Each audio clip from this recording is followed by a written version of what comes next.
Good morning. Welcome to our final week of Own Your Fire. I am going to go ahead and turn on comments here. I am very excited about this live and what is going to be brought in today. I'm going to give just a little breakdown of what's in store. It's very fitting for our final week of Own Your Fire, which is all about action. That is the name of the lesson, action. This is when we actually execute everything we've been planning for, and we take those steps to actually embody our vision by living it in our earth walk. So I thought this was very fitting to bring in this piece at this time. It came in, it was a really strong download. I couldn't ignore it.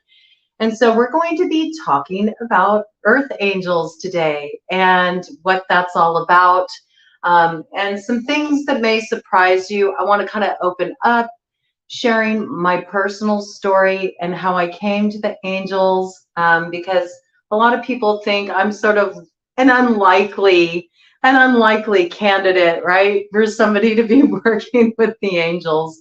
I thought so too when they came in for me, but I just want to share that with you. I'm going to be working with the Angel Tarot today, of course, and what we'll be doing first is, after I kind of give you a little, intro into my story, how I came to the angels, I'm going to be actually bringing in some smoke clearing while I do that, just to cleanse the space with a little sage and some rose, balancing that masculine, feminine, this piece coming in already very strongly. And then after I do that, I will be bringing in some Reiki as I continue to talk to you. And we'll do a little bit of just creating the space, building the energy together, setting the intention. And also, if you have any kind of amulet, any kind of necklace, a piece of jewelry, I will be also giving a little charge up to attune you with angelic energy. We'll charge up your jewelry. I can do that, okay? I work with distance Reiki, so all you have to do to receive the Reiki is say yes. And if you're not into it, if you don't want to receive it, that's okay too. Just know, unless you say yes, you will not receive it. And so you can kind of just relax during that portion. I'm going to get into doing a little talk in tarot. That's how this read is going to go. To begin with, I'm going to do that in alignment with 7 lessons that were passed down to me from the angels when they came in. And we're just going to see how the cards are weighing in on those lessons for the collective. And then I have been guided to divide you all up into elemental groups according to your sun and moon signs. So we are going to get an angel team gathered for each of the elementals, okay? So air, fire, water, and earth. So you will want to tune into your particular elemental for your sun sign and your moon sign, okay? We're not doing all the signs, all right? You've got a very specific team that is going to be working with you. And we're going to pull out, I haven't done this yet, but we are going to pull out when we get into learning about your team that you'll be working with. And we'll also get your particular assignment from them, as well as any details, any support tools they want to bring in for you. We'll also be talking a little bit about how to care for your nervous system, because this is very key and so important anytime you get into working with the angel energy. 4:44 on the clock. So we're going to work with this book. It comes with the Angel Tarot. And if you are really wanting to learn more about the angels and you're also fascinated with tarot, I highly recommend this deck by Travis McHenry. I'm not associated with him in any way, but the whole deck, the presentation, the way it's put together is just absolutely beautiful. Really quality book comes with it. And the book gives associations for each of the angels, as well as how to pronounce their names. Okay, so I think this will be a very valuable support tool. There's also a psalm associated with each angel. So these are psalms that will come in when you assemble your team, that you can work with. You can work with them in vigil. You can work with them to do any kind of workings, that you're guided to do, or just to hold them in prayer and just kind of connect with that energy if you choose to, okay? You'll be guided. You'll be guided in your own ways. And, the angels speak to all of us very differently. Before I dive into this, though, and dive into my story and how the angels came to me, it's interesting because I pulled out my deck, right, to get it ready. And right on the bottom of the deck, we have the Hermit here. Alchemy and transformation rules natural events and helps with spiritual progress. And that's what it's about at this time. We are now looking forward to actually taking action, moving forward spiritually as a collective.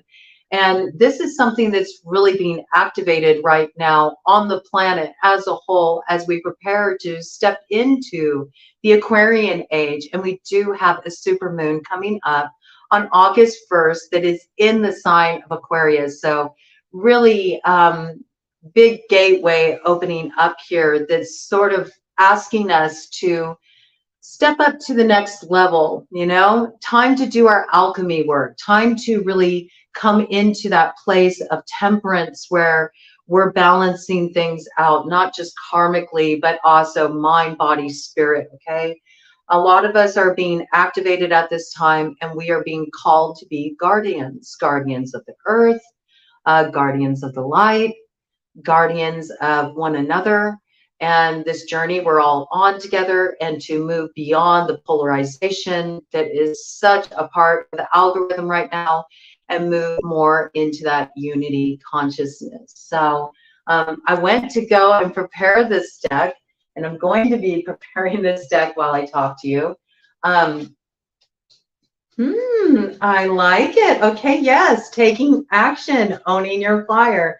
I noticed that this random tarot card from the Paulina Tarot was hiding amidst the angels. And so I felt it had a very specific message for all of us.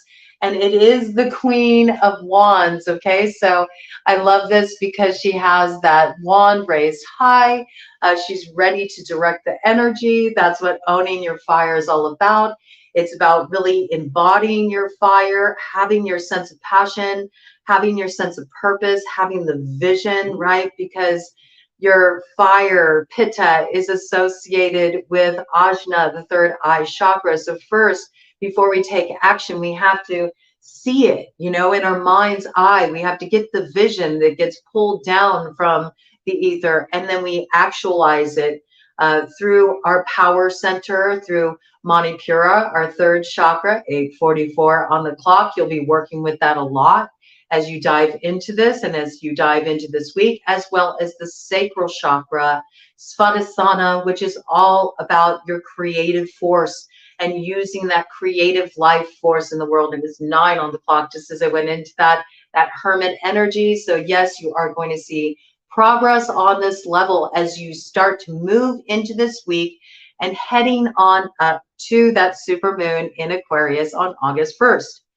So this is about you embodying your fire, embodying your purpose, embodying your contribution, what you have to bring forward to the world, getting very clear on that vision, and then taking action this week. So beautiful energy for that to come in. Fire sign energy. If you have a fire sun or you have a fire moon, you are being strongly called to duty. All right. That message coming in. Okay, we need the torch bearers. We need the people who can kind of like take the initiative. It's interesting. We just had that changing of the nodes of destiny. Aries is very much the initiator, the first out of the gate, the one willing to take the risk, take that first step, lead the charge. Okay, so perhaps that's why you're all being called Fire Sign Collective.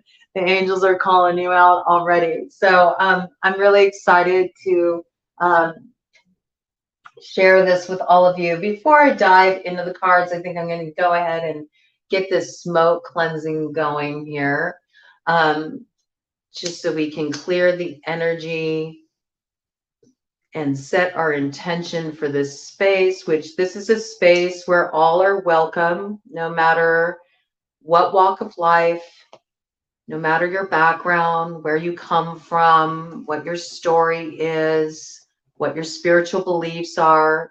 You're all welcome in this space, okay? We're all here to explore our connection with one another, to grow in our connection with one another. It's something that's so needed at this time, to have spaces we can create where it's safe for everybody to come and be who they are and share their experiences so we can cultivate understanding, all right? It's really a key for moving forward in the future. And I just want to bring in a little bit of this beautiful sage. This was gifted to me by Julie of Goddess Body Rituals, who makes absolutely beautiful handmade things. And I just love receiving gifts of herbs, plant allies. It's just very special whenever that comes my way. So I always like to work with medicine because I feel like it's something that's meant to come in. So this right off the bat, this coming in around sage. Sage would be good to do smoke cleansing with, okay, as well as rose. When you're working with sage, I'll do a video on this down the road. I want to talk about it a little bit, why we need to have mindfulness around using certain varieties of sage, but common sage, sage you grow in your garden, garden sage, this is suitable, okay? But there's much that needs to be understood about working with silver sage, and that has a lot to do with the tribes that are indigenous to the Western Hemisphere here, okay? So I'll talk about that in another live because that's a whole topic in and of itself, as well as the term smudging is a whole topic in and of itself. So smoke cleansing, though, with garden sage, common sage is appropriate. It's coming in as an ally for you all.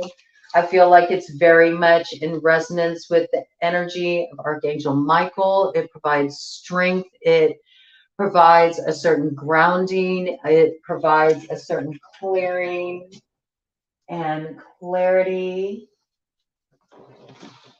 And I'm just going to go ahead and bring a little of that your way. Okay.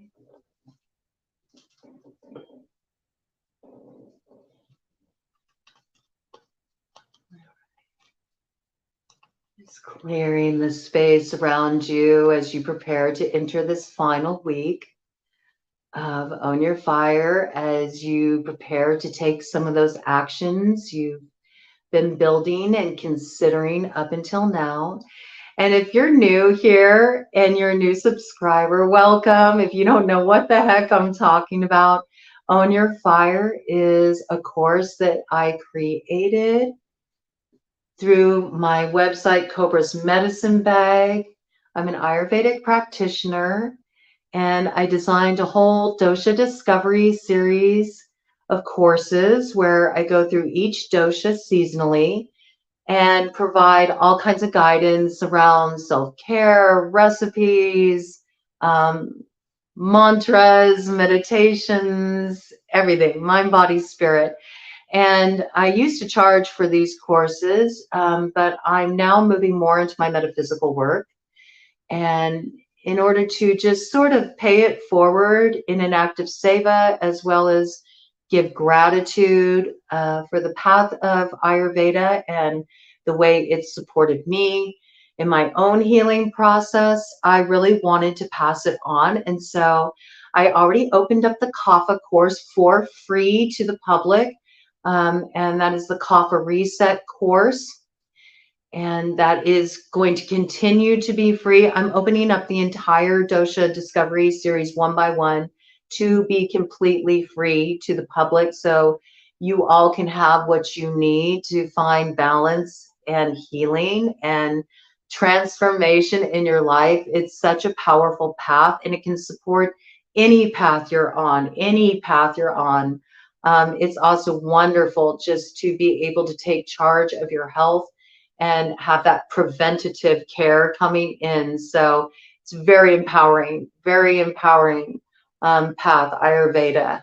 It really allows you to take charge of your health and also understand the roots of certain maladies in the body, how they develop. It's a very comprehensive, holistic kind of approach. Okay, so we look at everything: mind, body, spirit, macrocosm reflected in microcosm when we're dealing with Ayurveda. All right, so currently we have the Own Your Fire course open because it's summertime, it's Pitta season, the fire is forward, and we're working with that energy. Every course has a different vibe to it. It's my gift to you.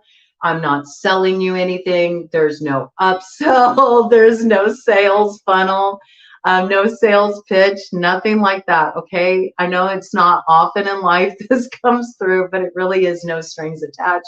It's just something I want to offer to all of you in gratitude for the support that you are giving me as I step into my new line of work. You're supporting me with all your subscribes, all your thumbs up, all your comments, all you showing up to the lives, interacting. You're helping me get these messages and this support out to more people, and also allowing me to share this gift of Ayurveda with more people. So more people, which was really the activation of my dream. My dream I had when I first got into Ayurveda was I wanted Ayurveda to be available to everyone, everywhere, no matter what their financial position was, no matter where they were in the world, even if they were somewhere where, it's not common to be able to find an Ayurvedic practitioner. I felt this is such valuable information. Ayurveda is the science of life. The science of life. It is the oldest form of medicine in existence. All medicine is branched off from Ayurveda. And spiritually, the Vedas is so deep. And if you want to understand your energy body, how your energy body functions, you have to look no further than the Vedas. And you can just go down that rabbit hole, and let me tell you, you could study it your whole life and you will never grasp all of it. And for somebody like me, funny that the Hermit came up on the bottom of the deck. I love that, a path that offers continual growth. So this is just my gift to all of you. I know that by offering this to all of you, then you can pass it on and more people can benefit from it, and then we all elevate. All right. So that is a really beautiful thing. And if you want to access that course, you can go to cobrasmedicinebag.com. And if you look on the very bottom, the very top, if you look at the top of the home page, you will see a little write-up about Own Your Fire. And right underneath it, there is a red button. It says free access here. Click it. You're in the course. That's it. You'll see it'll open up to a page that has a write-up about the course, what it's about, what you'll learn in the course. And then there's the lessons one by one. You just click on a lesson, open it up, you're in. That's it. And you can come to that any point you like during the summer. It will support you. We also have another one opening up for Vata, the final one in the Dosha Discovery series. That'll be coming in on fall equinox. And I'll do lives in association with that as well and be here to support through that process. And then I'm going to open up one final course around the holiday season, and that is Grace in Crisis. And it's going to be completely free to the community here. And it's using Ayurveda to support you through times of crisis, which I think the collective can really benefit from at this time. So thank you so much. And thank you for receiving it and for being part of it and for getting these messages out to people. And I'm going to bring in some rose now, just to represent the Shekinah essence, bringing in the divine feminine essence. Also, angels really are attuned to that vibration of rose. Rose is the vibration of love. Love is the highest frequency, and that's what we're working to do here. We are working to transmute fear into love. So I'm just going to send some of this rose essence your way to bless you up as you head into this final week of Own Your Fire. Just to bring a little sweetness, a little love into your life, a little softness. The final week of every Ayurvedic course, which is a bit like a panchakarma. You know, we journey through a panchakarma, detoxifying our bodies, purifying our consciousness, aligning our energy. Every panchakarma, the final week, you know, that we go through, it's all about sinking into our heart, coming into the divine feminine, coming into that place of receptivity. So just calling a little of that blessing energy your way. Oh, she wants to come in. So bringing in some Mother Mary, Virgin de Guadalupe. She's known through many names, this divine feminine energy. Okay. So together we have the sage and we have the rose in here, and we're just bringing in that union of the masculine and the feminine. May you find that union within yourself as you move through this week, knowing the proper balance of when to give your energy out and when to be soft and open and vulnerable and allow yourself to rest and receive. So really beautiful, beautiful energy coming in here for all of us to support us this week, because I'm journeying through it with all of you. And it's been a really interesting experience, hasn't it? It's been pretty wild. I've had a lot of fun with this one. It's been a very different flow for sure. Been a very different flow, not typical, not typical. It's been interesting. I've actually enjoyed it. There's been a lot of spontaneity that's come through. So I'm just going to shuffle these cards for the collective. Let me go ahead and just call you all in for a moment. We're calling all angels, calling all earth angels, and we're going to do a little collective talk in tarot while we bring in this message for you today.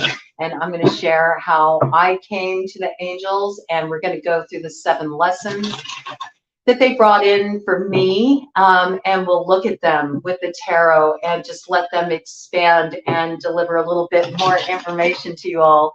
And then we'll gather your elemental angel team that will be working with you according to what your elemental is for your sun and your moon placements in your chart only, okay?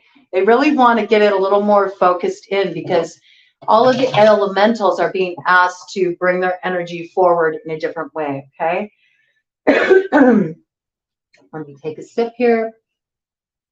We have a high pollen count out here today, so if my throat gets a little scratchy, that's what's going on.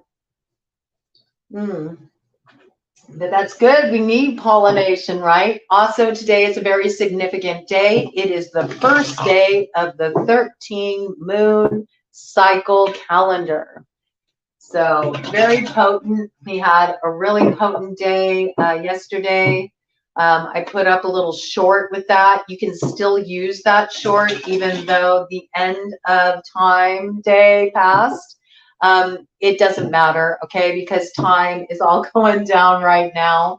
I did infuse that particular short with Reiki and distance Reiki, which works on all levels of time, space, dimensionally, at all times. So you're not coming to it late. You can use it as a visualization tool. And it actually will be really supportive for the cycle we're stepping into that gets kicked off with that super moon in Aquarius on the 1st. So, first of all, how I came to angels. I'm not going to go on about it really in depth. I'm just going to give as much of a condensed little view as I can about this. I will have timestamps for you all as well, so you can like skip ahead to different portions. I do encourage you to watch the full thing, though, that we're getting in here, at some point, even if you have to break it up, because every piece is going to have pertinent information. I was raised in a very strict Christian upbringing. Okay, so church, Bible study, that was all very much a part of my life. I also felt very connected to the traditional view of God and Jesus. And I prayed and felt that connection, felt very moved by spirit, even as a really little girl. So much so that it's kind of funny.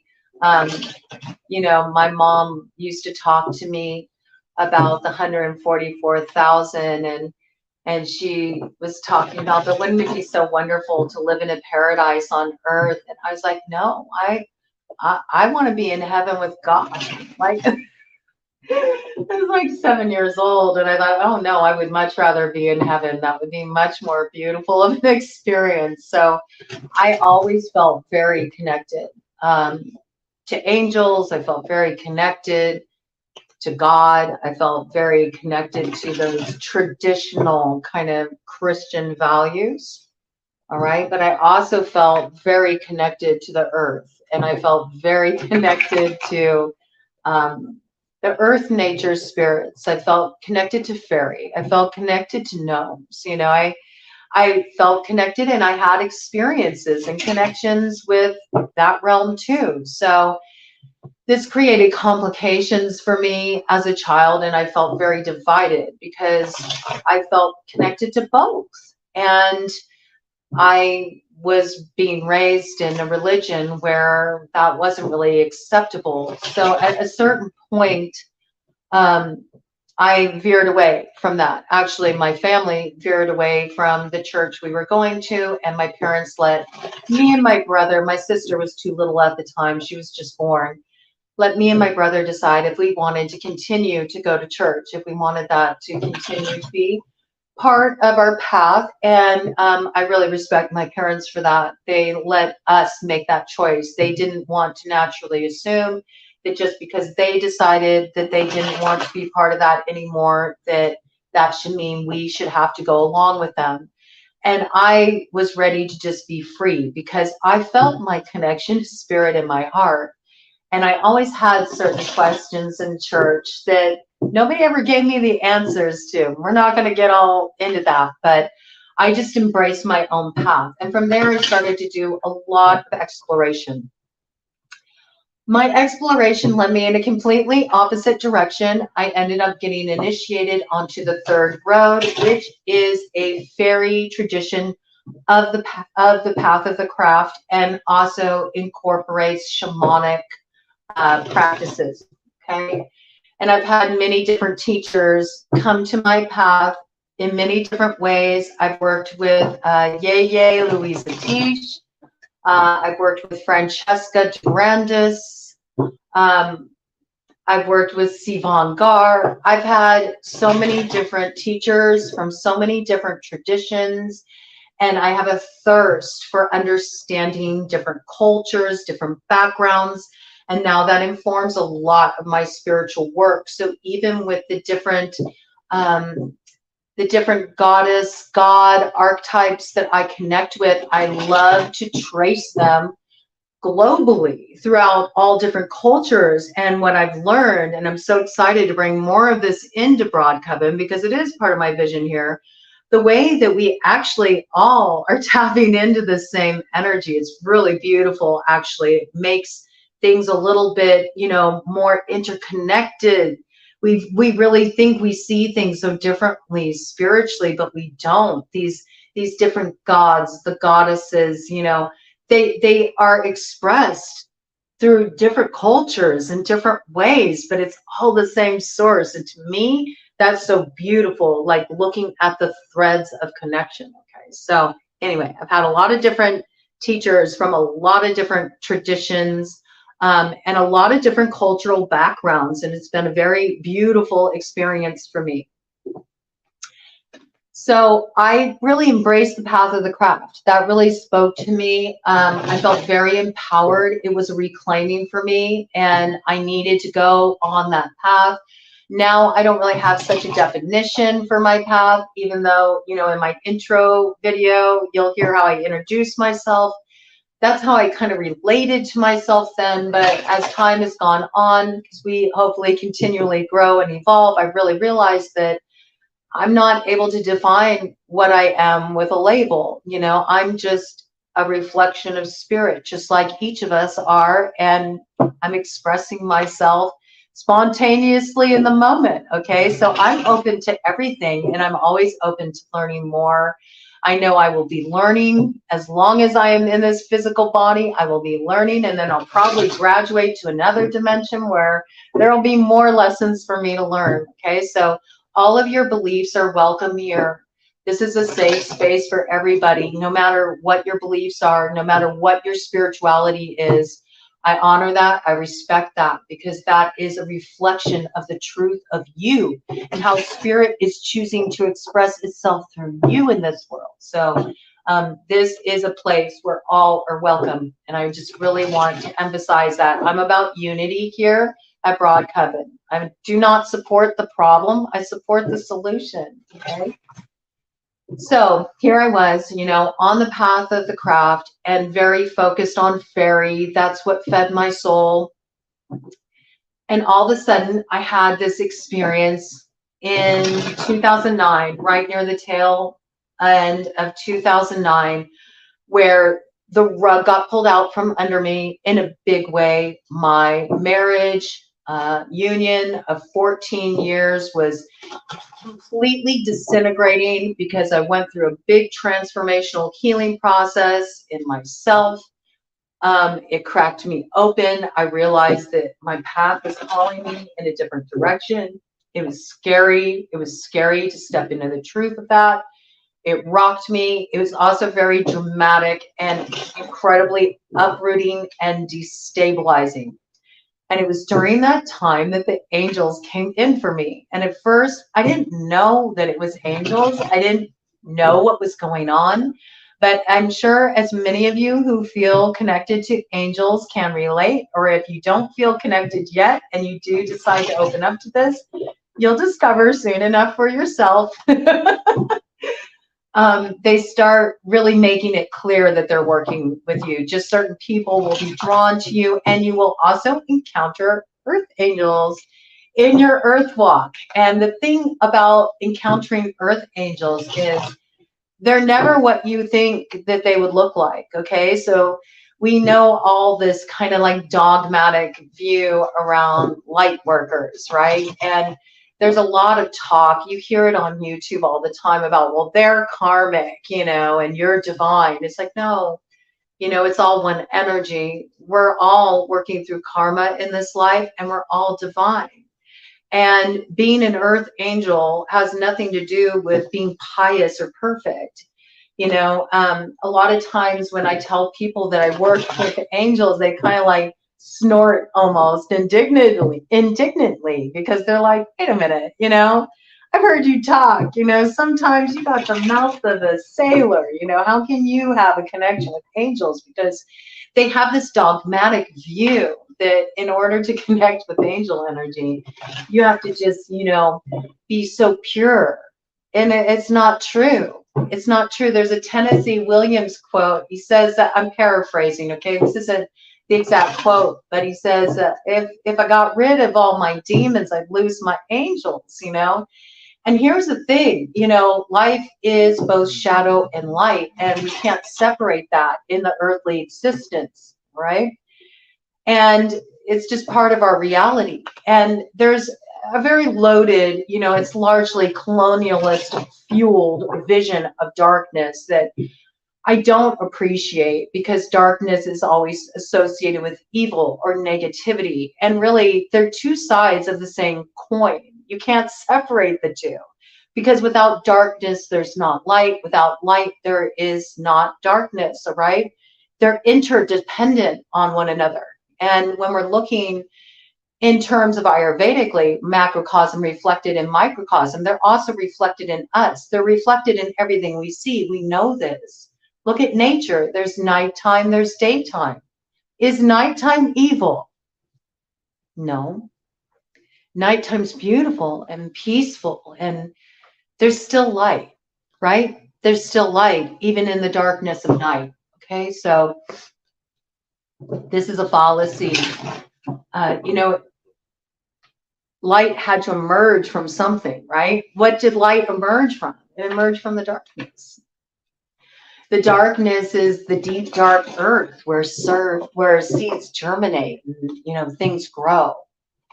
So we need to kind of get rid of this view that darkness means bad, evil, right?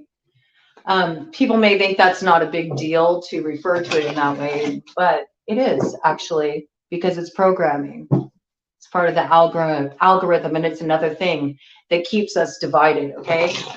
Nothing is accidental. The way we talk about things, it's all like drilled into us through the indoctrination of our education, which leaves a lot of gaps, okay? I could go down a whole rabbit hole with that alone. I won't, but I bring a lot of that stuff in here, okay? So let's just reframe the way we think of darkness. The darkness is the point of the unknown. It's a point of unlimited possibility and potentiality, right? And it's where things grow. It's where things come to be. It's where light enters the scene, all right? And then that creativity comes on through. So I was going through, you know, a really heavy time, and you know, the people that came into my life as earth angels, you know, hello, Vicky, good to see you. They didn't look like what you think an earth angel would look like. They weren't particularly pious people, okay? They weren't dressed any particular way. Although I did once, at one point, have somebody that was dressed exactly like an angel, like they were in costume. They were wearing a halo. They had on the wings, the whole nine. I had an interaction with, okay? So things can get interesting. The angels are fun, all right? They are mirthful. They do like to spread joy, but they also are like kind of, I'm going to keep it real, they're taskmasters as well. They bring some lessons. They'll keep you in line, all right?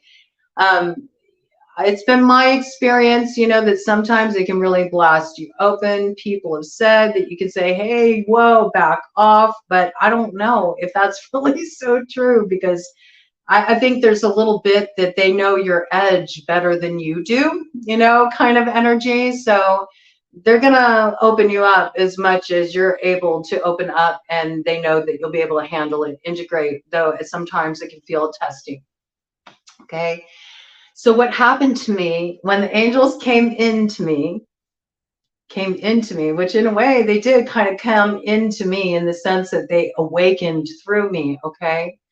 First, it like the consciousness, that angelic consciousness awoken within me, and I started getting certain like guidance coming in. These forms of guidance came in specific messages, okay? And I'm going to go through each one of them with you. There were 7 tenets they gave me for working with their energy. And as each tenet came in, it came in through an earth angel, okay? So somebody would just randomly walk up to me, a complete stranger, and they would say this phrase to me, and then they'd walk on. It was the weirdest thing. At first, you know, I didn't think anything of it, but then it started happening. The same exact phrase, multiple people, you know? And they introduced each of these tenets in this way. So I might have 10, 11, you know, 20 people over the period of a couple of weeks coming up to me saying the same exact phrase. I have them all written down here.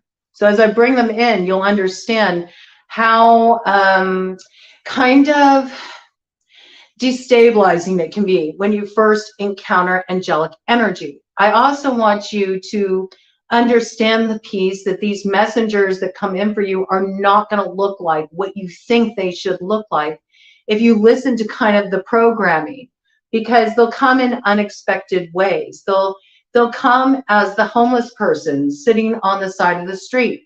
They'll come in the form of the man who's taken out the garbage, okay? They will come as the wealthy man in a business suit, all right? They'll come as children. They'll come as animals. They'll come in all different forms. So don't get locked into your ideas about what an earth angel is, all right? Because if you do, you're going to miss the boat. And actually, that's part of the education in working with angels, because they want to show you ways that you're divided within yourself from that light, ways that you're divided within yourself from that unity consciousness. So they'll often teach you in ways like that. They'll come in the form of a person that normally you might be combative with, or normally you might have some kind of, perception of that's not really fair, because you haven't even met this person, but you've been told all of those kind of people are that way, all right? So they do that on purpose. They come through as a way for you to have a transformation in your consciousness, to see things in a new way, and also to be able to recognize spirit in everything and everyone around you. Curious about the bottom of the deck here. Kind of out of balance. We don't understand that, spirit is in everything we see in this earthly reality, all right? And everything is there as part of a lesson for us. Even the atrocities that we witness are a lesson for us. It gives us like a point of reference for where the collective consciousness is at, and what the shadow is, how dark the shadow is, how deep the shadow is, that needs to be transformed, because the brighter the light, the darker the shadow. And that is a real clue for us, okay? The brighter the light, the darker the shadow. So if you are noticing around you that there's so much within yourself, within your life, within your connections, within the world as a whole, that is in desperate need of transformation, at all, okay, this is a big cue. And you might be an earth angel. If you feel the weight of it all, if you are a sensitive soul, you may have even been shamed for your sensitivity, maybe shamed for your sensitivity as a child. You may have always been aware of certain things. You may have always felt things very deeply. Okay? There's this piece there that in some way you were shamed from utilizing that gift of sensitivity, all right? It's part of the gift of working with the angels, is to open back up to your sensitivity, okay? So your sensitivity will be increasing, all right? But if you are already somebody who is tapped into the collective consciousness, and you feel this strong pull, like, I can't just sit here. I feel like I need to help. I feel like there's something I need to do, but I don't know how to do it. And you feel that stirring deep inside of you, and it's only increasing. You're only becoming more sensitive. You're only tapping more into the collective consciousness and this need of the moment. Then chances are you could be an earth angel. If you've dealt with a lot of fierce challenges in your life, if life has not been easy, if you have felt like you're constantly trying to rise above one thing or another, and you've really had to get your chops, and yet you've still been able to connect to the sense of love, that sense of love within yourself, love for others, love for the earth, love for spirit. If you have not lost that feeling of connection to love, and you still show up in that space, you just might be an earth angel. You see, earth angels got a lot of work to do, so they really need to get their chops. And who do you think earth angels need to work with? They need to work with people who need a hand in rising up. They need a hand from somebody who can still recognize the light within them, even as they're struggling to pull themselves out of that unknown, out of that darkness where they can't see the light, where they can't see the way through, even though we know the light is still there, even in their moment of darkness. And so that is part of the purpose of an earth angel, is to be a reminder, you know, hey, the light is still here. I'm here. I'm here. Let's walk through the dark together. That's very much like earth angel energy. But how can you possibly take someone's hand and walk through the darkness with them unless you yourself have known the darkness intimately? All right. So along the way, quite naturally, if you're somebody who has had kind of a rough life, you've been through the school of hard knocks, you've faced one challenge after another, or maybe you're going through this in your life right now. You just had the rug pulled out from under you, and now you're questioning everything. And yet you're feeling something stirring in you, something greater, even though you can't like put your finger on it. You just may be an earth angel, and this is your wake-up call.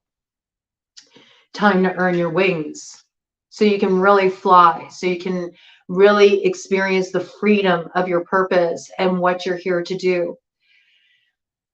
It gives a sense of meaning to all those foundational, difficult experiences that you've been through. There is a purpose. They are the very stuff of alchemy, right?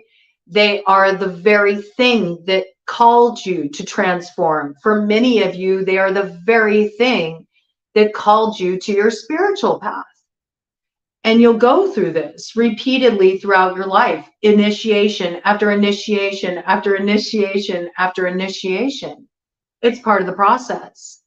It's an alchemical process. It's a refining process. We're always taking that base lead of our lives and we're transmuting it into gold, okay? Into spiritual gold.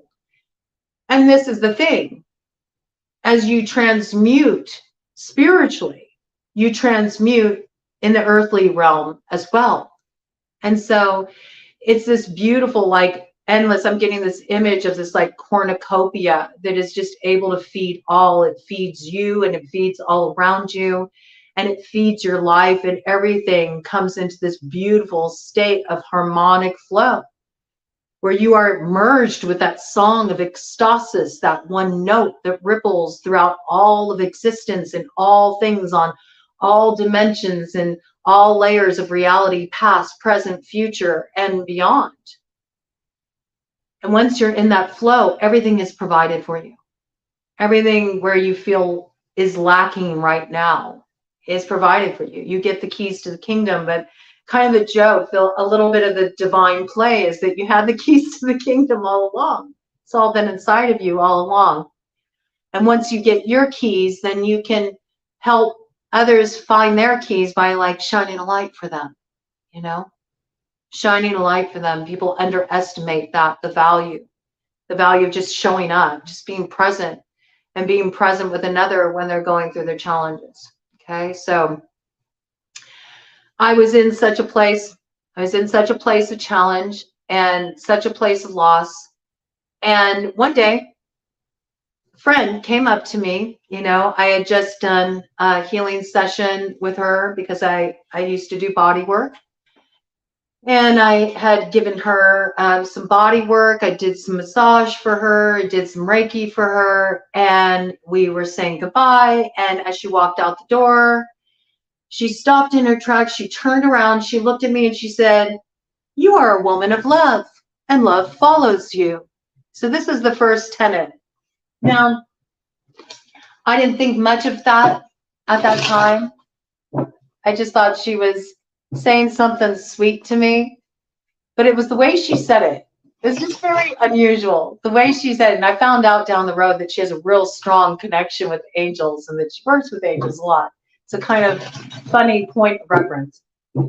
I probably wouldn't have thought much of it. I mean, I thought the exchange was a little unusual because of the way she said it. She said it with so much enthusiasm. And it's just like she said it, and then she just walked away without anything else to contribute to that statement. But then it got weird because over that next week, I had probably 11 12, 13 different people, complete strangers, people I've never met in my life, walk up to me and say, "You are a woman of love, and love follows you." And then they would just walk on. And I started thinking, what the heck is going on here? So this is the first lesson, all right? You are a being of love, and love follows you. What does that mean exactly? It means love is the essence of who you are. So it's kind of funny because we always go looking for love in this world, right? We're always trying to find the love. Where's the love? Where's my love? Well, it's with you all along. It's right behind you. It's been following you all along, trying to get you to notice it, but you have it in the shadows.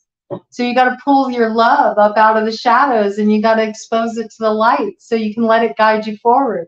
It's such a key, okay? It's such a key. Bottom of the deck energy. Yeah, look at this. We have the Empress in reverse, all right? We need to turn this energy around so we can come into that place where we can really birth this new beginning, where we root heaven on earth, okay? And it says Empress, God, Father, the generous, fertility and fruitfulness assures peace between married couples, all right? And I feel this is the marriage really between humanity and spirit, that it's not separate. It's that it's fallen back into the shadows because we're always out there looking for it because we can't recognize that it's already here. It's within us. It's trying like, hey, hi, that love you're looking for? Like, hi, I've been here all along, right? So you're going to start to really like notice this. Notice the ways that love is all around you. So you're being asked to look at how love is following you. Look at how love has been there all along. Just be more mindful of this. You don't have to try too hard with any of this. Each of these tenets is just like a little seed that's being planted in your consciousness, right? And it will flow as you move through this week, and the energy will grow, all right? So that is the first tenet. You are a being of love, and love follows you. Well, I mean, that would have been, enough just as it was, but then it got even more interesting because then the next week, another phrase came in, another saying, another tenet. Your destiny awaits you. And it was the same thing. I had random strangers coming up to me, people I'd never met before. They'd walk up to me. They'd have a big smile on their face. They'd look so enthusiastic. They'd look me in the eyes and they'd say, "Your destiny awaits you." And then they'd walk on. I was getting a little confused. I'd never experienced anything like this. I didn't know what the heck the deal was. And I think this is interesting that this is coming in now. I mean, to me, it's kind of funny because this came in back at the end of 2009 into 2010. And here I am all these years later, 13 years later. I'm sitting here on the World Wide Web and I'm sharing it with all of you, which to me is just hilarious. Death card on the bottom of the deck. Yes, it's like something is coming back to life. I like this, the time here. God, the end of the universe, endings and rebirth. Yes, something is rising up in the consciousness out of the past. Ooh, Ace of Wands right there. Time to take action. Put it into action. Put it into motion. I love it. So, very interestingly, same experience. All these people came in. Your destiny awaits you. And I think it's funny with the timing of it right now, because we just had a shift in the nodes of destiny, right? So your destiny awaits you, collective. You're meant to rise up into your north node. The angels are on deck. They want to help you do that. They want to help you step into your purpose. That's what the North Node is. It is your guiding star. It is that guiding light. And it's all about you moving out of the shadow of the Libra energy, which is karmic balance at this time. settling those debts, closing the cycles, 55 on the clock, and you're meant to rise up now into your purpose. You're meant to rise up into your north node. So please pay attention. They're bringing this in very significantly. Please pay attention to your north node placement. What sign is it in? Where is it in your progressed chart? Because that is the area of your life that Aries North node is activating right now. You know, that Ace of Wands is in the Magician card that represents Aries, also Aquarius, and we are moving into the Aquarian age. That is that Ace of Wands that's held up by that Magician, okay? So this is very significant. Your destiny is in the process of unfolding. The key is that you have to be able to step up into it. It always requires us to step up into a bigger pair of shoes. And that means that there's a lot of transmutation work we need to do, right? And so that's why the angels are really wanting to activate the earth angels right now, all right? We need people here on earth who can do this work, who can actively be part of lifting the energy for the collective consciousness, right? So let's see what it says here. Yes, look at this. Your destiny awaits you. Bottom of the deck, we got 8 of Cups. God, the pleasure of man's children. Look at that water bearer energy. And it's so much this right now. We need to do some cleansing. We need to do some purification. So this came in very strongly. I really encourage you to get some rose water just to do a little anointing. Rose is an essence that's very sacred to the angels.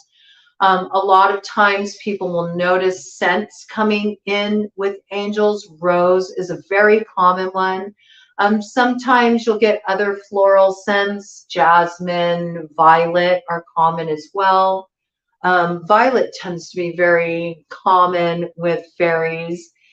Fairies are almost a certain kind of earth angel in some respects as well. We'll get into that down the road. Right now we're working with the ethereal realm. So specifically, rose water is coming in though as something to just begin your day, to just kind of keep the channel clear and set your intention. Rose water for anointing the third eye, ajna, the crown chakra, and also here,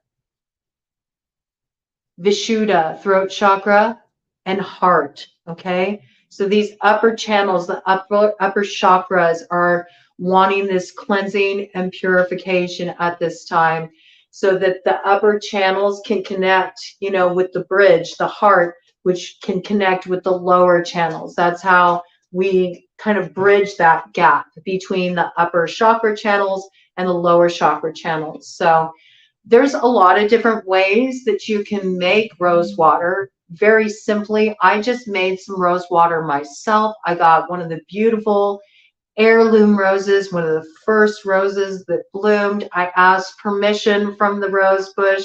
This is something that's very important when you're collecting any kind of flowers, herbs, anything that you're going to be working with on an alchemical basis. It's just a nice practice in general. Do make contact with the plant and ask the spirit of the plant, may I please harvest some of you for use in this? Get permission. Get permission from the plants. This is also a way for you to feel more connected with spirit as well, to recognize the spirit that's in all things, okay? Flowers are very connected to the angels. So flowers can be kind of like a way that you can really tap into that angelic essence. You might even want to bring some flowers into your home, just sort of, you know, create a hospitable atmosphere for the energy. But I just got one of those heirloom roses and I put it in some filtered water in a dark glass jar and I let it sit. I let it just sit in the fridge and it's totally imbued with the fragrance It's so beautiful. You don't need to put witch hazel, alcohol, nothing else in it, just water and roses. That's it. You know, even just a single rose, if you use a small jar, you can make it fresh. You can make it fresh each week. It's a beautiful way to just bring a little bit of nature and spirit into your anointing with that water, making a holy water of sorts. And also, water is a conductor. So you can even hold, you know, your water after you make it, and you can charge it up with your intentions. You can speak a word into it. You know, you can speak a prayer into that water and it'll hold that intention. You can even get like, you can put like a word on the bottle, you know, just write a label and put a word and it'll hold that charge. Look up Emoto if you're not familiar with this. He did some fascinating studies on how crystal formations in the water shift according to the intention that's put in the water. So this coming in, cleanliness is next to godliness. We've heard this, but it's actually very key when you are connecting with the higher realms. So you do want to be mindful of this. We're talking a little bit of spiritual hygiene right now. So this is very essential as you start to work with angelic energy, just a way to set the template for the day and open yourself to working with them energetically. So this is a beautiful thing, just cleansing those upper chakra channels with just an anointing of rose water. You can also purchase a rose water if you like. It's just really beautiful when you make your own, all right? Do use roses that are like heirloom roses or that you've grown yourself, you know, commercially. You have to be careful because there's all kinds of pesticides and things of that nature. You don't want to put that on your face. We're looking for nice, clean rose water, okay? The other thing that you will want to be mindful of as well is just speaking of that is, you know, clearing out the mouth as well. So you can do that quite simply by doing a little swishing around of some salt water in the mouth, gargling a little bit, okay? This is like purifying the speech as well. Doing just like a little washing of the face, even if it's just splashing some water on your face to start your day, washing your hands. All right, this is just key, just to kind of move into your day with that mindfulness, you know, just cleaning your energy, you know, clearing your energy and making yourself a fit vessel to work with those higher frequencies of energy. It's very important. I want to touch on this right now because I feel it's very essential. It's something that's often ignored, but we really have to care for our nervous system as well. So as you open up to channeling, as you open up to your psychic awareness, as you open up to clairs, which all of these things start to happen as you work with angels, okay?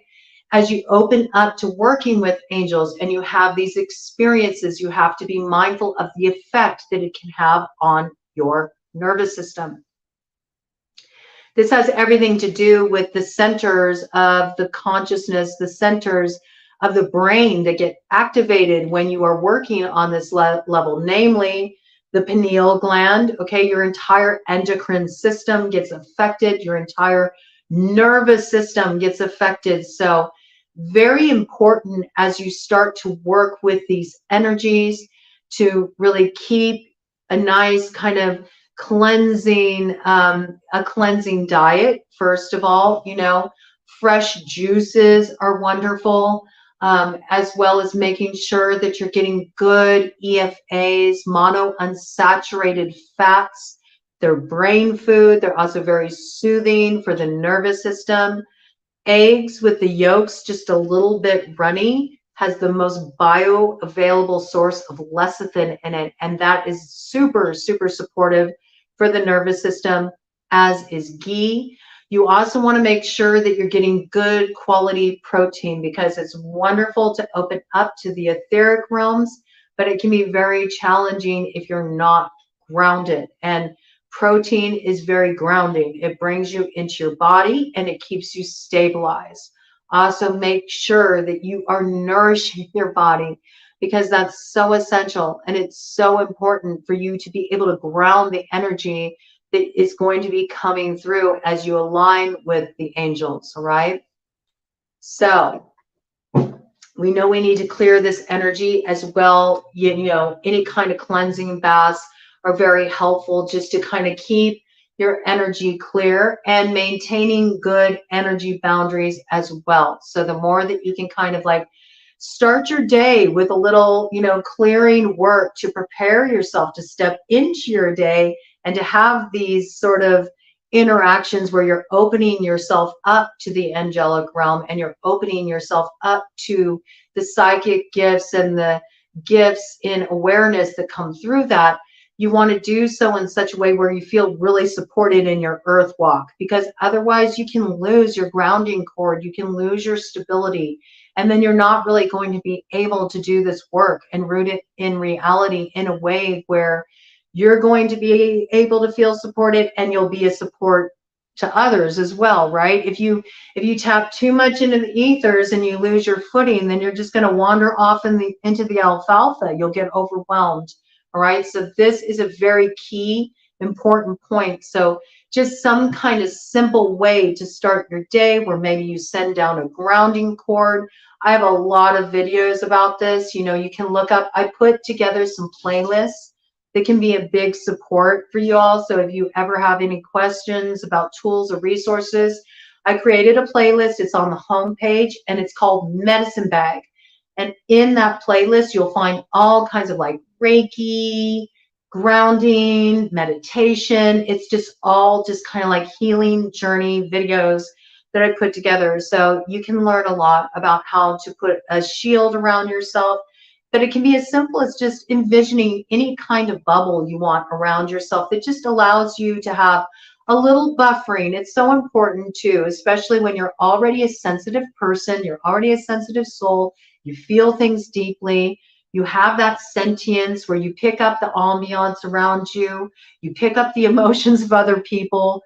You know, it's so important when you're sensitive like this, when you are awakening to gifts, that you have some kind of boundary set around your personal energy space so that you'll be able to like work with it and not be overwhelmed by the expansion. Okay. So every morning when you wake up, just take a moment to ground your energy, you know, send a grounding cord from your root chakra, Muladhara, down into the core of the earth, plug in, drink up that earth energy through your body, and then just put a nice shield around you, like a bubble surrounding you, all sides, above, below, before you, behind you, all around you, and change the quality of your shield every day. Don't put up the same shield and let it be inspired by your intuition and trust. The angels are going to work with you on this level too, okay? They will help you know what kind of shield to draw up, what color it should have, what quality it should have, all of it. Okay, so just trust what comes through. They're going to be working with you. They're going to be teaching you on this level. But this will allow you to just kind of stay in your own energy. That being said, sometimes, you know, you might pick something up, you know, you might slip a little bit, you know, get your energy entangled with another as you take their energy in, you take on something that's not yours to hold. That's when those energy clearing baths are super helpful. I've brought them in many times. I'm going to bring it in again because it is just so effective. And that's the old Edgar Cayce remedy, where when you're doing this work, you really want to look at doing some kind of spiritual cleansing bath, even if it's just a crown pour over that you do in the shower, okay? You want to do this at least once a week. It's so important. It really is. If you're opening up into any kind of psychic expansion, at first it takes time to learn how to work with it, okay? And your boundaries can be a little permeable. And you can take on stuff that's not yours, and that can just lead to confusion, and it can put you up in your head. And if you go up in your head with it, it can lead you into like this anxiety space, all right? Or insomnia where you're having trouble sleeping. So important to keep the energy clean, okay? And you can do that quite simply Edgar Cayce remedy, it's 2 cups baking soda to 2 cups sea salt or Epsom salt, okay? Mixed together in a bath, soak for 20 minutes. You'll feel brand new. It just gets all the hitchhiker energy off of you, returns you back into your own energy. It's amazing. It's highly effective. Now, if you really want to make it special and you want to make it a ritual bath and you want to do that once a week just to really attune to the energy of the angels, you can ask them to guide you to what crystals you should put in that bath, what kind of flowers you should put in that bath, what kind of herbs you should put in that bath. And this is coming through very strongly. Please start like a book that's sort of like your alchemy book for working with the angels, where you develop your own bath blends, where you develop your own blends, your own magics, okay? You'll be guided in this, and I encourage you, they're asking you to please don't just take the information that comes in at face value, because angels are all about education, all right? They teach, and they have something to teach you, and they want you to learn more about the earth around you in this way, through connecting with the crystal allies, through connecting with stones, through connecting with plants, okay? Connecting with the animals around you. And you will find a lot of synchronicity coming in around this as well. That's how the angels communicate. They communicate through synchronicity, just like they communicated with me through these tenets that I'm going through with you, okay? So pay attention to that. And when you get the memo, all right, when it comes in, write it down, make a note of it, because the more you notice synchronicity, the more synchronicity comes into your life. And it was 1-1-1-44 on the clock when I said that, okay? Big, important building block for manifestation, to partner with this synchronicity. The more you notice it, the more it will come in. The more you are opening up the line of communication between you and the angels. And also, the more that you are going to draw other earth angels to you, and they will help you. They'll give you tips. They'll give you keys, okay? So this is very significant, all right? All these pieces. Once you have these items written down, research them, learn about them.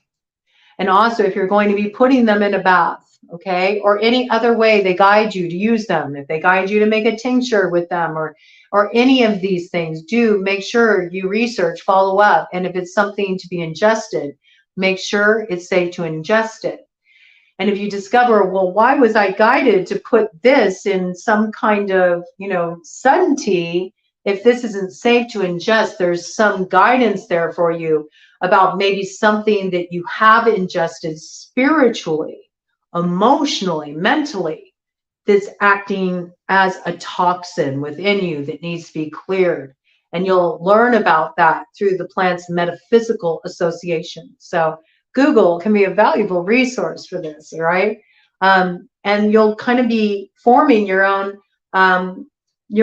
book of secrets, secrets, your personal pathway to connecting with the angels, because it's a little different for all of us, okay? But one common theme that I've learned, because as these experiences started to come in for me very graciously, the angels started to guide other people to my path who were having the same experiences. And I got to sit and I got to talk with these people. I met them, while I was out and about, and we opened up conversations, and they were having these same experiences too, where people were coming up to them and saying the same phrases. So I was like, are you kidding me? I'm not the only one experiencing this. So they're out there, okay? And you will guide those people to you through your openness to really pay attention to the synchronicities and notice what's coming in for you. Now, I'm not saying yours will come in through phrases like mine did, but they will show up. Your synchronicities will show up, and they are keys for you that are guiding you forward to unlock the door to connection with the angels in your very own unique way. And it's your way, and it's very special, and it's very sacred, and it's yours and yours all alone. Okay, so trust how your path unfolds for you. Okay, which leads me to the next tenet that came through, the next phrase, which was Thoughts are things and carry the weight of responsibility. And I mean, at first when this came in for me, you know, and again, it was like everywhere I was going, I had some random stranger coming up to me saying this, thoughts are things and carry the weight of responsibility. And I was like, all right, I get it. You know, it's important to have, you know, an optimistic mindset. You know, I thought I got it. I thought I did. I had no idea. I had no clue. I had no clue at all. I didn't really get it until I really saw the manifestation of that phrase and what it really, really means. Because once you connect with the energy and you're on board with it, you can have a thought and you will see it morph your outer reality. That's when you're tapped in. Your thoughts carry that much weight. We are all actively creating our reality around us. And how do the angels show that to you? Well, sometimes they show you that by first revealing your shadow, the way that you are blocking your channel of manifestation, the way that you are clouding your vision, and the way that that gets superimposed, projected onto your outer reality, okay? So please polish the mirror. Look at your reality. Notice what's unfolding in your reality. Become very present. Notice the conversations you overhear. Notice what you're drawn to as you move throughout your day, what you notice, what you're focused on. It all is speaking to you. Notice when you're interacting with other people, if you are picking them apart, or if you got like a narrative going on in your head about them, or if you're more focused on their faults, their shadow aspects, or are you looking for the light in them, okay? All of this is actually reflecting something to you, and all of it is having an effect on how your reality is manifesting and your ability to step into that destiny that awaits you. Ted just gave a shake of his head yes to affirm that, okay? So very much your thoughts are things, and they do carry the weight of responsibility. And yes, thoughts are communicated, right? We speak them into existence. And that's what that whole phrase from the Bible means. First, there was the Word, and the Word was God. It's very literal. It is very literal. It's not metaphorical. We speak things into existence. Our speech has a reverberation. We know this from the Vedas, from Ayurveda. Even the mantras, the bija seed sounds. Each bija seed sound that makes up mantras is said to contain all of the wisdom of the Vedas in it. And when we speak it, when we tone it into existence, it cracks open the whole of that seed, and the manifestation of that wisdom flowers, it grows. It's the same thing when we talk. It is God being actualized, God working through you. So this is why we have to be mindful of keeping our energy clean. We have to be mindful of our thoughts. We have to be mindful of what we're focused on, where our focus, our vision is set. All of this comes into alignment. And this is regardless of what your spiritual path is. Regardless of whether you view yourself as a Christian, or you view yourself as a pagan, or you view yourself as a Buddhist, or you view yourself as agnostic, you know, if you view yourself as an atheist, you know, and you just believe in connecting with your own higher consciousness, it's all the same trip. It's all one energy. We just relate to it in different ways. And there's many things that factor into that. Some of it is related to our culture. Some of it is related to doctrines we were raised in. Some of it is related to our environment. But it's all the same trip. At the end of the day, it's all one energy. And we know this in every single, you know, philosophical, spiritual thought system throughout the world. There is this one tenet that it's all made of the same energy, even if we're looking at sectors of people who don't believe in spirit at all, okay? We still know it's all one energy from science, right? We've talked about this here. It's atoms, all of it, everything you see, even what you don't see, even the air you breathe, it's all atoms. It's just positive, negative, neutral energy, protons, electrons, neutrons, that's it, okay? It's all the same stuff. We're all made of the same stuff, okay? So our thoughts are very powerful. And as you open up, you really realize how powerful thought is, because we're all tapped into this collective consciousness. And so if we see a lot going on in the world that causes us a feeling of unrest, or causes a feeling of grief, or makes us feel called into action, the best way that we can take action is to first begin with ourselves, to mind our thoughts, to mind our speech, to mind our choices, to mind our actions, because it's part of that one energy. It influences that one energy. And the more that each of us takes on the weight of that personal responsibility, the more the energy as a whole transforms. Speaking of energy, I'm going to plug in. I'm going to plug in my phone here, because I don't want this to die off at any point. All right. Just keep us nice and charged up. All right.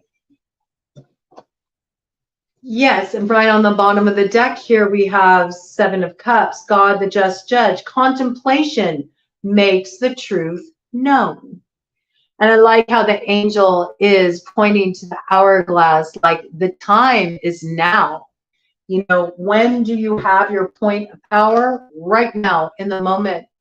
The more that you can start to come into the present moment, the more you will be conscious of your thoughts, the more you will be conscious of your speech, the more you will be conscious of your actions, and less prone to project from a place of trauma, wounding, confusion, or fear, because you're projecting into the future too much. All right. Coming into the present moment is your point of power. And so this is a good place to start with being mindful of that tenet that thoughts are things and carry the weight of responsibility.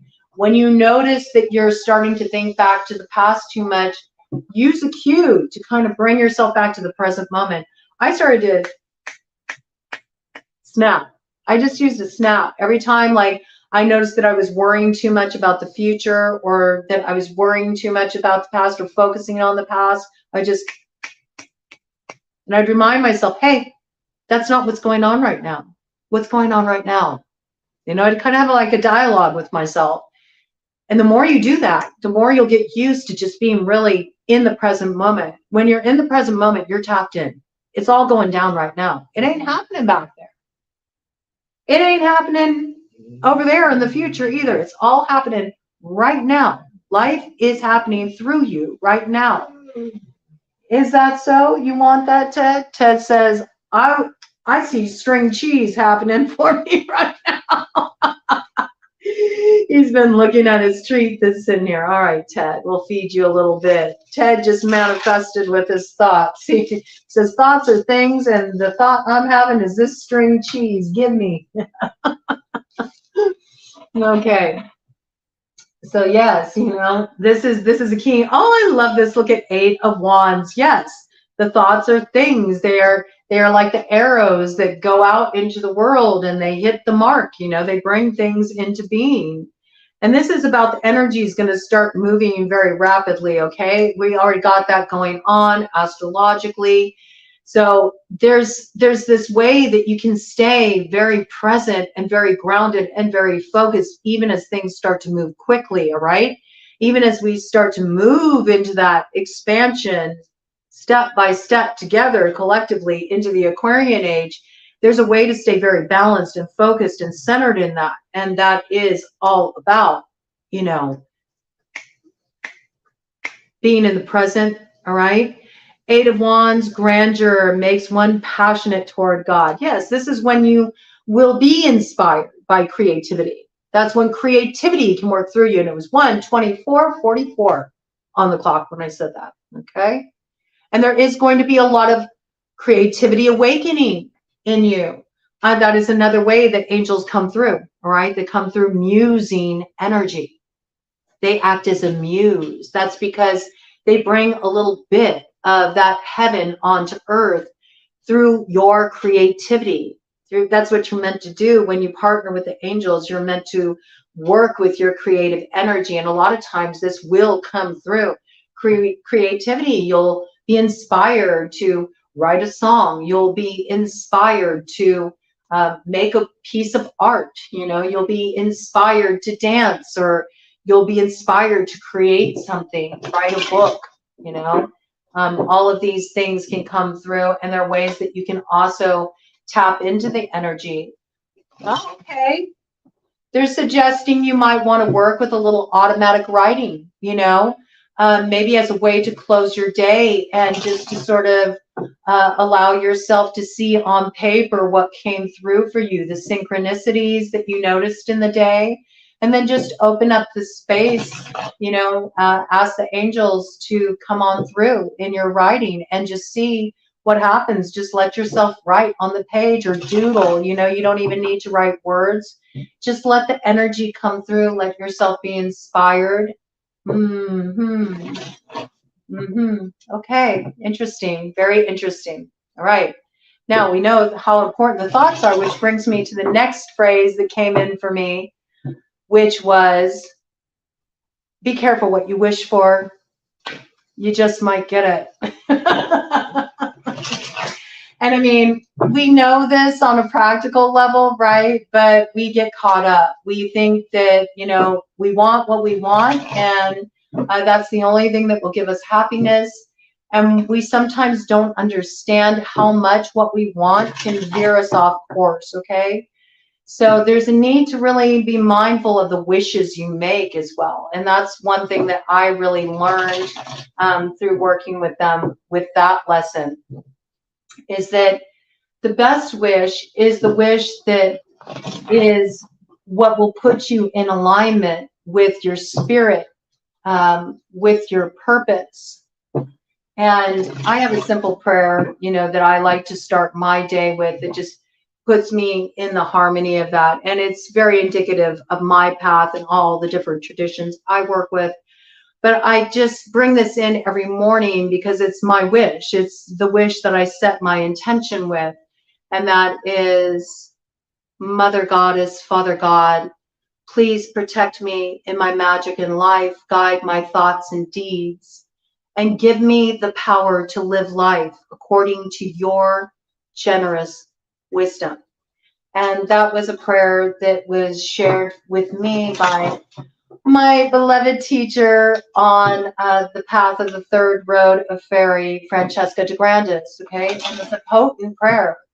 And it will put you in alignment with whatever, you know, is actually meant for you at this time. And you can say your prayer, your own prayer in your own words, and whatever prayer comes from your heart is the right prayer. That prayer really resonated with me because it allowed me to kind of like get out of my own way and just open myself up to the possibility that maybe I don't have all the answers. Maybe I don't know what's best for me. And the more that I just kind of like let go and give over to let life work through me, the more that I found myself really aligning with what gave me a sense of purpose, a sense of passion, and it just lit me up, lit up my life in so many ways. Likewise, down the road, I realized the things that I lost, that at one time, you know, in order for me to get to the point where I could let them go, I had to be drug a long, hard mile, right? How many times have we been through that, right? Where we're resisting a tower in our lives, and we just like, we just have to have it ripped from our hands. It's a real rough ride, you know, when we're getting dragged, when we're getting dragged into the next chapter of our life we're meant to go into. We can just like flow into it with so much ease, but letting go is hard for humans. You know, we like to think we have a sense of control, but, you know, can you really control something as vast as the multiverse. No, you can only play your little part in it, okay? And that's just your free will in this existence. So you can't control anyone else's choices or what's happening outside of you, but you can control how you see it, how you view it, how you relate to it. And the more that you look for where the love is and where the positivity is and where the hope is, this is not about bypassing.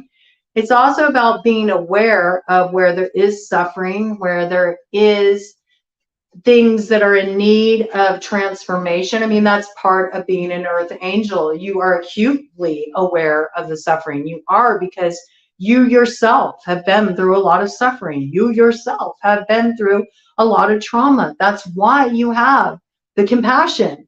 That's how we develop compassion. You know, there's the same principle within Buddhism, bodhisattva, you know. You have to know fears, challenges, suffering, loss, grief, hopelessness to be able to step into that role of having that kind of compassion, right?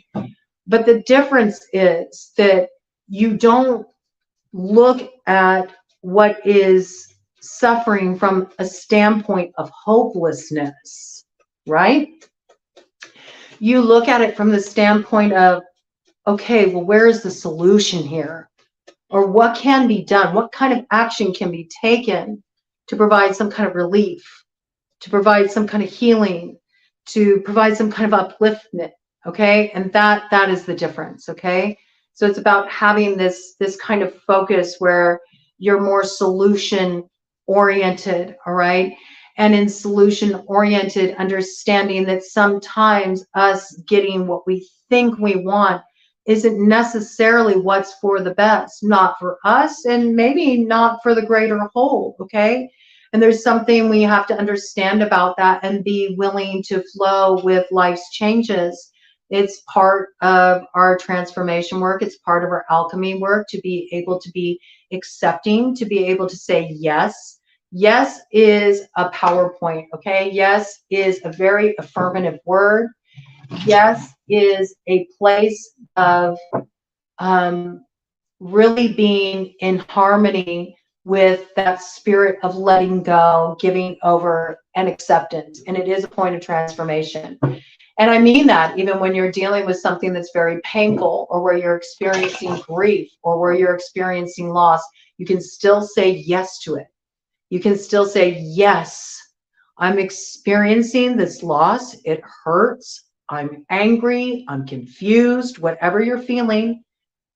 And at the same time, I accept that this is my reality right now. And yes, I will be able to get through it, because yes, I've gotten through challenges like this before. So yes is just an allowing. It's a softness. It's a yielding. It's an openness to solutions and possibilities. And yes is an initiatory gateway that can get you through a whole lot of no. And no can really keep you stuck. Now, sometimes you'll hear people say, but wait, no can be empowering too. When you're saying no to injustice and no to, you know, I won't take this abuse anymore. Absolutely, yes. Yes, yes to saying no when it's necessary and it counts. Do you see? It's still that spirit of yes, all right? So yes is a point of transformation. Queen of Pentacles, bottom of the deck energy, Earth sign energy, Taurus, Virgo, Capricorn. Intellectual lucidity provides consolation and compensations. Yes. Yes, yes, allows those consolations and compensations to come through even when things are difficult. Why? Because it provides the way through. It gets the resistance out of the way. Yes, knowing no, knowing yes. Yes, I love that. I love that, Emily. That is beautiful. Yes. And I love how you phrase that. Very much so. Okay. It's a road opener. Yes is a road opener. All right. So that's not about denying pain. It's not about denying injustice. It's about accepting that there's pain. It's about accepting there's injustice. And once we accept it, then it has the ability to transform, you see? As long as we can't accept it, then there is no transformation. As long as we're still trying to control it, fight it, against it, staying in a place of polarization, us versus them, you know, staying in that war place in our consciousness instead of that power point of love, that's just divisory. There's no way. There's no way to heal it. There's no way to integrate it. There's no way to unify. There's no way to elevate. So yes, it's very powerful. It's a gateway. It's a key to transformation. I think of that Queen of Pentacles energy. I also think about really standing in that place of worth and value and being able to root things in material reality. All right. So yes, opens up the gateway to manifestation. It helps us connect all of those higher ideals, that higher guidance, the spiritual guidance that comes in, that energy of love, and allows us to really root it in material reality. And it's a beautiful, beautiful thing. Now, the next phrase that came in for me, that was spoken to me by many countless strangers, was, remember, not all is as it seems. Okay? So this is a little bit of, I want you really to discover this one for yourself. But what I will just say about remember, not all is what it seems, is that the true nature of reality can be very, very different from what we project upon it. And a lot of this will become very clear for you as you focus more on keeping your energy clear, keeping the channel clear, working with those tenets that have been laid out thus far. You know, these are all building blocks that can support you in opening up to those higher channels, those higher chakra channels that can really help you open up to the alchemy work, to really being able to move into your creative power, where that higher inspiration that comes from spirit can work through you, manifest through you, where you can really be inspired, connected to your life's work, rising up into that north node, activating your destiny. All right, along the way, you know, this, love it, Six of Wands, you know, we have the victory here. Okay, what's on the other side of that? You know, this is what you may not be able to see right now. A lot of you may be feeling challenged right now. Maybe you feel like you haven't arrived at that place of success, or you haven't found that love you're looking for, or you're not feeling the happiness, you're feeling a lack of fulfillment. But this is saying, no, you don't understand. It's already here. It's already here. You'll discover that. Your success, your victory, your overcoming, your rising up, it's your rebirth. It's already here. Okay, with the Six of Wands, God who took evil, longevity, protects against infirmities. You are covered. You are blessed by spirit. That's why you're here. That's why you're tuning in for this, because you've already received the call. This message is for you. And it was 1:38:11 on the clock when I said that. It was 1:11:11. Okay, you're coming into alignment with your path right now. And you're being asked to really embody spirit in your earth walk. You know, it's time to stop viewing it as something that is so separate from you, or that you need an intermediary to connect with. It is wanting to work through you and be revealed to you, okay? And you do not need to worry. Like, all of these lower vibrational energies, the things that have blocked your path, the things that have kept you trapped in the old story, you're entering a process now where all of this is going to be cleansed away from you, and you're in an active participant role in that, right? There's things that you have to do, work you have to do to cleanse yourself and to keep your road clear. Your road clear, okay? Your road as in your chakra center, your channel, you know, you need to keep it clear. It's so important, all right? And that's also exemplified outside of yourself. But you'll be surprised that as you do this clearing work, as you start to really refine your energy, as you start to pay more attention to doing your grounding, to doing your shielding, to opening your day with some kind of intention to set your template for the day, you will notice that your view of reality is shifting. You will notice more blessings coming in for you. You will notice more experiences where it feels like heaven has touched down onto earth, that you are getting guidance, that you are supported, that abundance is coming in. It's not accidental. It was there all along. You just couldn't see it before because you were projecting your vision of reality that was informed by your trauma or was informed by the heaviness of the cycles that you'd been through and your attachment to the past or your fear about what may come in the future. That's why that piece of coming into the present moment and being in a space of acceptance and yes with whatever's going down is so essential. And that's another thing about pain, about suffering, is that it needs the yes. It needs the yes. It needs the acknowledgement. Yes, I see you. Yes, I see this pain. I see this hurt. I see this loss. I see it because that's why pain is present. Pain is present because it wants you to pay attention. So notice that when you're feeling emotional pain or when you feel mentally distressed or when you feel physical pain in your body, it is a cue. It is a cue. Please pay attention. It means be present with this. Please be present. Okay?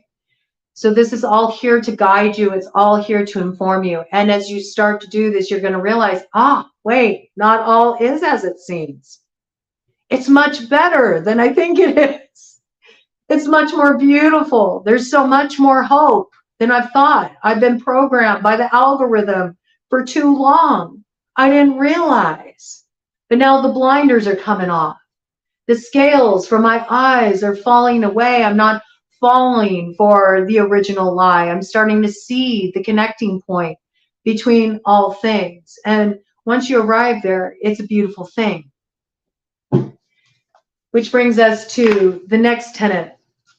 The next phrase that came in for me, delivered by the earth angels that crossed my path. To thine own self be true. To thine own self be true. So, at the end of the day, sentience, it doesn't matter what I say. It doesn't matter what a guru says. It doesn't matter what anybody around you says. It doesn't matter what your family says. It doesn't matter what the authority figures say. It doesn't matter what any of the mouthpieces in the world has to say. It matters what your heart is telling you. It matters what you know in your soul. It matters what feels right to you. You are the barometer, all right?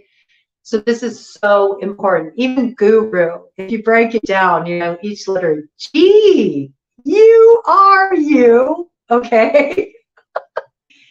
So the most that somebody can do is kind of just open up your mind, your consciousness to something that's worth exploring, And then how you find your way with that, what you learn along the way, what it opens up inside of you is highly unique. And it's your truth. And your truth is so precious. All right? And your truth is what informs your spiritual path. 1:43:33 on the clock when I brought that in. Okay? Building block. Directly from spirit. We got that 7:33 energy. 1. You. Yes, you are that special. Yes, you are connected to truth. It's your truth and it's valuable. Okay? It's valuable. Now, I know that there's people who are going to say, yes, but some people believe things that are just hateful or ignorant. And yes, and this too. This is another thing. But that's not them. That's not them at their core. It's not. Because we know that everything is interconnected. It's all one energy. That is their programming. That is the dysfunction of the programming that they were raised in. 1:44:33. This is key. That is the algorithm. That is not who they are behind that.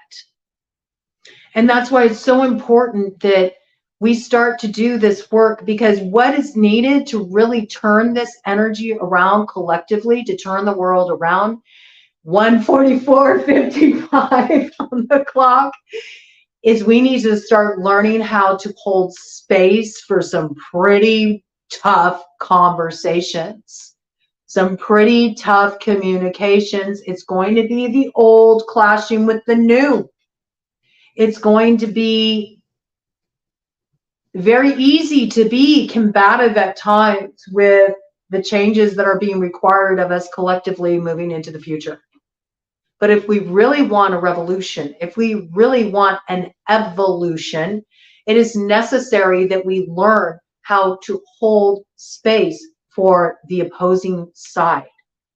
And not only that, but how do we get opposing sides to sit down at the same table and hash it out, to have the communication, not with the goal of proving a point, but with the goal of understanding. Understanding, how did this ignorance develop? How did this hate develop? How did this get to be here?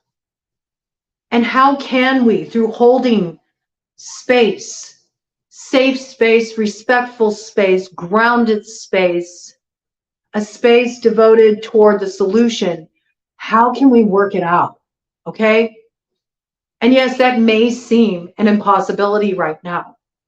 But the more that we can individually embody this energy and bring it forward in our own situations, in our own lives, the more it grows. Every single one of you that are here, you're already part of this, because that's my intention here at Broad Coven, that's what Broad Coven means, all right? It's not, we're a coven of witches. That's not what it means. I use the word coven specifically because coven has certain associations with it. I do that. I work a lot with this medicine on my path.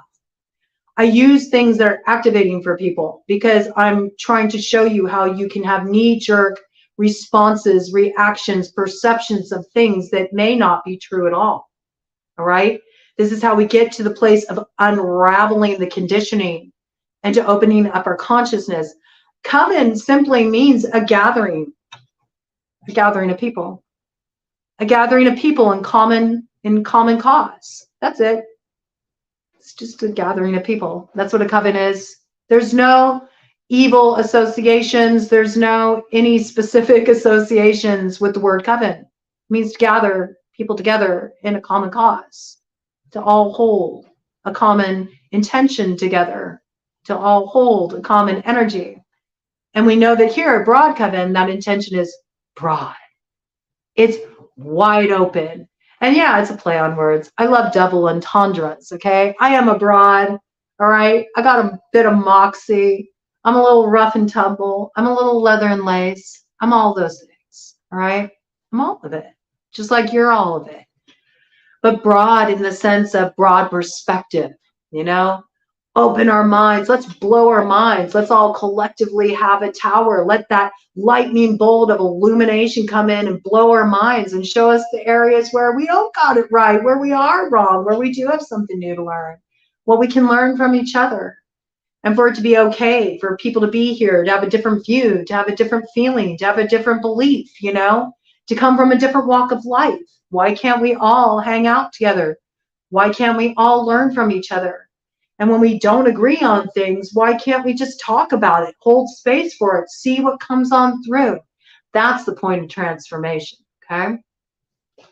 So within that piece, it's very essential to get in touch with what's your truth, because your truth is valuable and nobody can take that from you, okay? And the truth of you is what? We go back to the original one that opened this up. You are a being of love. And love follows you, right? And love is all around you. Okay, and then the final one that came in was, no matter what you do, follow your heart, okay? And it all goes back to the beginning. Now, I just want to illuminate how wild this was, because each of these tenets came in for me. And what I realized at the end of this big like initiation into working with the angels that I had back in the tail end of 2009, 2010 is when it was really, you know, kind of like that was my initiatory gateway. I feel like I'm stepping through another one now. I feel like that's also happening collectively in general. And I feel like a lot of earth angels are being called to duty right now. So if you've always had an affinity with angels, and if you've always felt that connection, if you've felt a little different, or maybe you've even at times felt like, I don't belong here. Like, why am I even on earth? I don't belong here. I can't relate, you know?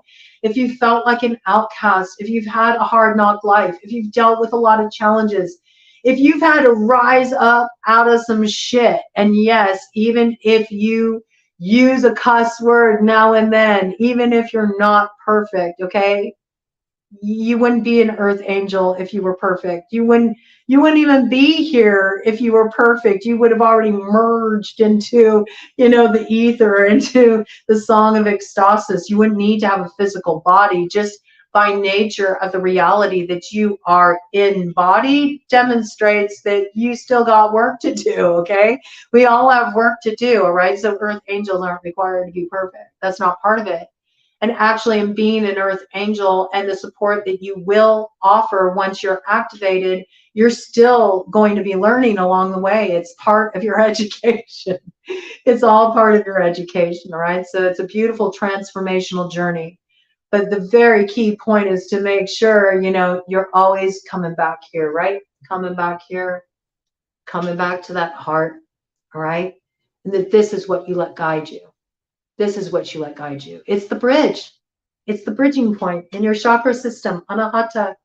It's the bridge between the upper channels and your lower channels. It's the bridge between heaven and earth. It all happens right here, okay? So I had all of these tenets, all 7 of these tenets. They came in, and they came in that order for me, okay? And strangers. I now recognize them as earth angels. I didn't understand it at the time. It was very confusing. That's why I'm sharing this with you, just to help you understand just ways that this energy can manifest. I didn't understand what was going on, but I was fortunately, you know, supported and guided to other people, other earth angels that were going through the same experience, and we were able to connect with each other and talk. And that's why I also wanted to open up this space here, so you all can connect and drop in and talk. Hello, welcome, wonderful to see you. I love the name Eternal Bliss. Yes, yes to eternal bliss. I'm down for that. You know, I wanted this to be a space where you can bring anything in here, and believe me, you know, I've seen it all. In fact, way down the road, like years later, that was the last phrase that came in for me. I had a gentleman approach me on the street after I'd integrated all these downloads, everything that came in for me back in 2010. He walked up to me, he looked at me up and down, he said, "Now I've seen it all." Okay, walked on. So,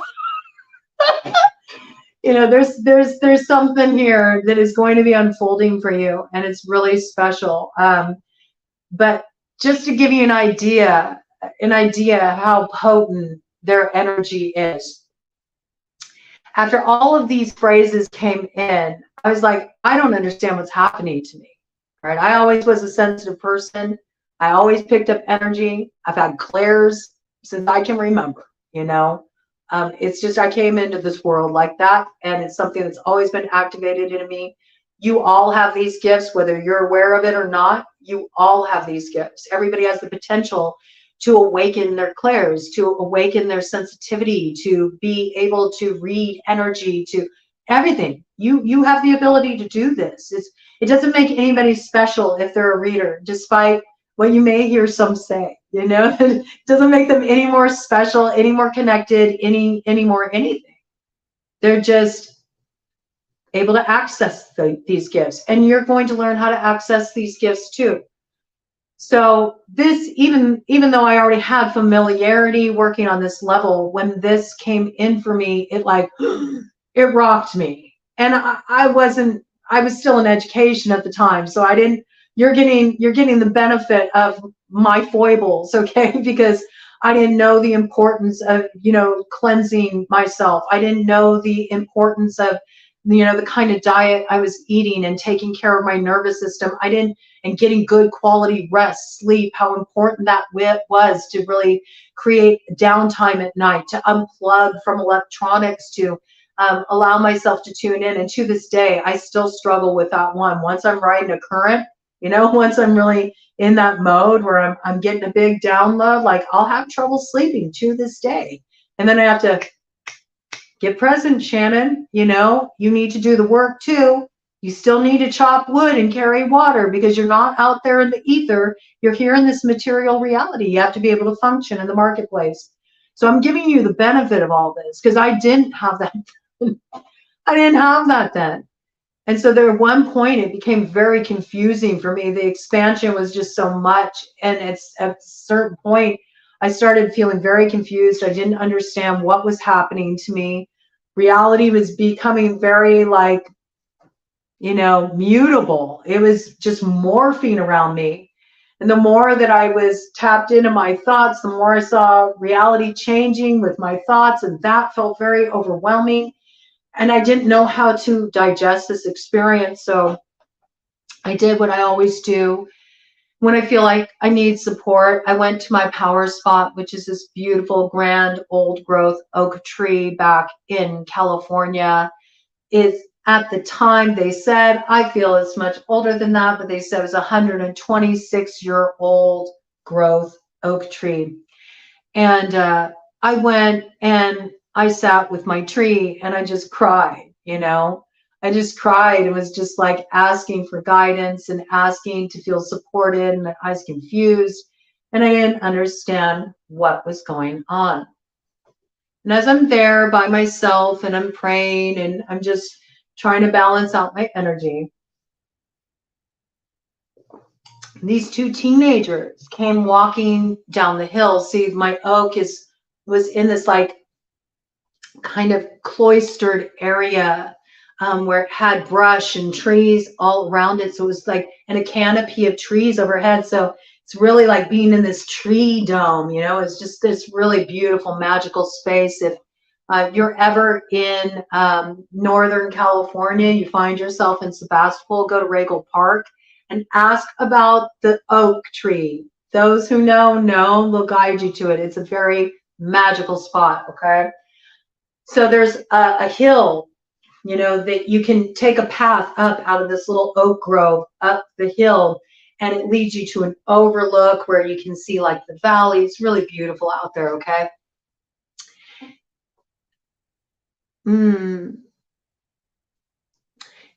That's so interesting. That's so eternal bliss because you're being challenged.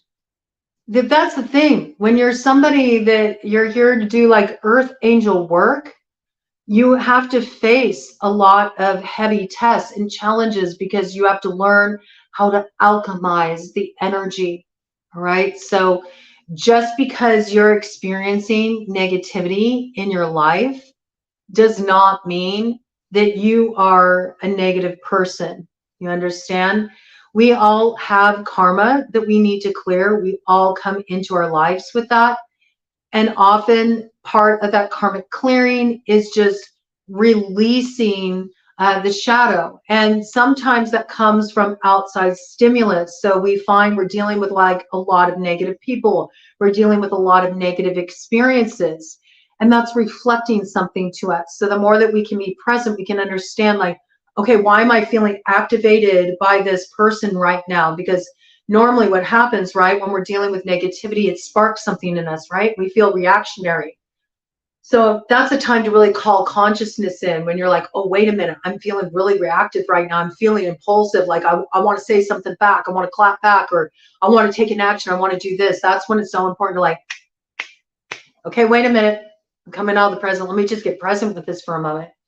And that might mean, if you're actively dealing with somebody like this, getting a little space, okay, a little breathing room, giving yourself a little shield, throwing up a shield around yourself and look at what's going on internally, okay? What's coming up for you? What is it reflecting in you? What is the core emotion? that's being reflected in you by this negative experience. Why is it a negative experience? What is the core emotion that it is waking up in you? All right, because that person is coming in as a teacher, or that situation is coming in to activate a certain lesson for you, a certain awareness. You can take it a step further. You can go, okay, where's the sensation in my body? Take a moment, close your eyes, put your hands on your heart just to hold the space, and ask yourself, okay, where in my body is this feeling of activation? Where is the sensation located? Where is it? Is it in your tummy? Is it in your knees? Is it in the back of your neck, the top of your head? Once you can hone in where you're feeling the sense of activation around it, start to use your breath. Inspire, okay? Draw the energy of the ether down and imagine the breath going into the space where you're feeling the sensation in your physical body. It's okay. It's okay. It's okay. So it sounds like you're feeling a sense of failure. What I'm picking up, if I may, what I'm picking up and what I'm feeling, what's coming forward and what you're sharing is a feeling of failure, or a feeling of not being good enough, or a feeling of not getting it right. I'm picking that up. It's like the core, that's the core shadow energy you're being asked to transform. It's not a failing. It's not a failing. So then there's this piece about that. When you tune into this energy, take a moment, eternal bliss, just for a moment, humor me. Close your eyes right now. Just take a moment, close your eyes. And this feeling you brought in of, I'm constantly failing in my exams, even though I'm putting 100% into it. Okay? Just hold that feeling in your body. Where do you notice the sensation of that feeling, the physical sensation? Let's take it out of the mental, because that's the thought, okay? Let's take it out of the mental. Let's embody it. Where do you feel the sensation of that? I'm constantly failing in my exams, even though I'm putting 100% into it. When you locate where that feeling is in your physical body, if you're able to, put your hands on that part of your body and start breathing into that space. Imagine your breath traveling down to that part of your body where you have your hands resting. It's okay to imagine it, even if you can't connect it. It's okay. Just pretend at the back of your head. Okay, place your hands on the back of your head and start breathing into the back of your head, right? And as you breathe into the back of your head, I want you to see, do you see any kind of images coming through, any kind of qualities? Let's build a quality around the sensation at the back of your head that is holding this charge, right? Does it have a color? Does it have a sound? Does it have a texture? Does it have a temperature? Build this image around this sensation at the back of your head. Maybe you even see a distinct image, white, okay. Just see a distinct image build around it. Maybe even it becomes an object. Maybe this white that you see, maybe it forms an object, okay? However it comes through, no way is wrong. It's right and it's perfect for you. It's the sensation is there to communicate something to you. And this is beautiful. This is how we become present, okay? This is how we become present with those shadow aspects. This is how we transmute the energy, okay? So eternal bliss. And what I want you to do is start breathing into this white energy, whatever form it's taken. And as you breathe into it, allow the breath to start to dissipate it.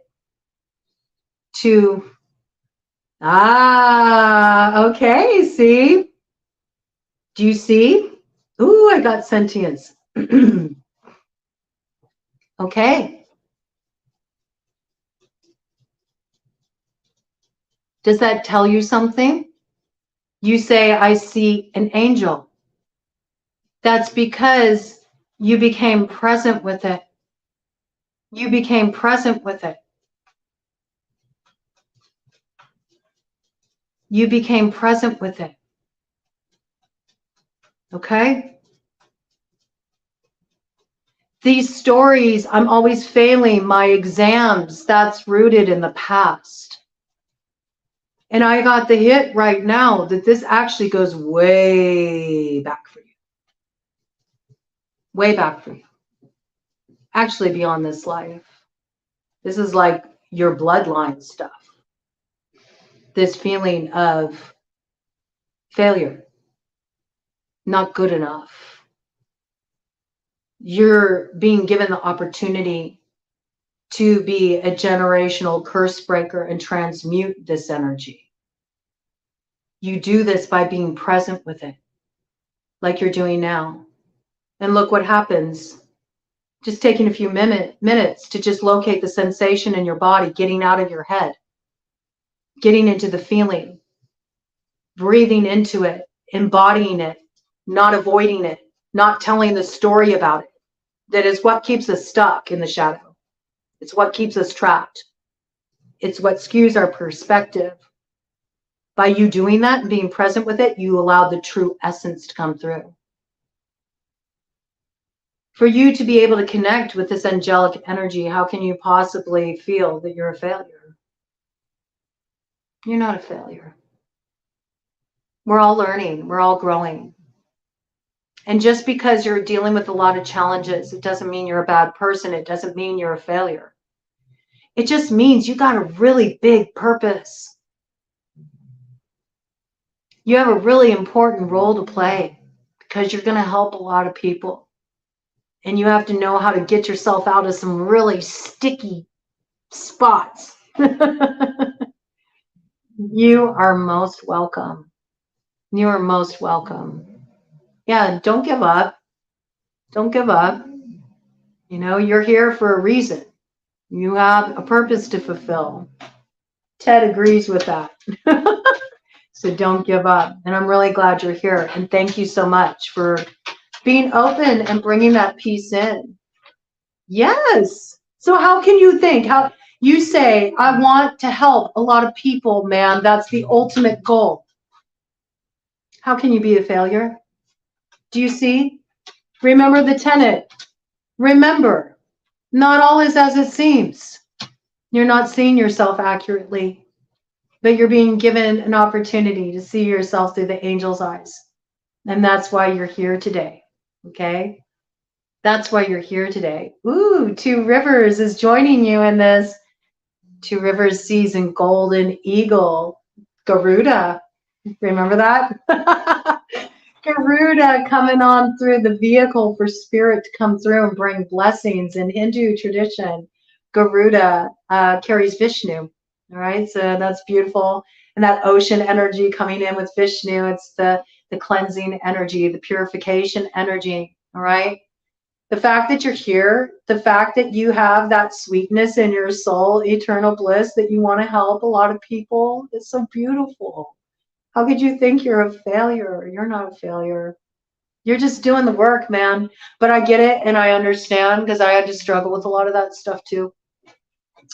And sometimes if I'm having a really hard time, I'll forget for a moment, you know, and then I have to go back and I have to hold that space, you know, but we're all, look at this, but we're all working the path. High Priestess, okay? Oh, I'm grateful for you. Thank you so much. This is what I want. This is what I want here. I want people to connect on a real level. Oh, you're already acing it. That's what you don't see. You're acing it right now. You're acing it right now. That's all you have to do. Just showing up and being present. That's all you have to do. The rest is going to come on through you. I guarantee you. I love that High Priestess shows up at this point. Success. You'll be successful. Eternal bliss. We'll all be successful as long as we stay focused like that. Okay. So I love that this piece came in at that point because it's just so perfect. So there I was sitting with my oak, and I'm in this private space, and I had this space all to myself, and I was crying, and I felt very vulnerable, and I felt like I was blowing it, much like you just brought in eternal bliss. I'm like, I don't know how to work with this energy. I don't understand what's going on with me. I'm confused. And I saw these two teenagers walking down the hill into my private space, my private grove with me. And I was like, oh my gosh, no, why? Why now? I don't want other people in my space right now. I feel so vulnerable and I feel so confused. And I'm a hot mess right now. I mean, I'm just like some crazy lady in the woods crying with a tree. Like, now is not the time for company. It got worse. These two teenagers, they came up to me and they said, is it okay if we sit with you? I'm like wiping away my tears, and I'm like, yeah, sure. I mean, what am I going to do? But it ended up being the most wild experience I've ever had in my life. And to this day, it still has left like such a lasting impression on me.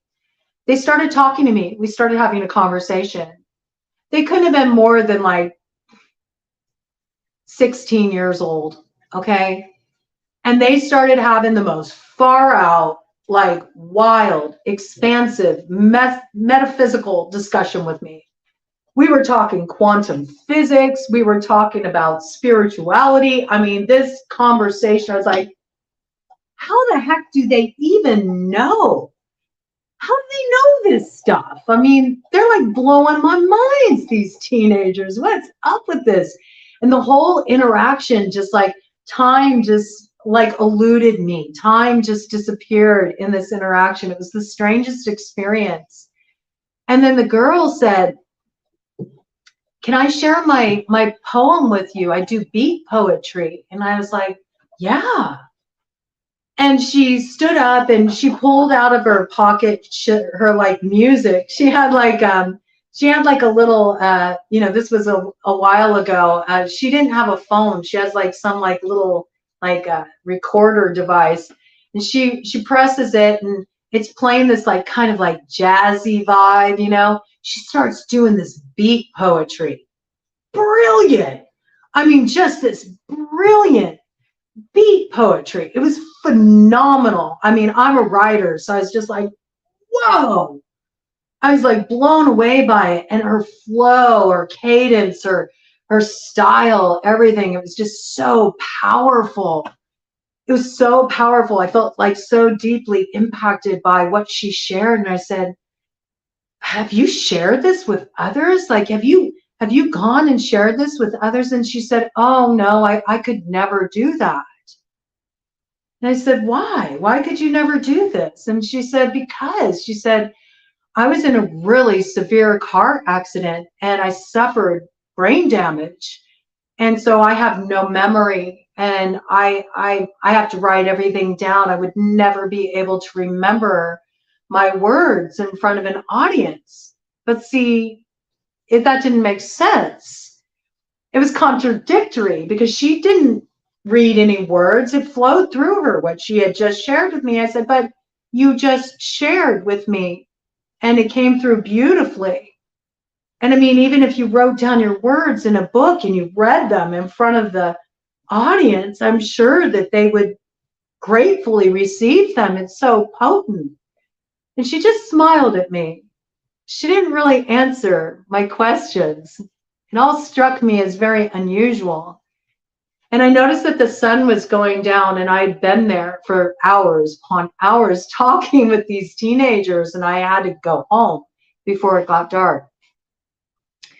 And so I thanked them for their time, and I thanked them for disrupting my solitude and sharing space with me, because it ended up being this really wild, beautiful experience, amazing experience. Not all was as it seemed. And I had talked to them a bit about my angel experiences at that point, once we opened up the conversation and it moved into those waters. But I didn't tell them anything about these phrases that had been coming in for me. I didn't say nothing about that. I kept that to myself. In fact, I hadn't really been talking to a lot of people about that unless somebody was guided to my path and they opened up that they were having that experience and made it safe for me. Because I was so worried, like, what will people think of me? They'll think I'm crazy if I share this. Like, there was a part of me that thought, this is nuts, you know? This is nuts. Nobody would believe me. And so I thanked them. I thanked them for the conversation and told them I needed to get going, but that I really appreciated that they chose to sit and spend their time with me, and that I really enjoyed the communication. And the girl's name was Sam. Samantha was her full name, but she went by Sam for short. So Sam, if you're out there, thank you so much for what you dropped on me that day. I can't remember your friend's name, but it was pretty potent. And they were very warm, and we said our goodbyes, and I went to walk and leave. And as I walked away, Sam calls to me and she says, Shannon. And I turn around and I look at her, and she says, you are a woman of love, and love follows you. Your destiny awaits you. Thoughts are things and carry the weight of responsibility. Be careful what you wish for. You just might get it. Remember, not all is as it seems. To thine own self be true. No matter what you do, follow your heart. And my jaw just dropped, because she said every single phrase that had come in for me over all those weeks in the exact order they came in. And I had said not one word to her about it. And I started laughing at the absurdity of it all, because I couldn't believe what I was experiencing. And I said, you have no idea what you just said to me. And she just looked at me and smiled. And so I really believe that Sam was an earth angel on the realm. It was a pretty beautiful experience. And so I wanted to share that story with all of you, because I feel like it's just such a beautiful bit of wisdom to pass along. Because what I learned later on down the road is that all those phrases had a very distinct purpose. They weren't just coincidental, obviously. They were actually an instruction guide for how to work with angel energy, and how to hold the energy, and how to run your own energy and your energy body. So I want to first pass them on to all of you, for you to sit with, and for them to work their own medicine with you, and for you to see how they play out and express themselves through your life. Because how they will express themselves through your life is going to be different than how they express through mine. It's your path, and it's beautiful. And there is no failure on this path. Just opening up to the experience and trusting it is going to reveal so much to you, okay? So as you choose to step on this path, really honor and align yourself with the truth of that your truth is what really matters as you open up to your gifts, all right?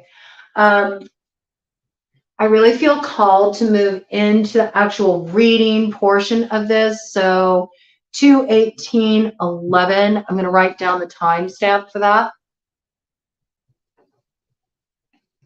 We are looking at this elementally. So please, you're going to listen to the portion that is for your particular sun and moon sign only, okay? Elemental.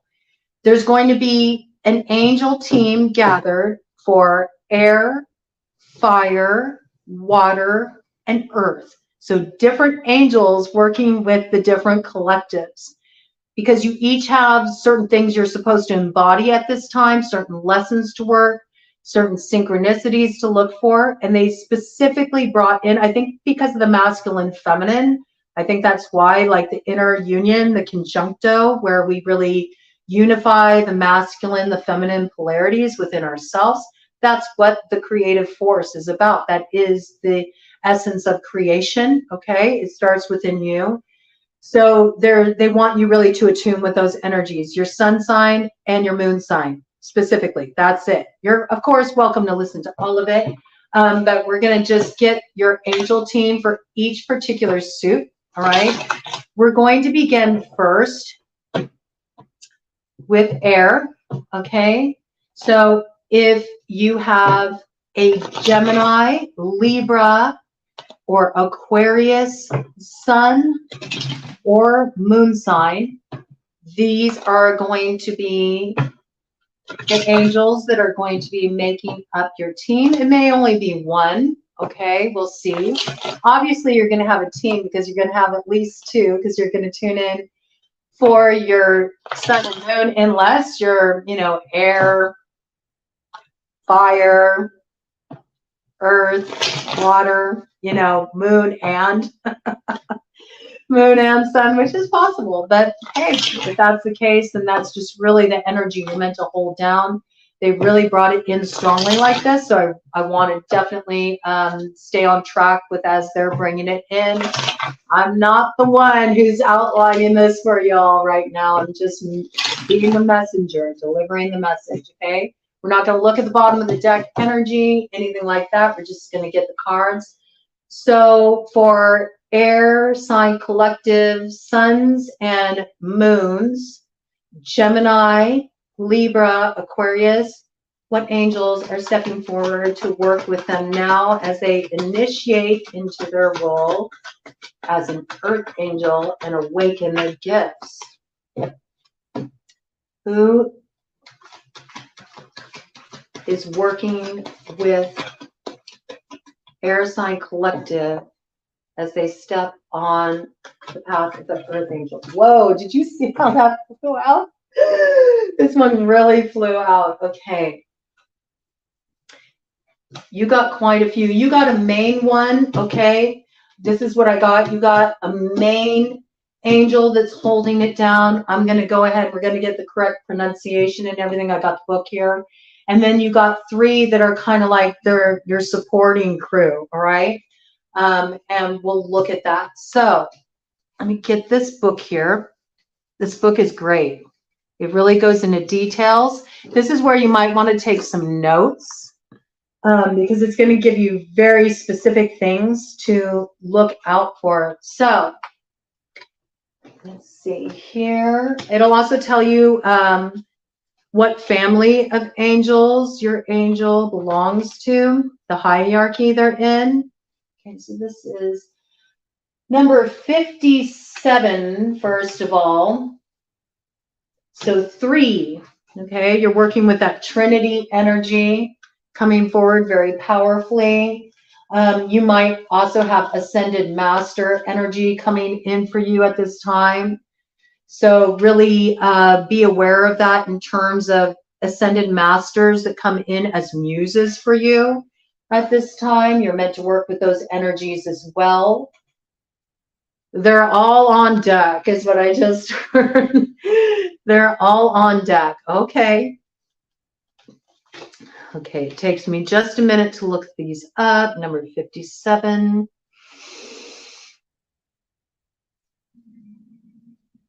Namamiya, okay? This is the main angel that's working with you. Namamiya, the lovely God. I like that. Almost has like hermit vibes, right? Notice the lantern being held to guide forward. Young energy too. Very interesting. Namamiya is how you say the name.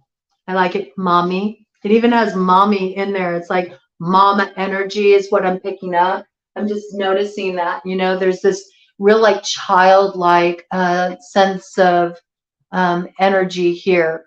Maybe there's a little like inner mothering that's going to happen in working with this angel, something that needs to be nurtured in you.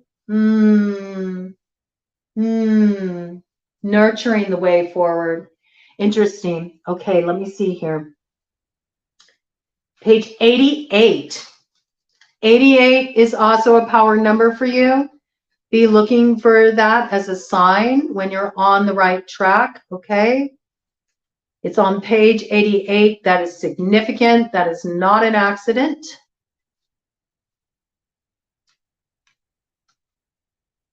'88 is 16 is 7. 7 is another power number for you. All right. All of these numbers coming into play. Namamiya. the lovely god. Namamia is of the archangels, okay? So you've got an archangel that is going to be working with you, and this archangel is associated with Psalm 115, verse 11. And it says, "Yea, that fear the Lord, trust in the Lord. He is their help and their shield." So if you're drawn to work with the psalm, you can work with it any way that feels right for you. You can use it as a way to open your day. You can do a candle visual with it. You can do any kind of spiritual baths where you also work with that psalm, okay? And it says here, those born under this angel's influence love the military. This is very interesting. Not what I was expecting. Okay, military, and will distinguish themselves through bravery and greatness of spirit. Okay, I see. They can endure hardship with great courage. Remember, what were we just talking about? Like a lot of times you may have a harder road to hoe. It's because you're going through this like refining process, you know. Sometimes we're first tempered by soul smithing, you know. Things got to get a little hot. You got to have your place in the hot seat. You have to have that fire test of truth. It says Namamia brings general prosperity, delivers prisoners from their bonds, and governs great captains. So this is a beautiful message. Namamia is helping you get free. Namamia is helping you step into the flow of abundance. There's also this piece here that maybe you are going to help guide others to get through what's keeping them stuck, helping them find their own sense of freedom. Maybe that's a core, important, central theme in the work you're here to do. And it says soul guardian for those born from 6:40 p.m. to 7 p.m. So I would say 6:40 p.m. to 7 p.m. That 20 minutes there is a really potent time for you, even if you weren't born between those times. There's something that can be born within you during those times, some kind of inspiration that can come in. So as much as you are able to create like a little drop-in point at that time, whether it's to do a little meditation or maybe go for a walk, or just relax, take a nap, do something creative. As much as you can create space at that time, I feel like it's a potent point when you can get a lot of downloads coming in from your angel team to assist you.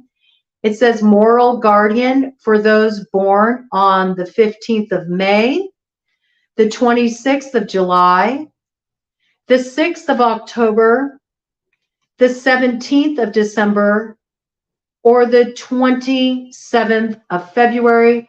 Likewise, these dates may play a very important role in what's coming up for you or who you'll be dealing with. These are all things that will connect the dots for you through synchronicity. I'm also breaking them down numerologically. I can't help it when I look at numbers. I'm looking at life path number 6, life path number 8, life path number 9 coming in very strongly here too. And it says physical guardian for those born from the 25th through the 29th of December, okay? So Sagittarian energy coming in very strongly there. You can also look at the signs, the astrological signs that are associated with those dates, and that can give you a clue about who you may be working with, significant people, soulmates that may be coming onto your path, okay? All of this is playing a role.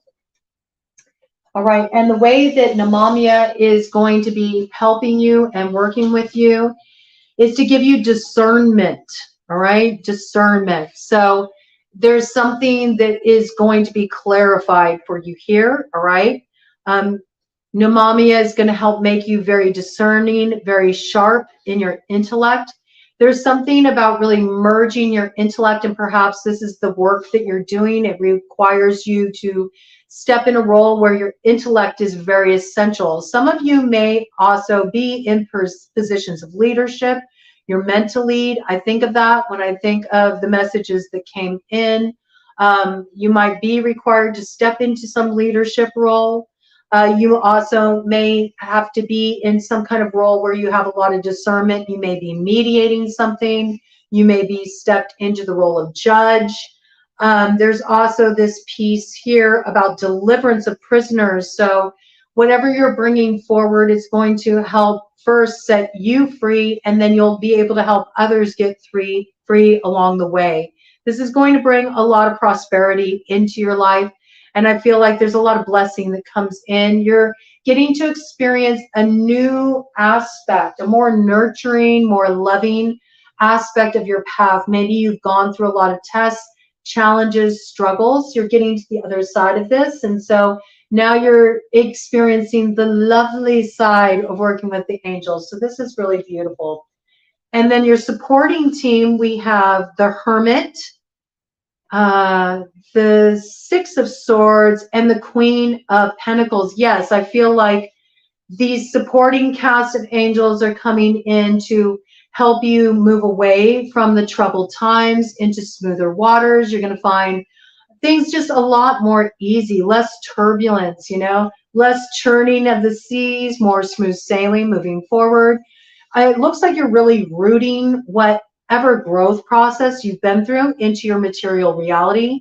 This will pay off on all levels. Of course, materially, you're going to be feeling supported. There's financial growth here. There's stability here. There's rootedness here. There's a sense of home here. Also a sense of belonging. I feel like this is a piece that's really stepping in for you.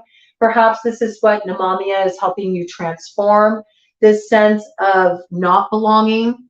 So where you felt kind of cast aside or separate from, not a part, or maybe even felt like, I don't even belong here. Like, where do I belong? Where do I fit in? You're going to find your sense of belonging. I feel like you're going to be moving out of this hermit, this hermit role. You're meant to take everything you learned in this private time. Isn't it wild that the hermit came through? Huh? Look at it. There's the time here. It's like time's up on being a hermit.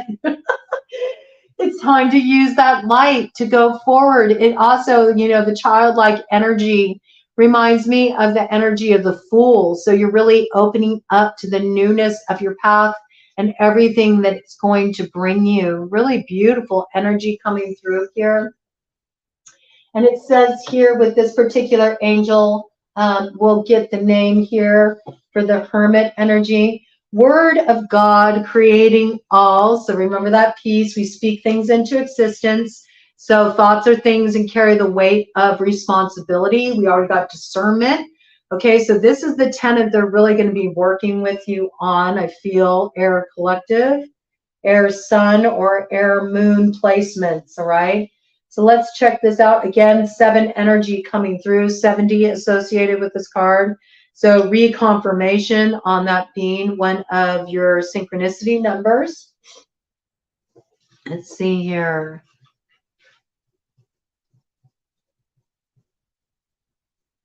Yabamiya is how you pronounce the name, and it's on page 101. Okay, you're getting a little 101 in angels speaking things into existence. All right, this should be very interesting. Some of you are going to be doing public speaking, or you have something to offer through the written word, something through communication, whether that's on the World Wide Web or whether it's in person through workshops, or you're an educator, something along these lines. There may be something about trying to find balance in the world, standing up against the inequities in the world, creating a sense of justice that's coming through. Also, you're meant to kind of take charge. You're meant to be in more of a kind of leadership role. I pick up, it says alchemy and transformation, rules, natural events, and helps with spiritual progress. So that's the role that, what was it again? I want to make sure I say it right. Get the correct pronunciation.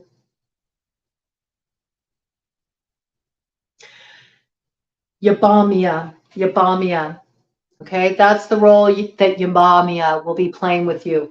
And you may notice that it says rules natural events. So you really may notice that when you're in nature, you have Yavamya come in for you and provide some kind of alchemy transformational point.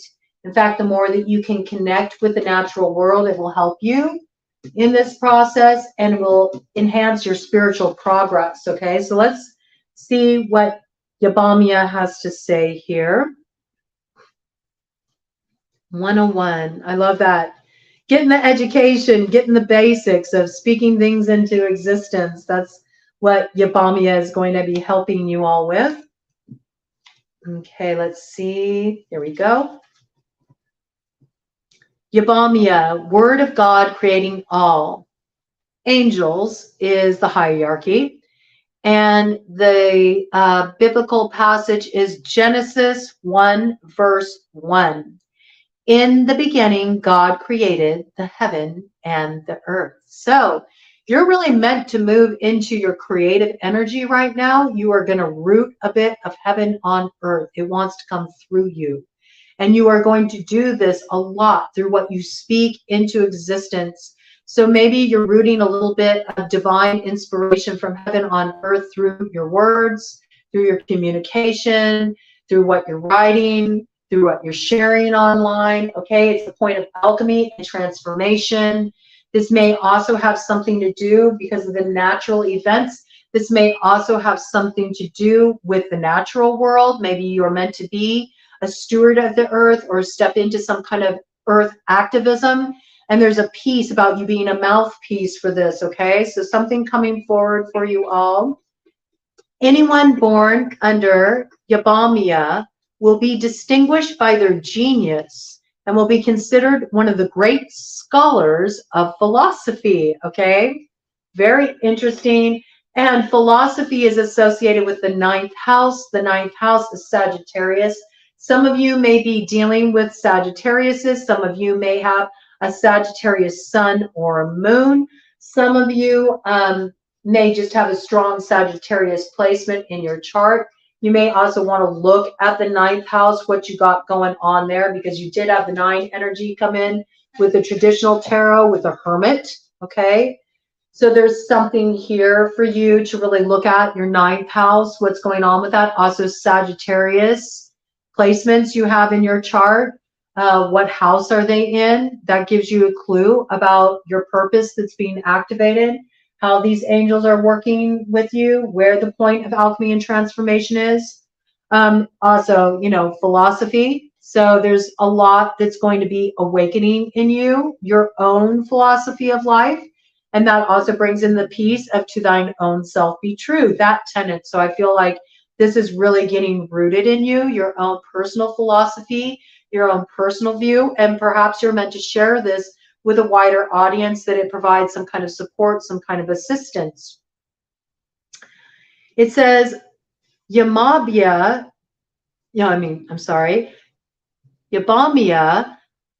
governs natural processes and phenomena of nature and protects those who wish to progress spiritually. Soul guardian for those born from 11 p.m. to 11:20 p.m. Okay, so again, this can be a powerful time for you. If you're not able to drop in at the first time, you can drop in on one of these other times. This would be a wonderful way to set up your dinacharya, your schedule. Maybe have like some time when you can drop. If you're a night owl, this would be a great time for you to drop in, get quiet, you know, do a little meditation. Tune out the electronics, drop in real deep, get some guidance from the angels coming through, align your energy, do your chakra clearing, do some yoga, anything along those lines. 11 p.m. to 11:20 p.m., okay? Moral guardian for those born on the 28th of May, the 8th of August, the 19th of October, the 30th of December, or the 12th of March. All of these dates could be very significant for you, so take a note of them. Also, those born on those dates within that sign group, that astrological sign group. I'm also picking up life path number 1 very strongly. Those of you life path ones, you have your gifts. Your spiritual gifts are awakening right now. We also have life path eights here very strongly. Life path 3 very strongly. Life path 3, you also have special spiritual gifts awakening for you now if you were born on the 30th, okay? And then physical guardian for those born from the 28th of February to March 4th, all right? So we have life path 1 there, life path 4 as well coming in. I'm bringing this all in so you can feel like you can personally connect with it as well. Also, I feel these dates are significant beyond the places where it's talking about guardian of this, guardian of that. It's coming through very strongly that these are important dates for you. So you want to be mindful. And if these dates have already passed, then perhaps there's, something significant that happened back at that time that is coming to completion, wrapping up now. And if not that, it will be the upcoming next round of that date when something very significant happens. It's like a signpost for you, okay? The next one we have is the Queen of Swords. I went to say Queen of Swords. Okay, Queen of Swords. You're coming through very strong in your energy right now. Again, that decisive energy. It is about the sword suit. I meant to say Queen of Pentacles. Queen of Swords, you're getting ready to really actualize things, manifest things, right? It's coming on through. Number 55, the change is nigh. It's just around the corner. You're closing out the cycle. Libra, you're holding down the South Node. I feel this is coming in very strongly for those with Libra Sun or Libra Moon placements, okay? You're closing out the old karma. The change is here. You're moving into the new cycle. You're about to really step into the manifestation of that, all right? And the lessons you learned with that 55 energy. 55 is a power number, a lot of change that's meant to bring you into balance. It may be unexpected. It may feel a bit like a wild ride at times, but it's all to bring things into balance and to bring the new way forward. The more you can say yes with it, flow with it, the easier it will be for you. All right. And this angel's name is pronounced Mabahia. Mabahia. Mabahia. Mabahia. Okay. And Mabahia is on page 86, right?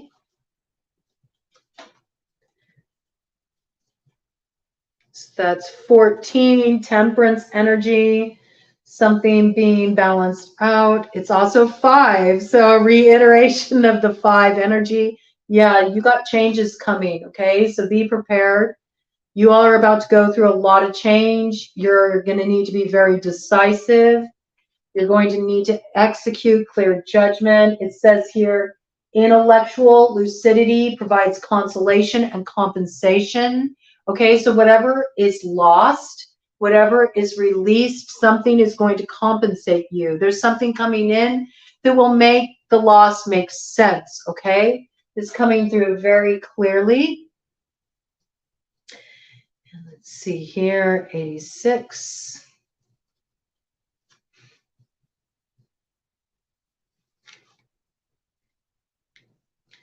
Mabahia, the eternal God. Hierarchy, principalities, okay? Associated with Psalm 102, verse 12.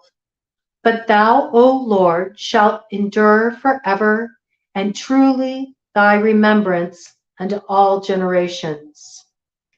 The person born under Mabahia will be distinguished by good works. Their piety and zeal for completing their duties will be known before God and man. All right, so you're going to be known for the work that you're doing in the world, which is why you're needing to be so clear and decisive. It carries a certain weight of responsibility with it.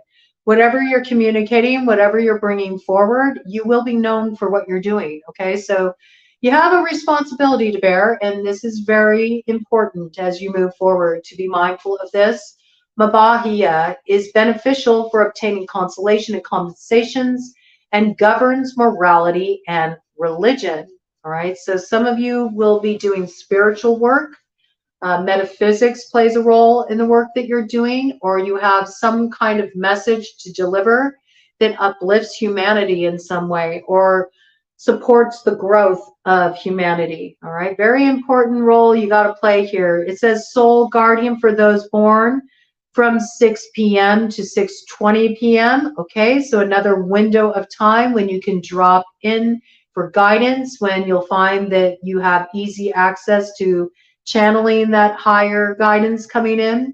Moral guardian for those born on the 13th of May, the 24th of July, the 4th of October, the 15th of December, or 25th of February. So we have life path number again 4, again 6.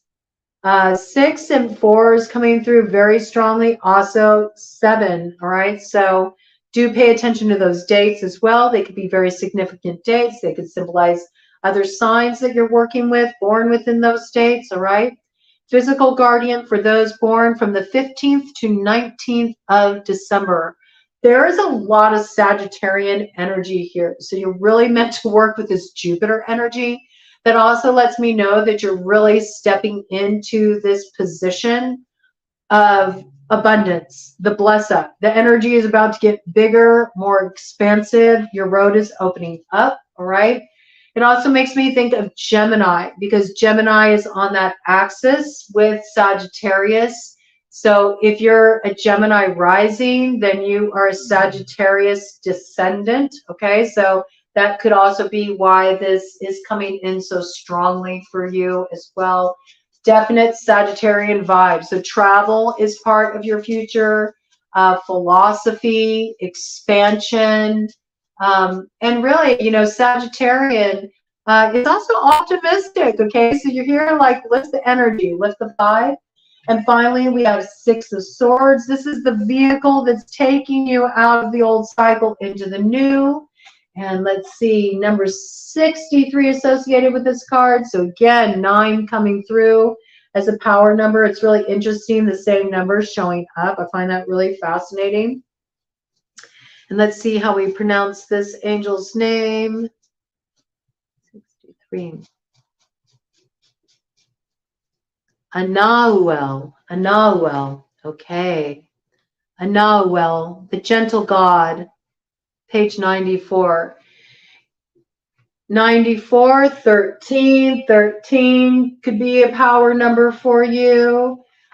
You did have the piece about ascended masters and other energies coming into Muse. So Freya, I just brought in a whole download on a recent video on Freya. So Freya's coming on through.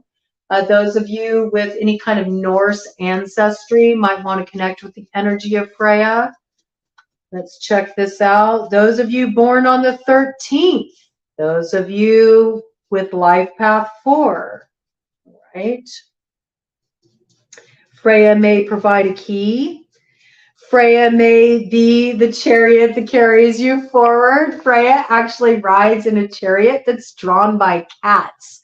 That is funny for that to come through. It's true though. She rides in a chariot that's drawn by cats. So also a little playful energy coming in, a little vast energy coming in around there, a little pleasure. There is this kind of theme coming through here for you where there's sort of like this nurturing, this childlike wonder. It's like, it feels like you're meant, and gentle, the gentle God here. It feels like you're meant to now move into a more gentle, nurturing cycle or sweeter cycle where things are just going to be a little easier. So I feel like this particular group's been through a lot of challenges, and it was 2:48:44 on the clock when that came in. So yes, I feel like you've been through a lot of challenges, and now you're coming together with, you know, a much nicer, easier, more lovely timeline, which is beautiful, beautiful energy to come in. It says here, perception of unity, protects against accidents and heals the sick. So there is some healing happening here for you. I feel like you're going to be doing a lot of healing work. You're going to be restoring your body. You're going to be experiencing a healing in your body. really give care to your body. It's so important at this time for you to feel really supported with the new energy coming in for you. I think you're going to now be perceiving unity. You're going to be seeing things come together where things were divided. Things are coming together. Things are healing. So that's a real beautiful energy coming in for you. I'm seeing here stargazer lily. I'm just noticing the plant here. So stargazer lily may be coming through as a plant ally, a flower ally you might want to work with. Bring some of them into your home. They have a beautiful fragrance, just absolutely beautiful fragrance. And give yourself some flowers that might be sort of nice, you know, have them on the altar. This just kind of coming in to sort of please the angelic energies. It will also please your senses. It'll bring some beauty into your environment. And you're meant to have more of this, to kind of like be more mindful of the beauty, the unity, the sweet taste of life, and nurture yourself in this way through pleasure, through nurturing, through gentleness, which sounds really wonderful because it looks like y'all have been dealing with some things have been a bit harsh for a while. Okay, so let's see further guidance here, page 63, to get the numbers, and then we'll move on to fire. Oh no, that was number 60. Lost the page. Hold on. I wanted to take my time with this. I really want to get the correct pronunciation of the different angels' names too. 94. That's right. Okay.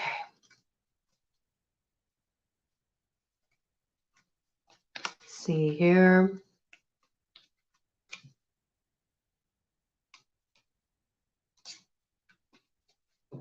Anahuel, the gentle God. Another archangel. Okay, so you got a couple archangels on your team associated with Psalm 100, verse 2. Serve the Lord with gladness. Come before his presence with singing. All right. Remember that creativity piece came in. So a lot of you may be creative types. Maybe that's the way you're meant to share your voice. Maybe you've held this. This is just coming in. This is for somebody. Maybe you're a singer and you kind of held your voice in. You've been shy about sharing it. Maybe you're worried about how it'll be received. You're being asked to start to dip your toes in that pool. Bring your gifts forward. I think you'll find it really opens up something in you. It might even open up your channeling more. It might really clear your throat chakra. Okay, this is very important. Work with salt gargles. Okay, it can be really helpful for just like soothing the vocal cords and opening up blockages here. As I'm talking about it, I'm getting blockage coming in around the throat, so I think this is key. You can also work with slippery elm. Slippery elm tea can be very helpful too. You want to take care of your voice. Your voice matters. You have something to share with your voice, all right? This coming through very strongly. Those born under Anuel will have a subtle and ingenious spirit. They will distinguish themselves through their industry and actions, okay? So you got that secret sauce. You got something very special that only you do. Some of you, it's your voice, okay? Or how you use your voice or what you have to share through that throat chakra. It's part of your purpose, okay? Anuel protects against accidents, preserves health and cures illnesses, and rules over commerce, bankers, businessmen, and clerks. So a lot of you are meant to really, this is your work. You're meant to step into some kind of work that is going to shift the collective consciousness. You have something very unique to contribute. It's part of your purpose, and it's where your work as an earth angel is coming forward. It says soul guardian for those born from 8:40 p.m. to 9 p.m. So again, another space of time you can work with for meditation, for dropping in with creativity, for doing any kind of deep listening, creating that space where your guidance can come through. Soul guardian for those born, oh, I already read that one. Moral guardian for those born on the 21st of May. the 1st of August, the 12th of October, the 23rd of December, or the 5th of March. So again, these are also important dates for you. Pay attention to those dates. Notice the signs that come through on those dates, the synchronicities. You may be working with people that were born on those dates, people that fall within those astrological signs. They might be soulmates coming in. And it also says physical guardian for those born from the 24th to the 28th of January. So we also have, let's see, life path number 3, again, 1, again, 3, again, 5 reiterated a couple times. And we also have life path number 6 again and 1 again. So really had a lot of similar life path numbers come forward with this group. This looks really beautiful. This really looks good. So this is your spirit team, your angelic team, and what they're working on with you right now as you earn your wings. And so you can come back to this section of the video because I'll have those timestamps for you. Please give me time to do it because I don't get the timestamps in the moment when I'm like actually working with the cards. I have the timestamp for when the read starts, but I'll need to watch the replay myself. Also, so I can receive the memo because half the time I don't know what I'm talking about when I'm doing these because I'm channeling. So I kind of step aside. So I'll watch back the replay and I'll get all that information for you all, okay?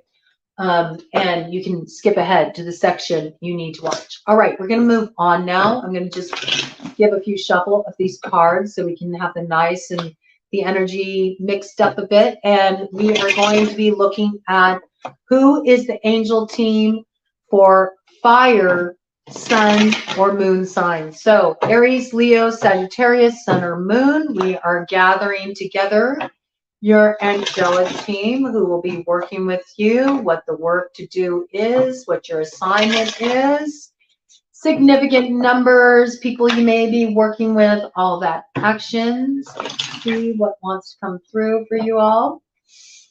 All right.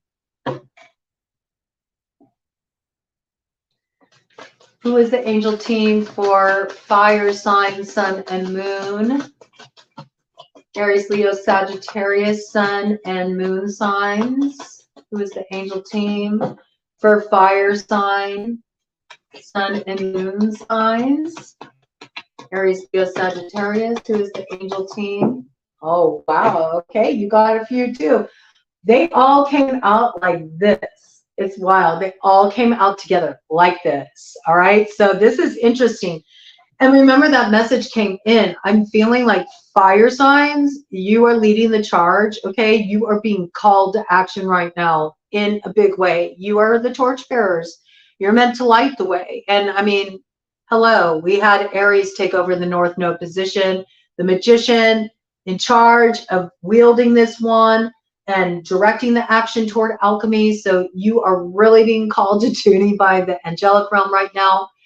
This is gorgeous, what comes out as your initial angel, because what do we got here? We got the 4 of Wands. Okay, come on through. The 1111 card, total alignment. 1111 is a significant number for you, a significant synchronicity for you. You're going to see 1111 coming in a lot more for you. Every time you see 1111, it's going to be your cue that you are really aligning with your path, and there's important information coming in, important guidance, important synchronicities. So pay attention and be present, all right? Because you're really linking up with your timeline right now, really linking up with your purpose. Associated with the number 5. So 5 is a number for you too, all right? You got change coming in. This change is going to be swift. Again, it's going to be like night and day. However things have been going, wherever you've been at, it's about to be completely different and in the best way possible, because it's bringing you into true alignment with your passion, your purpose, the path you're meant to be on. And it says here, rectification helps one live in peace with everyone. So again, much like air sign collective, you are heading into a very peaceful time in your life. You're coming into alignment. There's some kind of rectification here, okay? Where things have been unjust, unfair, balance is happening here. You are being restored. You're being lifted up. It's a really beautiful energy.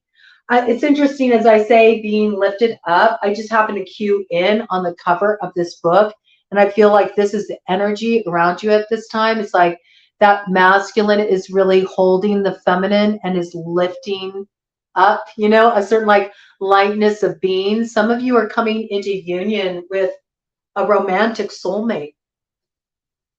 A romantic soulmate, and it's through your connection, through your relationship, that some kind of beautiful alchemy happens. What a beautiful message. All right, number 5. So let's find out about this angel, what hierarchy they are and how they're working with you. Get your special numbers.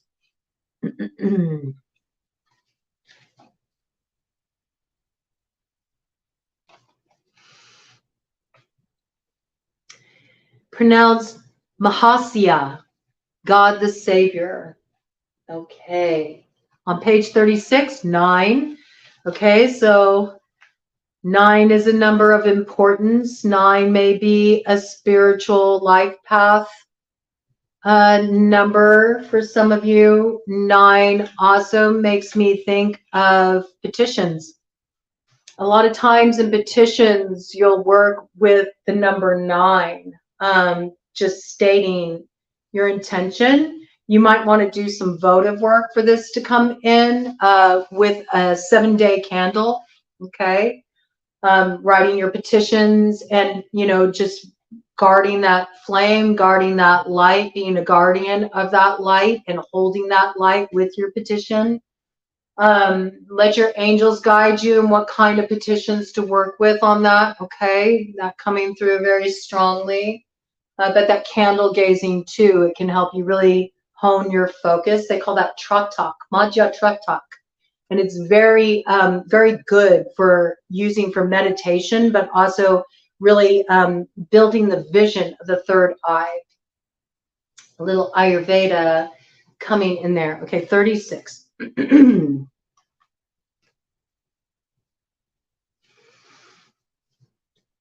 Mahasya, God the Savior. Okay, the seraphim is the hierarchy and associated with Psalm 34:5. And this may be good to work with for a petition, okay? I sought the Lord, and he heard me and delivered me from all my fears. So beautiful.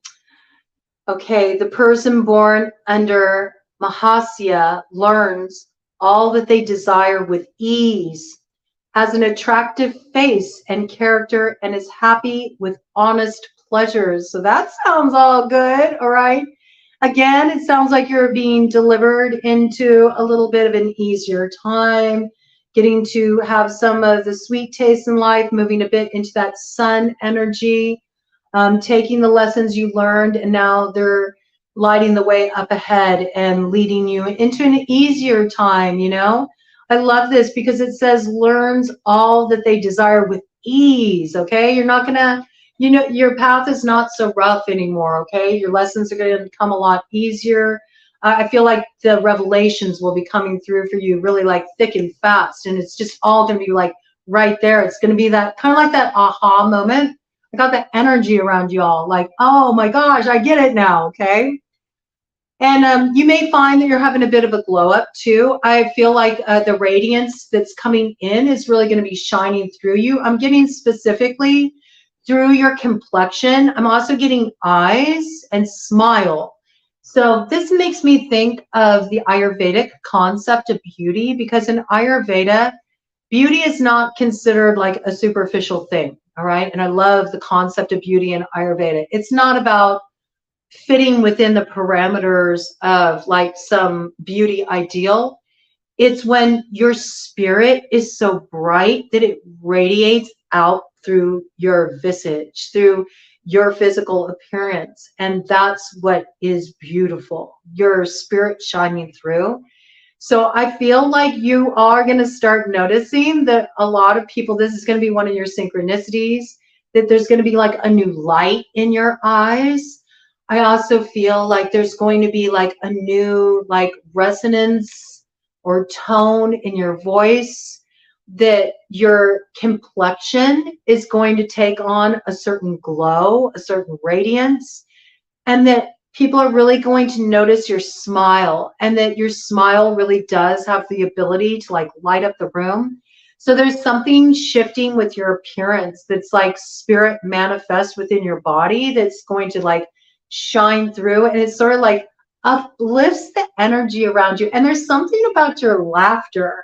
Like your laughter has a special kind of magic. Your laughter has the ability to chase away fear. Your laughter is your best banisher, okay? So work with this energy a bit. And do, enjoy the pleasures on offer. You're really being asked to enjoy what makes you happy, let yourself have some pleasure. Again, it's really interesting. It looks like air and fire both. And it's interesting because both air is holding up the south node now and fire is holding up the north node. So I think y'all, in order for you to arrive at those positions, you've been through some fierce challenges already, which might be why you're experiencing this beautiful, turning of the wheel and getting, a little bit of a higher rung of the spiral. So nice that you're getting to move into this up leveling of energy, these downloads, this new attunement, alignment in a gentler, happier, easier, more pleasurable way, okay? Mahasya helps you to live in peace with the entire world, all right? So I think you're going to be happy with how things turn out. I also think you're going to bring a lot of peace and comfort to those around you as well, all right? And that's just part of your magnanimous spirit, okay?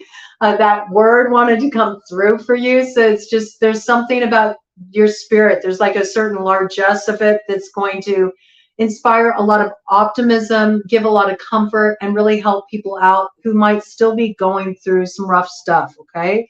So it looks like a lot of peace coming in, not only for you, but in people connected with you. You might be called to be a peacemaker. You might be called to be a mediator in certain situations, and you'll be able to bring a lot of balance to situations where it seems like there's no way to get things on an even keel. You're going to be able to find the way through with that, okay? Soul Guardian for those born from 1:20 a.m. to 1:40 a.m. So real late at night for those of you that are night owls. You might also notice you might wake at this time in the middle of the night due to having some kind of lucid dream, something coming in the dream state. It might be very helpful for you. You might be having messages come in your dreams that are very important for you to remember. They give you particular guidance on your path. So you might want to keep like some kind of dream journal near your bedside with a pen so you can just like jot something down. If you happen to wake up, or if you wake up for a bathroom break, you might have like something filter in at that time. You might want to jot it down, okay? So something coming through. Or you may just be like a night owl like me, and you might actually be up at that hour. It might be a really good time. Instead of just kind of like surfing on the World Wide Web, you might want to drop in at that time and do something like meditate, or just turn your attention inwardly and see what comes through. Moral Guardian for those born on the 24th of March, the 4th of June, the 15th of August, the 26th of October, or 6th of January. So again, these dates may be significant for you. They may signal times when something really important comes in, so pay attention when these dates roll around. You may be dealing with people born on those days or signs associated with those days, astrological signs, okay? So pay attention to all of that. You can go down the rabbit hole with this. You may also want to look at where you have those associations in your astrological chart, okay, with those signs associated with those dates. There might be keys there for you, keys that open up doors for you. We're looking at life path number 6, again, coming through very strongly. Life path 4, life path 8. And then it says physical guardian for those born from the 9th to the 13th of April. Okay, so life path 9, life path 4. Again, 13 coming forward as a power number.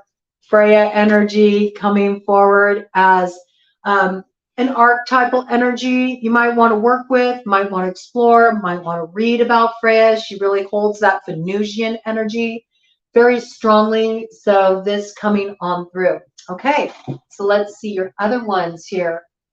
Then you have the Four of Pentacles. Okay, so this is all about stability, establishing the proper foundation. And it says God liberating the oppressed. So you have a lot about like rising up out of oppression, rising up out of restriction, rising up out of something that felt like a loss, where something felt unfair. Okay, so this is really beautiful. There's an upliftment of your energy. It also says here self-atonement. Okay, cures mental illness, deliverance from persecution. All right. So you may be dealing with some self-punishing. All right. That's what I got. You may be beating yourself up. You may be unnecessarily hard on yourself. You might be punishing yourself for something, and you're going to be helped to set yourself free from. That's a mental illness of sort. When you keep going over old ground, when you keep looking back at something you could have done better, when you are living in a place of regret, when you feel any sort of shame, guilt, okay, it can really be like a mental sickness that keeps you in a place of oppression. So I feel like you're being lifted up, you're being healed. A lot of this may be what's coming in is things that were unnecessarily put on you that are not an accurate reflection, right? So there's something that you are going to see more clearly. I get that for a lot of you, it revolves around words you wish you wouldn't have said, things you wish you could have taken back, okay? Maybe you said things spontaneously. There's a tempering energy coming in with this, all right?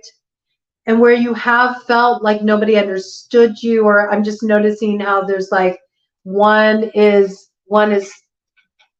dark here, one is light, okay? Where you felt like the black sheep, where you felt like the outsider. Maybe you were made to feel like an outsider. I feel like you're finding where you belong. You're finding a sense of deliverance from that, okay? Something is being restored. The truth is being restored. You're experiencing a sense of liberation and upliftment, all right? It's going to give you a new sense of inner security. It's like your inner foundation is being stabilized, is what I got. And this is, I believe, Mizrael. Let me make sure I have that pronunciation correct there. 60, so number 6 coming through strongly again. 6 is a number of healing. It is the number of the healer, all right? So there's something very deeply and profound healing here. All right, let's see. But the foundation needs to be built for it first. That's what I got. You first need to strengthen your inner foundation before the outer can be healed, before relationships can be healed. I do feel like you're aligning with soulmates too, okay? And there's healing work to be done here, new foundations to be laid, but you have to establish these foundations within yourself first. All right, so let's see here. Mizrael, okay, I was close. Mizrael. 91. So yes, you're closing an old karmic cycle with that 10 energy, and you're preparing to enter a brand new cycle. So much like air collective, clean slate, you're charging forward, brand new beginnings, and it's going to get a lot easier. Okay, your road is opening, so you're through the worst of it. Right? That's good news. That is real good news. So let's see here. Let's go to page 91, and we'll get specific details.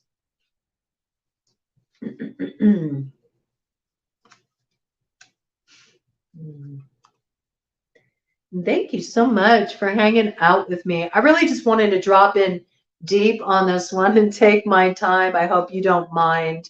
It'll be easy for the people that catch the replay. You know, they can just jump ahead. But I didn't want to rush this one at all. I wanted to just enjoy and hang out with you all, drop in, drop in and enjoy this energy together. Okay. Mitzrael, God liberating the oppressed. This is another archangel, okay? Psalm 145, verse 18. The Lord is righteous in all his ways and holy in all his works. Those born under this angel's influence will unite all the fine qualities of body and soul. See, your body is really a key here. So I'm feeling like it's really important for you to take care of your body right now. You should treat your body as an altar. It's very important. So make sure you're getting good sleep, that you're eating nourishing food, that you're taking time to rest, that you're not pushing too hard, that you're making room for pleasure in your life, that you're getting some exercise in to move the energy, that you're getting out into the elements, out into the great outdoors, breathing in some fresh air. All of these things are essential. And also with that pleasure piece for you all, give yourself some pampering, give yourself some pampering and go ahead, treat yourself, go get a facial, go get a massage, get your hair done, get your nails done, create a little space for this. It's important. It's important. It's part of it for you. It's really part of your journey right now. They will distinguish themselves through their virtues, spirit, and agreeable humor, and will have a long life. Okay, so this is beautiful. Again, that piece about your laughter that came through for you all, that people might really notice something special about your laughter. I do feel you're here to sort of infuse a little bit of optimism, bring a little fun in, chase away the negative vibes, that lower vibrational energy with your laughter. Your laughter is the best vanisher of all right? It says, Mitzrael heals mental and spiritual sickness and delivers you from your enemies.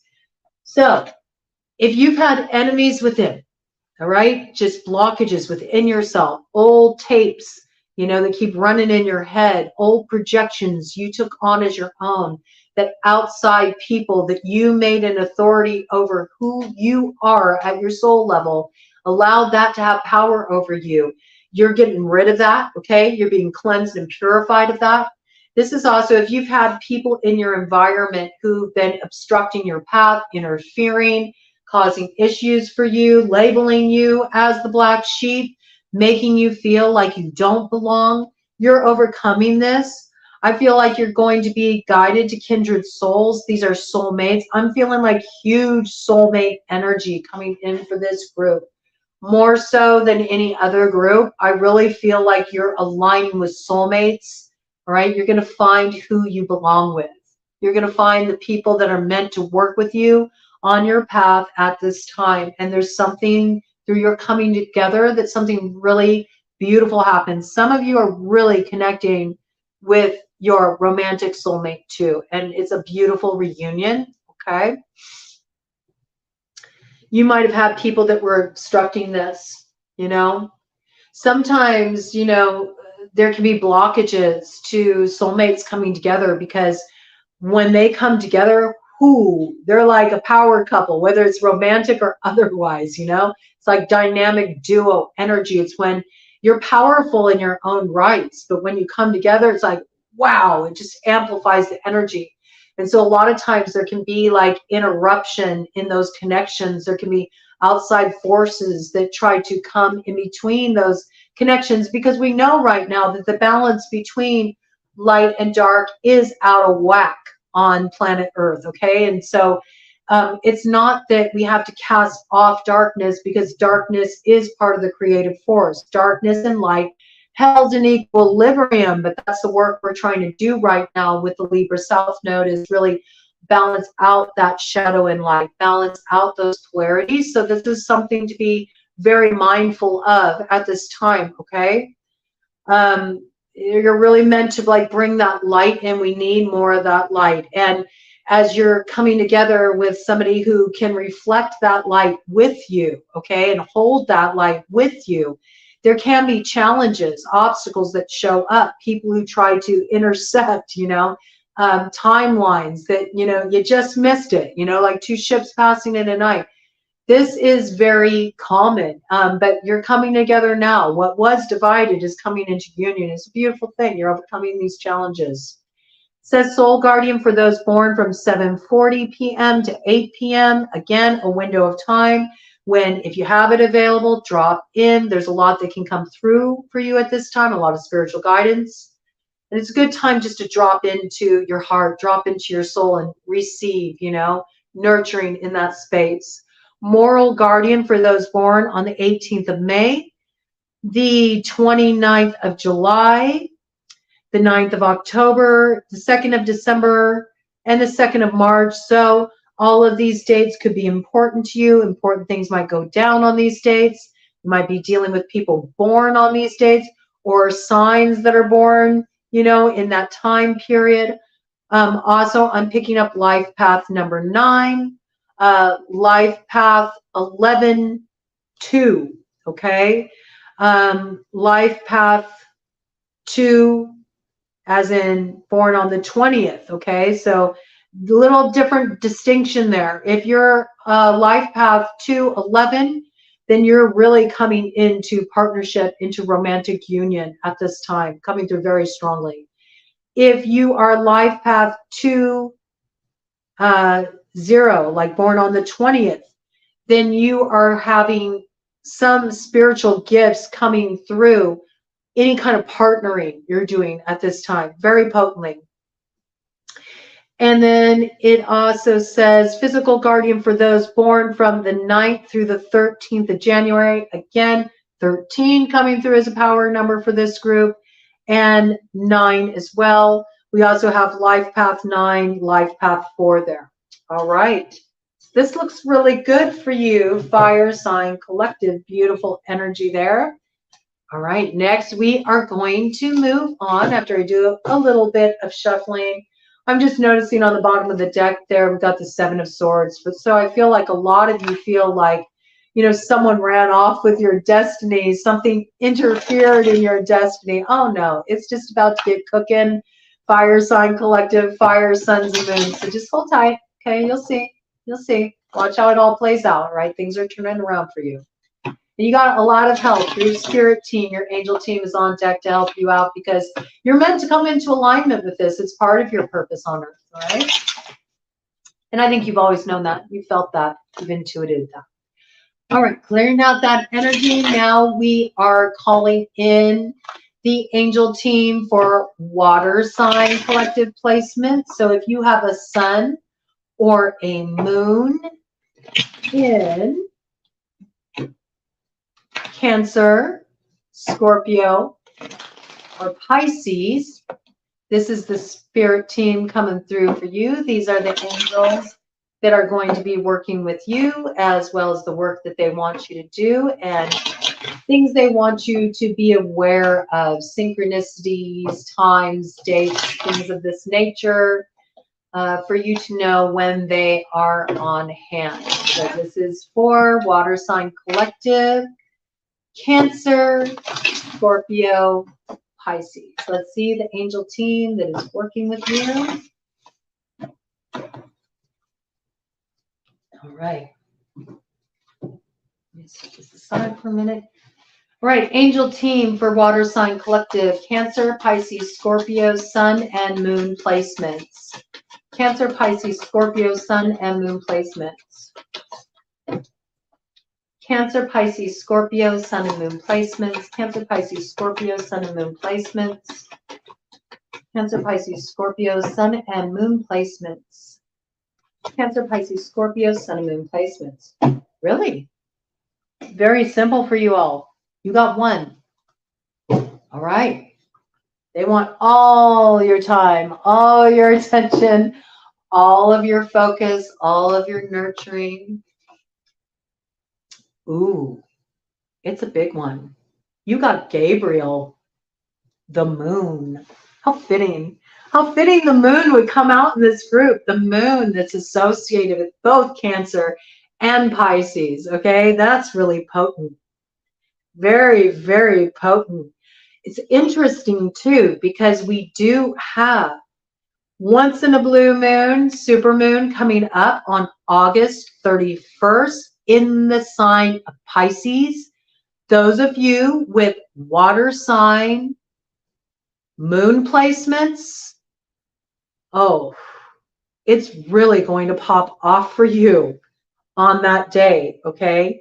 It's coming in for all of you, though. Very significant, though. Very significant for water sign moon placements. Cancer, Scorpio, Pisces moons. Also, you may want to check what sign your moon is in your progress chart, okay, in relation to this.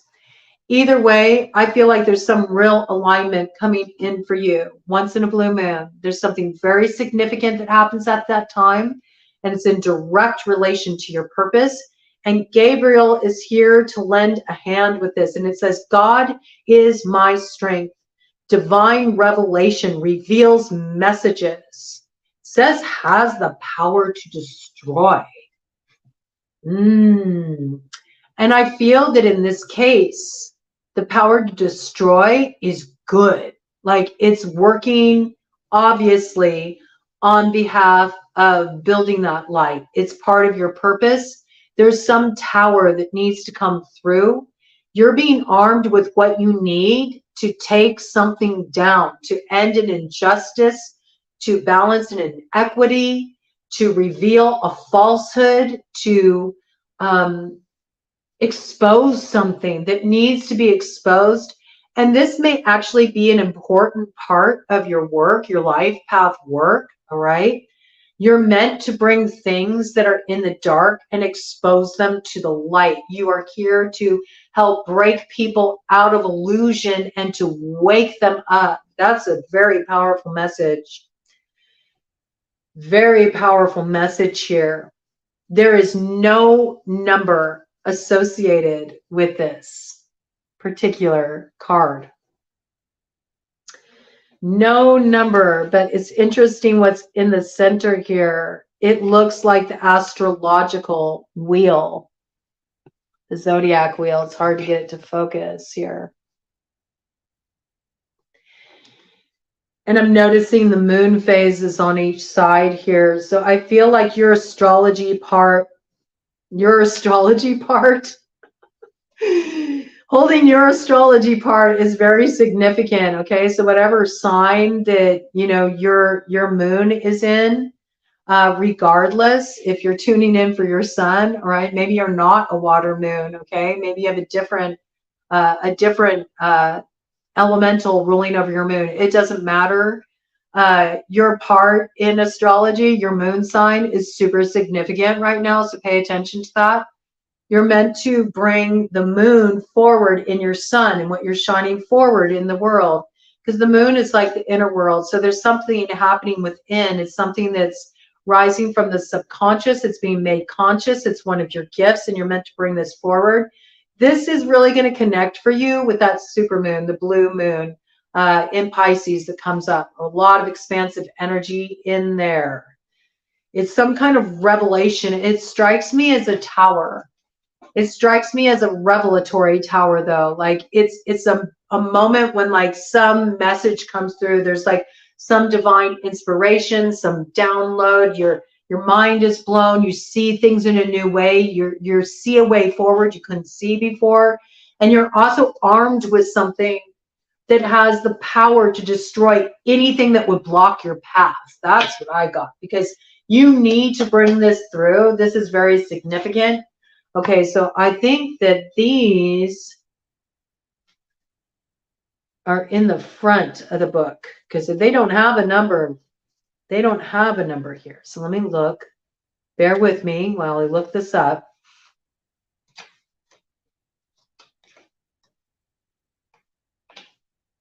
Yeah, you all are at the front of the line. These are like, Gabriel is one of the big six, okay? One of the big six archangels. So you're definitely at the forefront here. You definitely have an important role to play as an earth angel. I also feel that the number 6 is very key for you. I feel like you bring forward a lot of healing, and you work with a lot of that moon territory, which is Some of you are very adept at therapy. You know, you would make great therapists. I'm picking up like Jungian psychology. You're really gifted at helping people transform emotional states. And it's because you're learning how to do this work yourself. You've already done a lot of this work. You also may work with the medium of art. You might do some kind of art or some kind of craft that is almost like an art therapy. It helps people express their emotions, work through their emotions.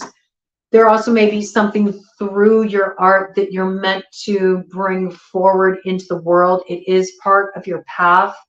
There's something about a beauty component here. And there's also this piece about integrating the emotions in some kind of like therapeutic capacity. That this has something to do with the work that you're doing, the supportive role you play. I'm just getting that as an initial download. So let's see what comes through for you. Here we go. The Archangel Gabriel, God is my strength, associated with Daniel 8, verse 16. And I heard a man's voice from the Ulay calling, Gabriel, tell this man the meaning of the vision. That's powerful. So you are really meant to be here as a guide to help people connect with their vision. And maybe you do this in a very visionary way. You might be a visionary. You might be a visionary. You might see a way forward, and you are being called to share the vision that you have for seeing a way forward. It might be a very creative way forward. Some of you may work with a visual medium as well. You may be painters. You may be sculptors. You may work with a potter's wheel. You may work with glass. You may work with welding. I'm seeing like a lot of these kind of arts. There may be something you're asked to create that can help people get more in touch with their own vision. Maybe some of you are creating tarot decks, oracle decks, angel cards, movies, films, all right? This coming through. There's some piece here for you. It's very significant. All right, let's see here. There's some visual component. I also feel like you're getting this activation with Ajna, the third eye. Your third eye is going to be lit, all right? Whole new level coming in there. Clairvoyance awakening in you. Clairvoyance awakening very strongly, like visionary experiences. I'm getting visionary experiences like waking up in the middle of the night and seeing like dream state actualized, you know, as if you're watching a dream play out on a movie screen, but you're wide awake, like vision awakening for you all. The Archangel Gabriel reveals divine messages and has the power to cause vast destruction. He rules over the order of angels. You're meant to gather the angels too. You're like, maybe that's the role you're supposed to play as well. Like maybe that's part of the vision. Maybe you're here to, maybe you're already very connected with the angels, obviously, if you're working so intimately within one of the main 6 archangels, you know, you might be called to kind of gather other angels, and maybe you help support them in making this transition and stepping into their own connection and gifts, okay? Very interesting piece. That's pretty straightforward for you guys. It's like the other elementals, they have a lot of work to do, but but heavy is the head, okay? This is kind of the piece that comes forward. It's like, yeah, it's just one, but it's a big one, okay?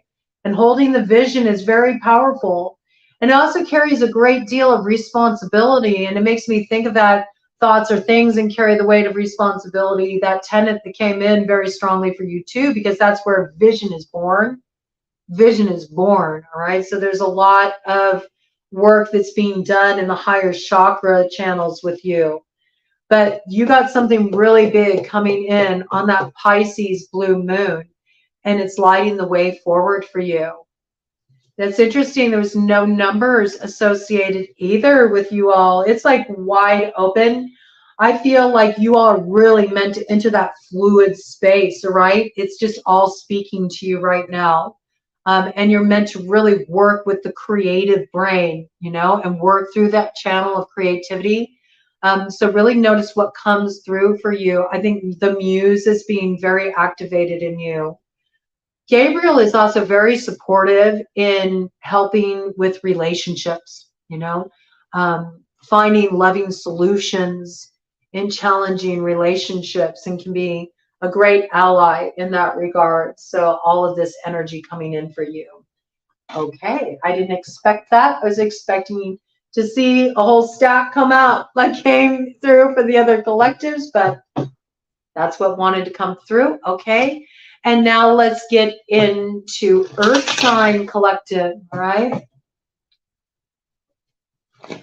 So those with Taurus, Virgo, Capricorn, Sun or Moon sign placements. Who is the angel team that is working with you? Who is the angel team that is working with you? For Earth sign placements, Taurus, Virgo, Capricorn, who is your angel team? How are they working with you? And what do they want you to be aware of at this time? Okay. Earth sign, angel team, Taurus, Virgo, Capricorn, Sun and Moon placements. Who are the angels working with Earth sign team at this time for Earth sign placements? Taurus, Virgo, Capricorn. Ooh. All right. They're wanting to work with you like, we got to get to work right now because they just fell on the floor. That makes me think like, do we got to come down there? It's time to get this party started. All right. You got 4. 2 face down and 2 upright, okay? Face up. So I think the 2 that are face up are like your primary ones, Earth sign collective, okay? They're the ones that are really going to be working with you at this time, at the forefront. And then I feel like these ones that are face down, they're working with you on more inner levels, more subtle levels. It's more like what is coming in face up. This is what I'm getting right now, is what you're really going to be actualizing outwardly. And then the ones that are face down, they're going to be doing the inner work, like helping you establish your inner foundation, right? So let's check this out. I mean, right here, you also got one of the big 6, and it makes sense because the download that's been coming in is heaven on earth. That's what we're being asked to do. We're being asked to bridge heaven and earth through our hearts, right? And through taking tangible action. You got the Lovers, Haniel, okay? Joy of God. It says joy and pleasure brings happiness to couples, removes negative energy. So this is beautiful. You have, you know, this energy coming through right here where it's really about coming into that place of union within yourself, union with others. There's something divinely inspired that is coming through your unions. And there's also work that the angels are doing with you at this time to help clear negativity from your relationships. And this is very important because it's through you coming together that something manifests through your union. You have a very special purpose. Your union has a very special purpose. And those of you who have not come together with this person yet, be on the lookout. You have a very significant soulmate coming onto your path who is going to partner with you. This is somebody you feel a real affinity with. And for you, it is absolutely a romantic soulmate. It's coming through as a couple, okay? This is that masculine, that feminine reflection of unity where creativity can be born. You two coming together provides a road opener. There's something creative that comes forward. It brings blessing to the collective, and specifically through what you create with your partner, okay? So let's see what Haniel has to say about this. So 6 energy coming through for you as well. 6, you might be a life path 6. 6 is a significant number. 6 seems to be a significant life path number for all of the collectives. So if you are a life path 6, all right, you got a lot of work to do.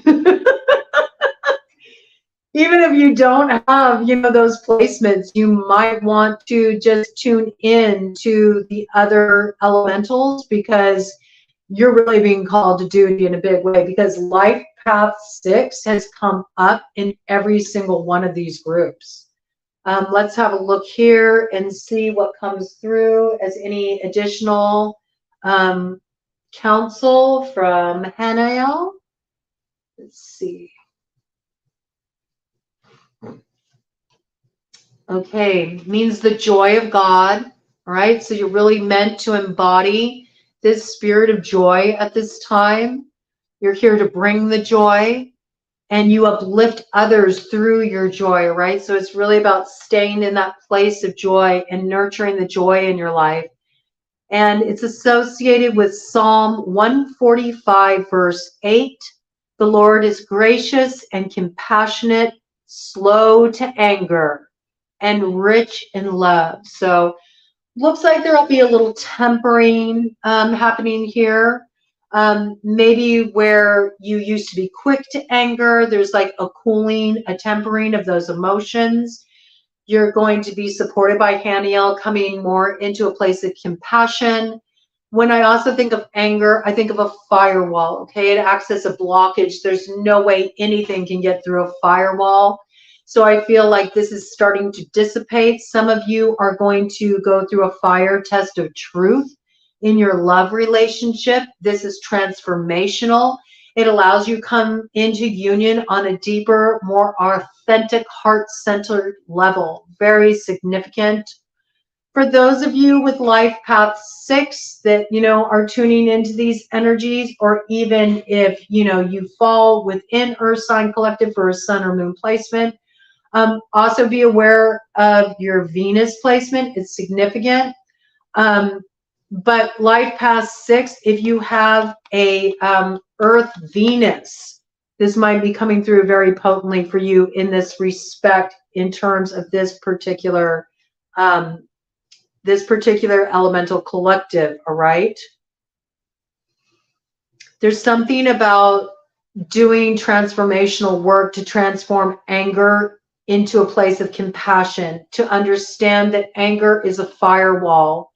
Anger is not the true emotion. It provides a smoke screen from seeing what the heart of the matter is.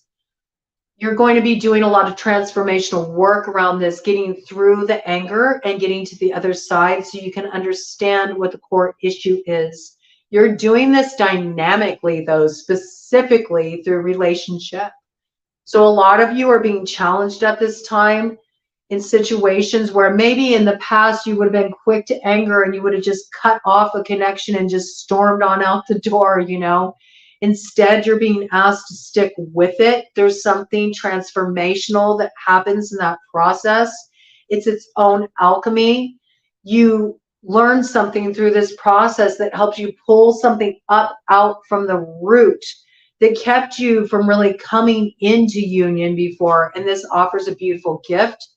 Some of you may also be sharing this gift, the healing process of your relationship in some tangible way together by what you create. You might get into couples counseling. You might do workshops that teach people how to work through their challenges in their love relationships. You might offer retreats, okay? You might get on the path of Tantra. This may come through. This may be something you start to explore. It may inform your life's work. You may be creative types. You may create something together, some kind of art that is the expression and inspiration of your connection and your healing process in your love relationship. That this coming through for you. And it says, aside from this archangel bringing happiness to couples and removing negative energy, he rules over the order of principalities. Okay, so you might be working with a lot of the earth angels that fall within that category, which I believe the principalities came forward very strongly for fire sign collective. So you might be collaborating with a lot of fire sign collective right now, or you could have a strong fire sun or fire moon in your chart. All right. And so these dualistic energies are really working through you. Okay, beautiful. But this is about an activation of joy and pleasure coming through. And with this, again, came in, it's kind of interesting, a fire sign, a significator. We got Page of Wands. So this might be somebody you're partnering with, okay? They may be another earth angel who's coming in to partner with you, associated with fire sign energy, Aries, Leo, Sagittarius, all right? This is somebody you might be meant to partner with. You might be getting a message from this person. Associated with the number 27, so 9, there is a spiritual lesson, something you're alchemizing with this person that's part of your spiritual lesson and part of your training and working with the angels. And it says, the preventing God. Propagation of light confounds the wicked and slanders saves from enemies, all right? So this coming through for you, let's learn about this particular angel, how to pronounce their name. 27.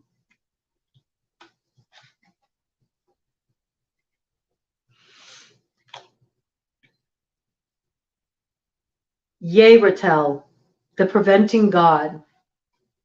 Number 58. Again, 13. 13 coming through again. 13 is all over this read. 13 is really coming through as a power number. It's interesting. It's interesting because that message came in around, I got to go back to Freya, that message that came in on that download I had recently about the way that number 13, and when I think we brought in the Venus piece, all right, this is significant. We brought in the Venus piece with this group here, okay? Venus is associated with love and war. Venus is associated with the goddess Freya. Freya's day is Friday the 13th. And the number 13 was given a bad luck association because when organized religion formed, there was a necessity to kind of draw the heathens away from their beloved goddess Freya. They loved Freya, and her holy day was Friday the 13th.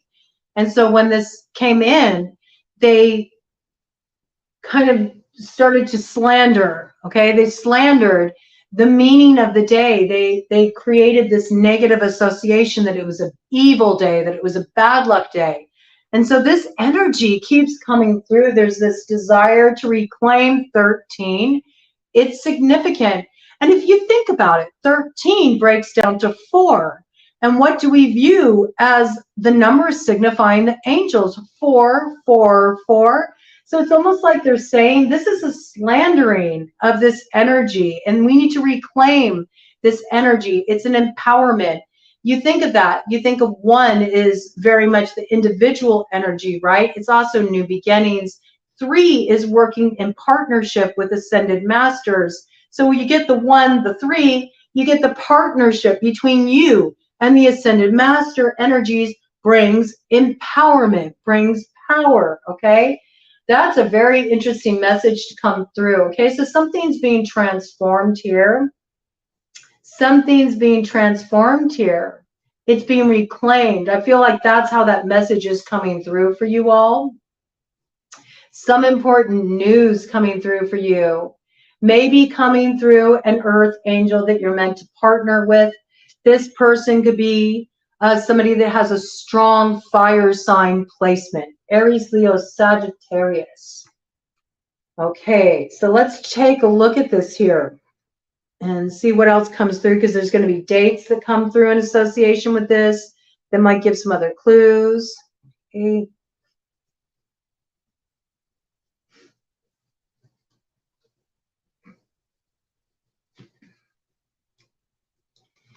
Yea, Ratel, the preventing God. Okay, the hierarchy is dominions, and associated with Psalm 140, verse 2. Deliver me, O Lord, from the evil man. Preserve me from the violent man. Wow. Okay, some of you are actually being protected from somebody that you needed to remove from your life. And maybe there's something about this that's been challenging for you, or something that you've been struggling with in relation to this. This is just coming through. If you've been feeling this, if you've been feeling that you need protection, or you have been removing yourself from a person or a situation where you didn't feel safe, or where you feel like this person has really been working against you, you're being delivered from the situation. You are being protected. I feel like this person right now is being led on a wild goose chase, all right? That's what I got. They're kind of getting trapped in their own machinations with what's coming through. The lights are also coming on in the room. Where this was able to hide in the shadows, it no longer will be able to do so. It's being brought into the light. Something is going to be brought to light for you in regard to this person, where you're going to realize that sometimes rejection is spirit's protection, all right? They really want you to understand this for some reason. Coming through very strongly. This may have even been a lover, okay? This could have been a lover for some of you, with it coming in with Haniel. And remember, it fell on the floor. So there is something that was like thrown away here, all right?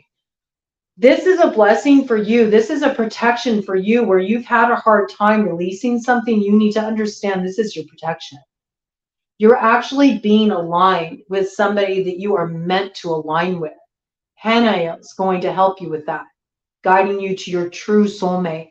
And there's something beautiful that comes through the joining of you together. But remember what I was saying about there can be enemies that come that try to interrupt these connections. So sometimes a false soulmate will come forward. They are a soulmate of sorts, but they're more like a nemesis. So it's interesting the Freya piece came in, because very much she's a warrior energy, okay? She deals with love and war, and Venus energy is a love and war energy. We know that. Libra South Node is all about balancing those polarities. And Libra is not just the house of love and union and relationships. It's also the house of open enemies, okay? So I feel like you're having some enemy exposed. I also feel that part of this is a light being shined within you about the enemy within, the ways that you block love, the ways that you keep love away from you by investing in fear. And maybe this fear is related to past experiences you've had when you've opened your heart and it wasn't safe to do so. I feel like Haniel is working with you at this time so you can open up your heart, because remember, the heart chakra, Anahata, is the bridge between heaven and earth, between the higher chakras and the lower chakras, so you can actually manifest your vision. All right, this is so important right now that this heart stays open and clear. So I feel like the angels are going to be working with you a lot to really open up your heart center. Okay. And it says, those born under Yeratel's influence love peace, justice. Isn't it funny? Because the Libra piece came in that's represented by justice. So there may really be a balancing of your South Node right now. There might be something significantly balancing out in relation to a past love. That's what I got, okay? Some karma is being cleared, a debt is paid, the scales are balanced, You're now free to move forward, no more blockages. Be grateful for what you had to release. It was for your protection, and it's also a preservation of your path and what you're coming into alignment with now, okay? Those born under Ye Ratel's influence love peace, justice, science, and the arts, and will distinguish themselves in literature. So a lot of you are maybe writers or poets. You have something to share through the written word. It says you'll distinguish yourself in literature, okay? So you might have a book that you're bringing forward. That piece comes forward about maybe there's something you learned through your healing process. Maybe it inspires writing. Maybe it inspires you to create a course or a workshop, something that's educational, something that supports other people. Really beautiful energy coming forward here. It says, Ye Ratel confounds the wicked and slanderers, gives deliverance from enemies, protects those who provoke and attack unjustly, and rules over the propagation of light, civilization, and liberty. All right. So you got a lot of protection energy around you, and something is being balanced out for you. And it looks like what's on the other side of this is really the beauty of coming into union with another, and something beautiful is born. A gift is born out of that union. Soul guardian for those born from 8:40 a.m. to 9 a.m. So this would be a good time to set your intentions for the day, get your focus for the day, set your sights, maybe do a little meditation, all right? Moral guardian of those born on the 15th of April, the 26th of June, the 6th of September, the 17th of November, or 28th of January. So something significant could happen on those dates. Those may be significant dates already for you when something transpired, if you look back in your memory, since there's a lot of past influence coming in here for you. But do be on the lookout on those dates. There's something that comes through. It's very important for you. It's interesting. April 15th, tax day in the Western world here. So I feel like there is some debt that is being balanced out, okay? That coming forward, debt paid in full. We're also looking at life path number 6. Again, 6, very significant. 8. 8's been coming up in a lot of these as well. And 1, all right? 1 through 10, so hidden gifts. So if you're a 110 life path, you got very significant gifts awakening in this new cycle for you. It's very important. Also, you might be dealing with any of the zodiac signs that were born in these time periods. And it says physical guardian for those born from July 28th to August 1st. So big Leo energy, big Cancer, Leo cusp energy might factor strongly in your situation in relation to this fire sign, all right? Very, very interesting. There's some message coming in, though. You'll know more about this as time continues on. Now, let's see what's going on in your inner world and what you're not aware of right now, what they're helping to like bring forward from the subconscious. Wow, you are definitely coming into union with a soulmate. We have the Emperor here, all right? It says political authority, gives safe travel, protects against conspiracies, all right? Again, this protection message. And we have 2 of Cups here, all right? Coming into union. You're coming into union with somebody you're meant to come into union with. And you're being protected from what would interfere in this connection. There's some message coming in, and a bird just flew by in association with this big soulmate energy for you. All right, so let's look at this Emperor first, associated with the number 42. So again, 6 energy, front and center. Let's check it out.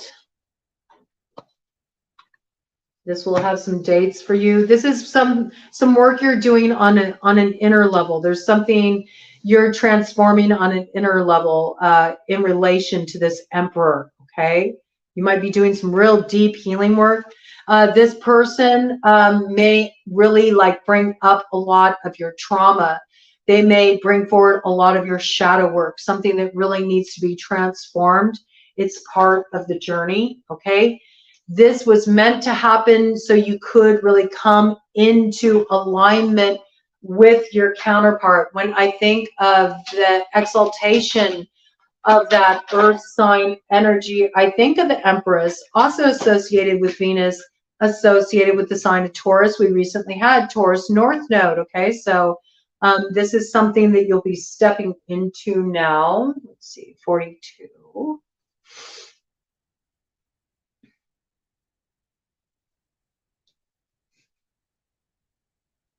Michael is how you pronounce this name. Michael, like unto God. All right.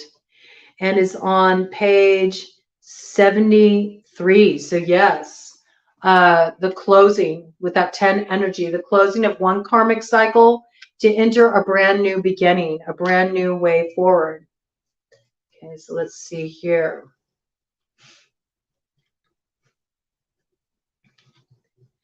Michael, like unto God. Hierarchy is virtues for the angels, and associated with Psalm 121 verse 7, it says, the Lord shall preserve thee from all evil. He shall preserve thy soul. All right. So I'm telling you, anywhere where you felt like you were in danger, you weren't protected, you didn't feel safe, or maybe it didn't feel safe to open your heart, however that's playing out in your life, you are covered, all right? You have protection all around you. It says, those born under Michael will become involved in political affairs. They will be curious, will want to learn the secrets of private offices and foreign news, and will distinguish themselves in affairs of state through knowledge of diplomacy. Okay, so I feel like there's a lot of work that you're doing here that is really about bringing opposing sides together. This is quite a role of responsibility. Some of you may be activists. You may be called to activism. I just had a warning show up on my screen here that we have a severe thunderstorm rolling in. Okay, so just be prepared. You may have a tower coming in soon, may be in association with an emperor. Okay, that could be a Taurus energy.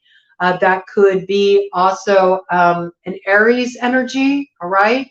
This also could be, it does symbolize that Aries North Node. So there might be a tower coming in that kind of is like a directional reroute for you. It's to align you with your appropriate timeline. It's to help you rise up into your North Node. Don't worry, you got safe travel as you travel up to that North Node. You are protected, okay? You're looked after here. It's going to be very key for you when this tower breaks. It might be very disruptive, and it might be more disruptive than just in your own life, okay? It might affect other people. And there is this piece here about you're going to really need to exercise diplomacy in this situation. So I feel like you got a big test coming in, those of you with Earth, Moon, and Sun placements. Something you need to be mindful of. You might also need to travel, okay? Something might be coming in about the necessity of traveling. You might need to go on some kind of pilgrimage. You may be called to some kind of pilgrimage. Some of you are called to the Camino Santiago. There's something really deep calling you to the Camino Santiago. If you do not know about the Camino Santiago, I encourage you to watch a movie about it. You can actually find this movie on YouTube. It's called The Way. You might want to recreate some aspect of that for yourself. It may not be the Camino Santiago, but the spirit of it. Something about this has a connection with you rising up into your North Node, into your destiny, okay? There's some kind of pilgrimage you're meant to come in alignment with. You're meant to go on this pilgrimage. It may be through travel. You'll be connected through this travel with different soulmates, other people you're meant to come into harmony with, all right? These may even be people that come from different cultures and backgrounds, and this allows you to bring something together in your work that maybe makes the world a little bit smaller. You may be really stepping into this role of making the world a little bit smaller. You may be doing work on the World Wide Web that makes the world a little bit smaller. That there's some piece here about diplomacy and being in that role where you're harmonizing, all right? This plays a central role in the work you do. Some of you will be involved in politics. Some of you will be activists. Some of you are going to have standing up for the rights of a particular sector of the population is very central to the work you do. And it was 4:44 on the clock when I said that. Some of you are founders of organizations, nonprofits. You know, this is something coming forward very strongly for you.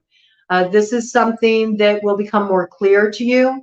And travel may involve a piece of this, okay? In the puzzle pieces clicking together, I got that. Michael serves to travel in safety, rules monarchs, princes, and nobles, and uncovers conspiracy and all those who seek to destroy other persons or governments. I'm telling you, you have a pretty significant purpose you're stepping into at this time. You are supported in this. You are protected in this, okay? You may be responsible for really uncovering some injustice going on in the world, shining a light on it. I'm picking up big activism vibes. Those of you that are here to like really transform legislation, things along these lines, you know, be the voice for people who don't have the ability to rise up in that way and represent themselves. Some of you may be getting involved in law, you know, so you can represent people who do not have the ability to represent themselves, okay? This is your service coming through very strongly, all right?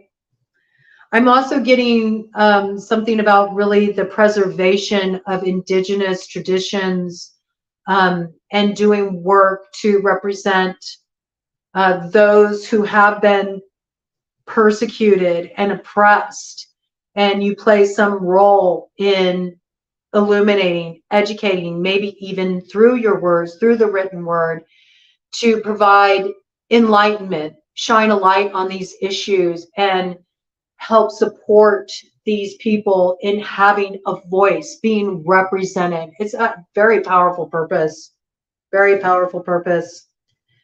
Says soul guardian for those born from 1:40 a.m. to 2 p.m. So again, that's actually quite a large sector of time there, all right? So pay attention to that, tune into that. That's quite a broad range of time there. There may be much work to do in these times, all right? I think that's a collective message coming through there very strongly, because we did just have the North Node in Taurus before it changed over into Aries, and we do have Aries taking over that position with the Emperor, okay? So I feel like this is a collective message, this bit here.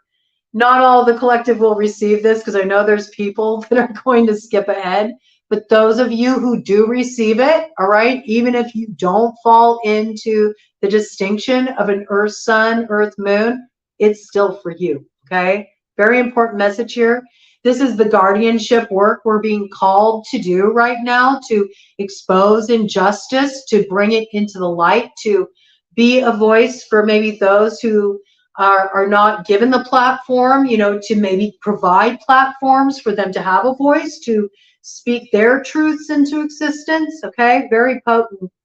Moral guardian for those born on the 30th of April, the 11th of July, the 21st of September, the 2nd of December, or the 12th of February. Okay, these could all be significant dates. You could be dealing with people born on these dates. You could be dealing with zodiac signs that fall within that period. Also pay attention on those dates. Very significant downloads, synchronicities, important information, important events coming through for you on those dates.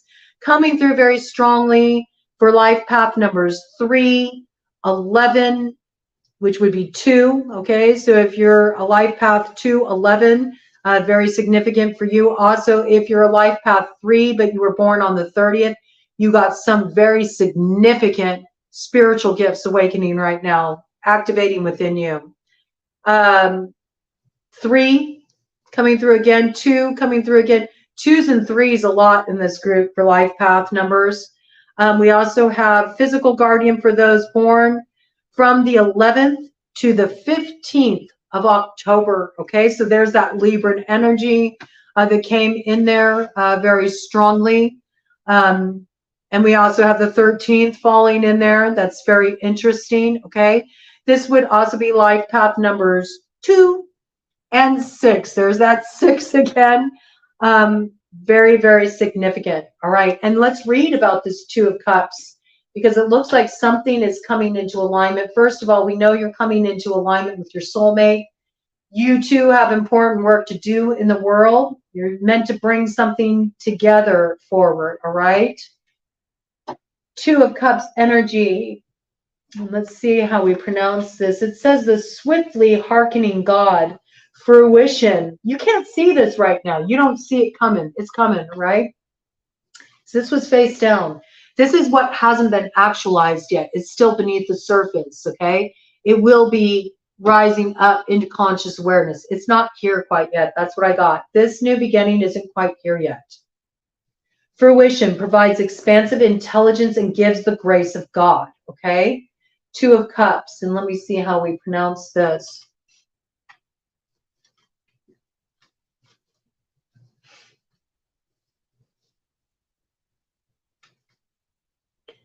Some of you have really been writing it out the whole time. I feel you. You're my people who've been writing it out with me the whole time since this started. In it to win it, man. Yeah, I love this energy. And hey, you know, you can always listen in while you're doing the dishes, you know, cleaning up your house, taking care of, you know, driving from one appointment to another. So thank you for those of you who've really been sticking with it with me. I really appreciate having you here and just feeling that support. You know, it's nice to feel the space being held around the messages coming in. Okay, let's see here.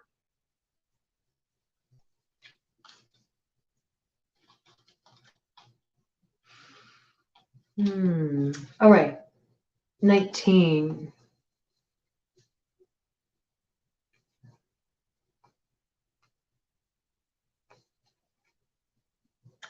Pronounce Leuvia. Leuvia. I would have never guessed that would have been pronounced like that. Leuvia.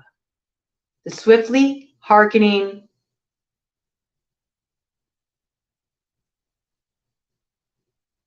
Oh, they have it written different here. How interesting. Here it says on the card, the swiftly hearkening God. But in the table of contents, it says the swiftly hearkening God thrones. All right, big old right hand of God energy here. This is a spiritual union. This is you coming into union in the divine within yourself, but then it being actualized through an actual soulmate in your physical reality. Powerful. God throne. All right. Leuvia. Okay, it's on page 50. So this is a change. There's going to be a swift change that comes in. We already know there's a tower coming in. Don't fear the tower. Don't fear the reaper. I just heard, okay, it's good. It's positive. It's cathartic, all right? It's going to open you up to a brand new cycle, full energy, lots of gifts. All right, so let's check it out and see the associations with this, what this has to say. And then after we bring this in, I just want to kind of like close things out for all of us with some Reiki so you can feel supported. And if you did bring with you a necklace, a talisman, a special stone, anything, we'll charge it up. We'll send some Reiki your way to imbue and charge up your stone. We absolutely can do that. I've been through all levels of Reiki, so I work at the master level. I I don't like using that word because I'm always a beginner, but I'm able to attune people so I can work with the distance healing symbol, which what's beautiful with the distance healing symbol is it doesn't just cover geographical distance, it also covers distance of time. So the energy can go back and heal in the past, it can heal in the future, and it can heal in the present. So when I work with it, I bring all of that in so we can absolutely send the energy your way. All you'll have to do to receive the Reiki is just say yes, all right? And if you don't want to receive it and you just want to be present for it, that's okay too. If you don't say yes, you won't take it in, all right? And you can always come back to this too on the replay. And for those who catch the replay, you can always, take it in then too, because there's no time. It's able to cover all directions of time and space, right? So all you have to do is receive, and you can always charge up an amulet. It'll just be something that'll help you be like a physical reminder. It'll be something that'll kind of like ward you as you move through connecting with the angel energy, and it'll help you attune to their energy as well. And it serves as a physical reminder, so it can empower you as you're connecting with something that at times, it feels very unable to be grasped, right? And it also kind of goes beyond our confines of what seems normal or our day-to-day experiences. So it can be an anchoring point to have something charged up that you can hold with you. I will be bringing in a second part to this. I'm not going to bring it in until the blue moon in Pisces. So you're going to have some time to work with this energy and let it play out. But what we'll be doing on the blue moon is I'm going to be putting out a healing session, and it will be for opening your wings, all right? Opening your earth angel wings. So it'll be sort of like your arrival point as you move through this cycle, and it'll be just this really beautiful ceremony just to hold respectful space around your experience and what comes forward during this time for you, all right? Okay, let's see here.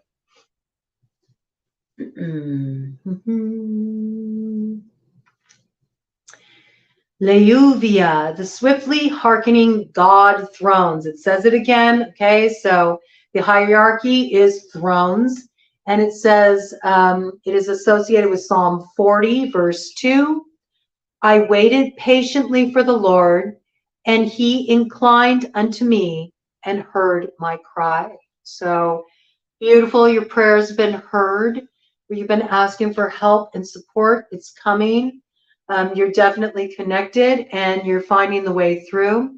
And it says, those born under Leuvia's influence will be amiable, lively, and modest, and bear adversity with resignation. So I am picking up very much in harmony with earth energy. Isn't that interesting? Because there's that sort of like stoicism. Marcus Aurelius coming through. So I don't know, those of you who aren't familiar with Marcus Aurelius, Marcus Aurelius may be coming through for you. He's like a philosopher, and he is all about the path of stoicism. Okay, so there might be something for you to glean from studying Marcus Aurelius, and really kind of grokking that medicine, maybe working with Marcus Aurelius as a muse. There's something here for you with that, for that to come on through. Leuvia can obtain the grace of God and governs memory and human intelligence. So I feel like a lot of you are going to be accessing your Akashic records at this time. There is knowledge from the deep, deep, deep recesses of the past that's awakening in you now to be utilized and actualized in the present, and it's really informing your work moving forward.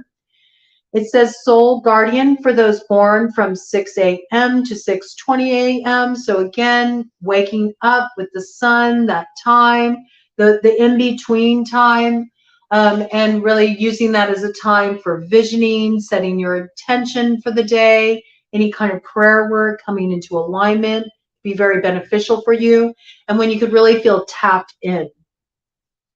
Moral guardian for those born on the 7th of April, the 8th of June, the 29th of August, the 9th of November, or the 20th of January. Again, these may be significant dates when something important comes through, an important experience, you make an important connection with another person, you get an important download, there's synchronicity around you, so pay attention to these dates. Also, something may have happened back then, since you have this kind of past message weaving through your angel's teachings. Something that happened in the past on those dates may be coming to a place of completion, a place of closure, or there might be some tower in one of these situations that blows your road open. We got kind of like blockbuster energy. You're being asked to trust this, all right, because it is your way through towards your future. And I don't know, did I ever say the name of the Camino Santiago? It's interesting because I just brought that in. I brought in a road, okay? The Camino Santiago movie that you can see on YouTube is called The Way, and a bird just flew by the window. So this is an important message for you. There's something about that, okay? Pay attention, all right? You may get news that makes you hop on a flight, go on a trip, okay? Follow that if you got that directive. This is coming through strongly also for life path number 7, life path number 8, life path number 11-2, okay? Life path number 9, and again, life path number 2, but born on the 20th of a month, okay? So that in that case, you have special gifts, spiritual gifts awakening through partnership for you. And it says physical guardian for those born from the 18th to the 22nd of June. All right, so this past June, you know, you may have had something significant happen during that time period. Also, I would say anyone born during that time period, so June, is that Gemini? I think that's Gemini during that time period. I could be wrong, but I believe that's Gemini. Gemini might be playing a central role in your situation on some level, or might be an ally since it's coming through as a guardian. You might have somebody that's kind of like they play that protective role in your life, this ally sent to you from the angels. There's also this piece here about life path number 9, life path number 4. All right. So all of this is significant. Wow, a lot came in. This is really cool. There's going to be a lot for me to digest. I'm looking forward to taking notes myself when I watch back the replay and I get the timestamps for all of you. But I wanted to first bring in just a few things that you can work with that the angels wanted me to bring in for you specifically. There were 2 essential oils that came through for anointing oils, for merging both masculine and feminine, that came through for the collective as a whole, okay? So for all of you, every one of you signs, okay? Any placements. And that was rose oil and vetiver, okay? These 2 essential oils coming in for anointing oils, just to kind of give sort of a blessing over the crown.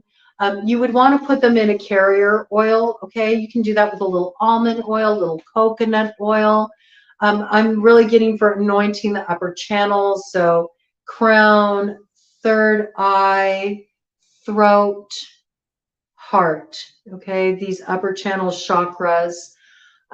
Also, just bringing those scents in through a diffuser can be nice to have in your environment as well, just to sort of clean the air and the atmosphere and just imbue it with both grounding. Okay, vetiver is a very grounding, kind of earthy smell, and then rose very much is more etheric, you know, it kind of goes up into these upper channels, so it brings together that energy that's been coming in throughout this whole read, you know, as above, so below, the merging of those energies.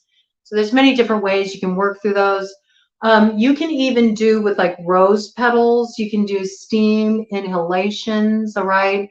You could do one drop of vetiver essential oil in a steam inhalation, okay? But I want you to be mindful, be very mindful of working with the oils in your atmosphere.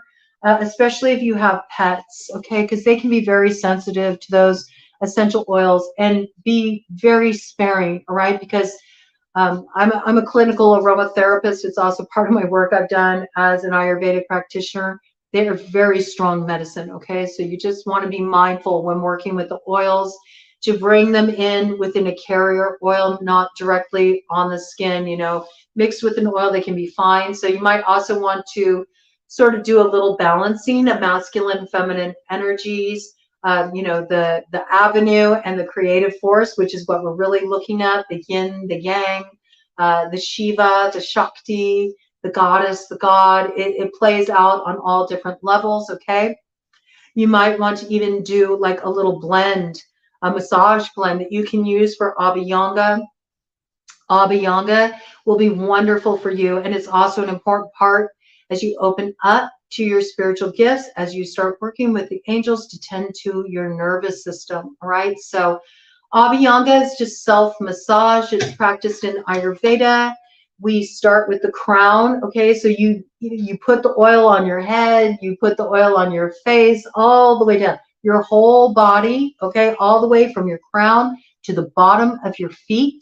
It's wonderful to do first thing in the morning before you bathe, okay? Because you don't want to leave the oil on your body too long, all right? When you do an Abhyanga, the reason being is it can dampen your natural fire. We don't want to do that, especially not in Pitta season, but you can really let it sink in and nourish your tissues for like a good hour or two, okay? That's absolutely fine.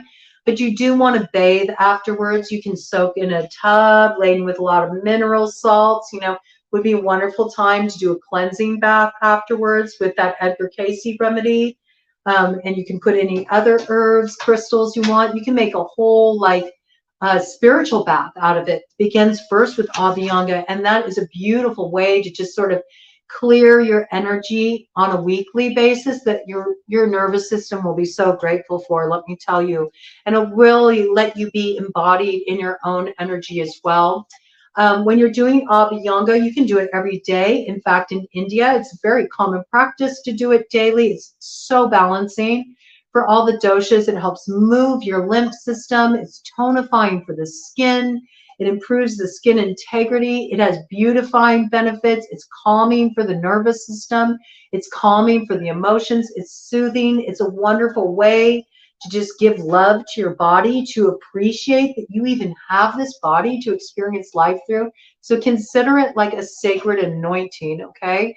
And to do traditional Abhyanga, you put it everywhere, okay? Everywhere, from head to toe. So yes, you massage it into your scalp. You do it over your face, down your neck. When you're working on any joints, you would work with circular motions, okay? You do long strokes on the limbs, okay? Circular motions, clockwise over the heart. Same with the breast, okay? You can also do opening in the chest, out to the sides. Clockwise motions on the belly with the flow of digestion will help you digest your experiences, help you digest any old energy you're hanging on to. It's all interconnected in Ayurveda, mind, body, spirit, okay? All the way down, again, long strokes down the legs. You can reach your back just to the best of your ability, kind of work from the midline, from your spine out towards the side, up and down on the sides of your body, working that sideline, all the way down to the floor, to the bottom of your feet, okay? Oil your feet. And then what you can do is you can just put on a really nice fluffy robe, something you use specifically for Abhyanga that you don't mind if it gets oil on it. It's something cozy, something that feels good. It can be lovely to just really nourish yourself at that time. If you do it in the morning, you could have your breakfast and, start your day with a little herbal tea or some chai or some golden milk, whatever you want to have, and let that oil drink in. And just really, how different, think about it, how often we kind of just like jump out of bed, rush into our day. Not often do we get this like kind of nice, slow, leisurely, easing into the day that just, it creates a whole different quality to what unfolds in the day. Just that intention alone, the way you're showing up. It also makes you very present.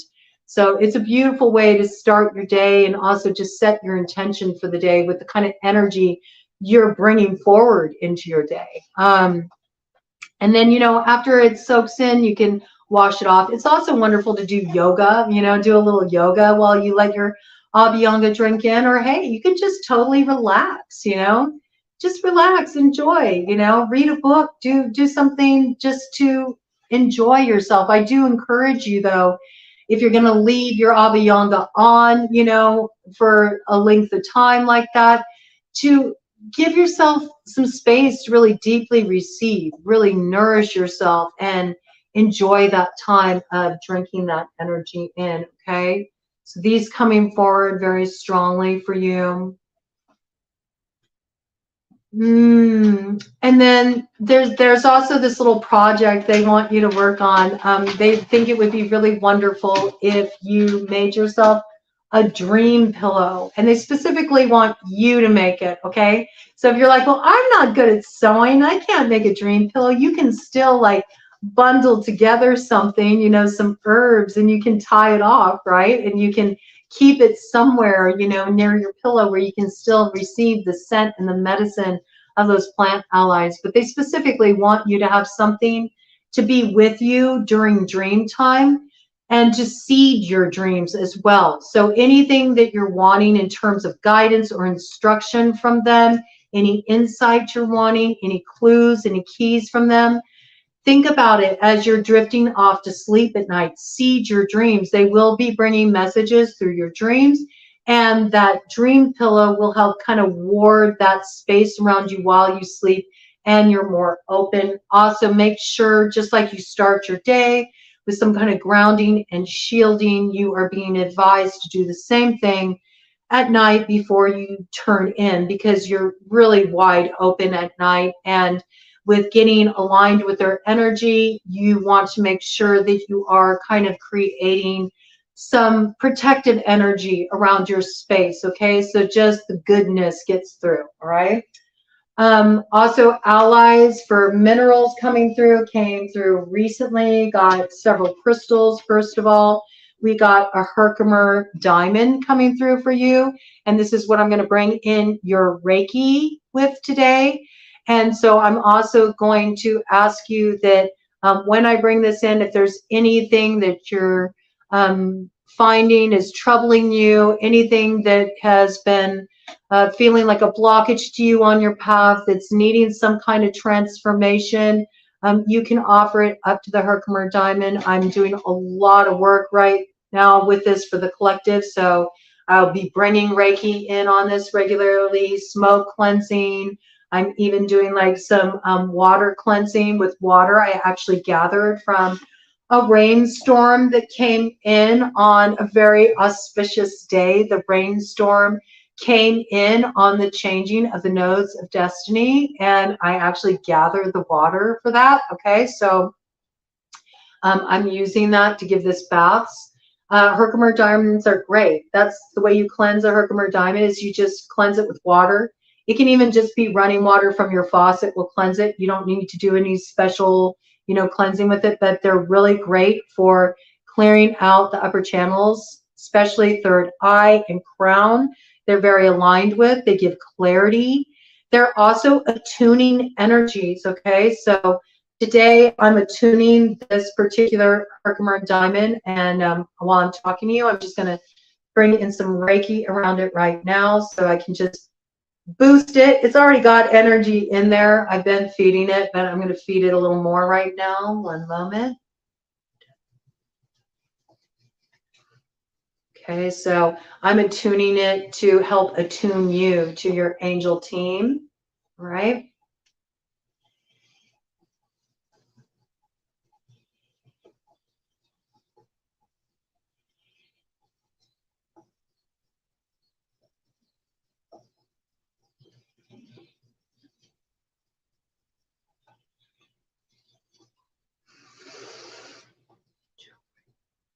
Okay, I just wanted to get that charging up while I talk to you about what came in for you all.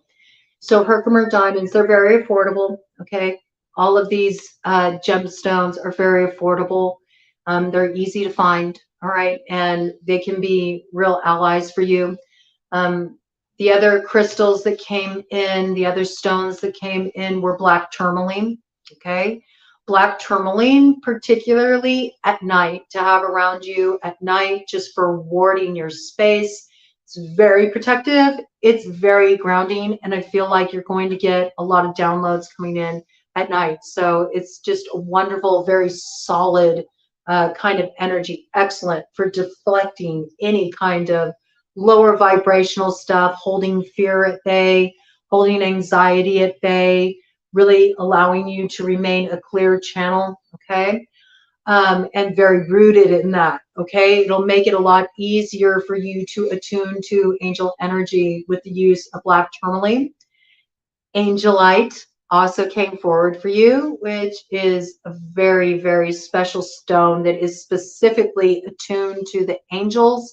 So that coming in as an ally as well, it would be wonderful to just carry on your person, to have with you, to use as like a touchstone, you know, that you can kind of touch on throughout the day to remind you physically of that connection.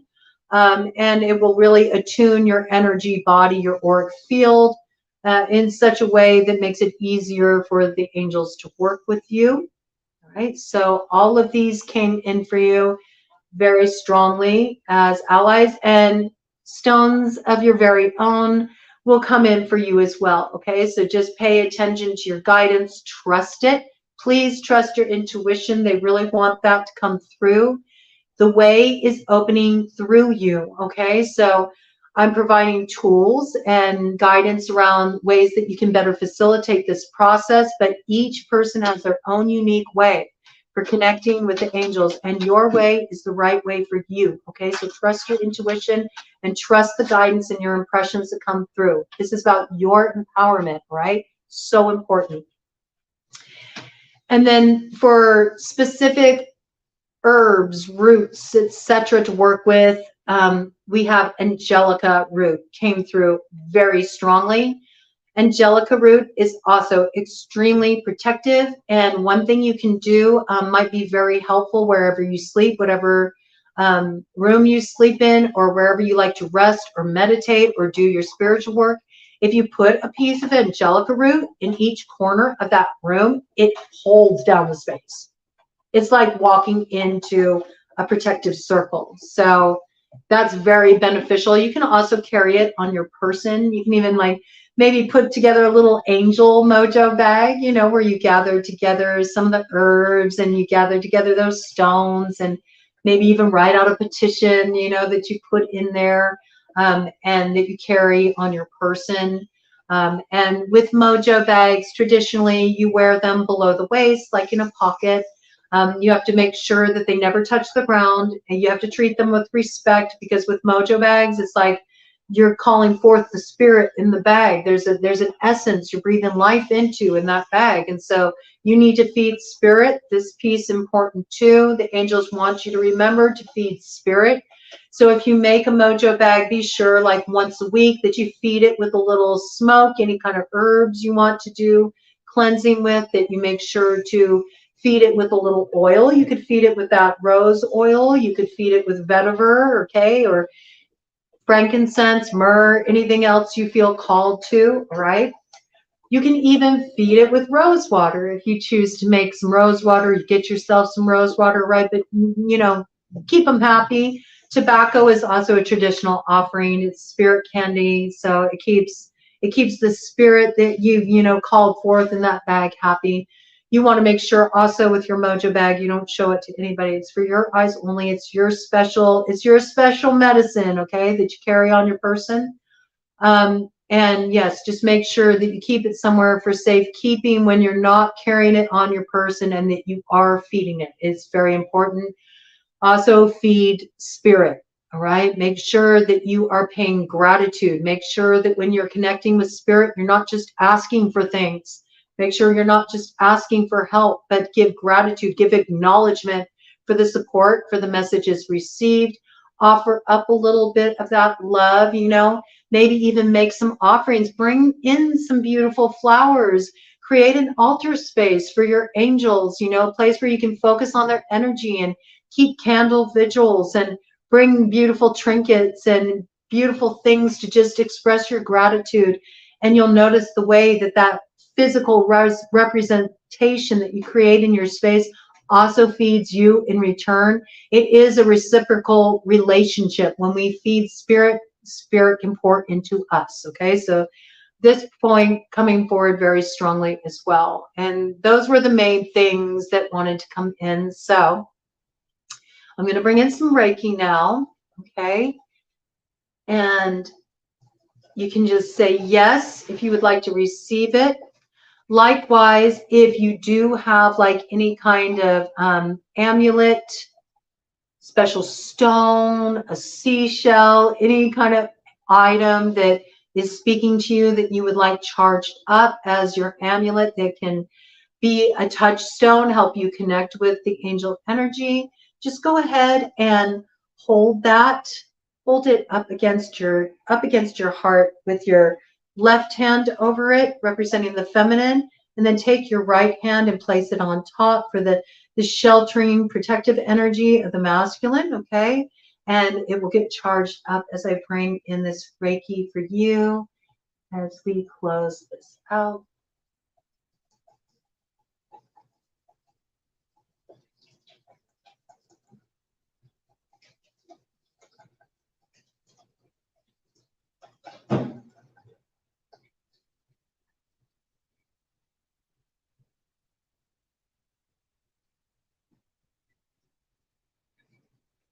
Ooh, the winds are picking up outside. Here comes that storm.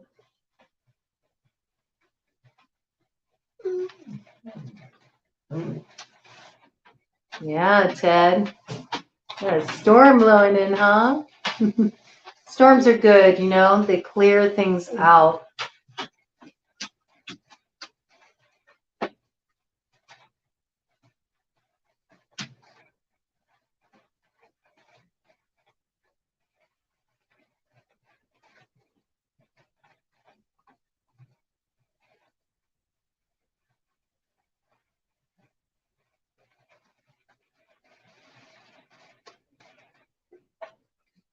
It's really wild.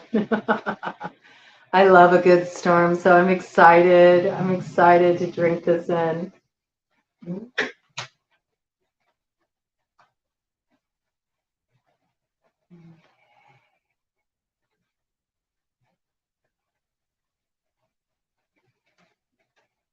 And go ahead and place any prayer, please, prayers only that are in association with you, okay? Personal prayer, not a prayer that is associated with influencing anyone else's free will, all right? All of that will be nullified and not received, okay? This is specifically a prayer for your own heart, a prayer for your own path, a prayer from your own spirit, okay? Go ahead and focus and place it within the Herkimer diamond. And I will also hold this healing space for you. And I will continue to feed your prayers and hold that loving energy of nurturing around them. We're also sending this energy through to attune your stone, attune your amulet, your piece of jewelry, whatever you would like warded as your touchstone, your connecting point, your talisman for connecting with the angelic realm.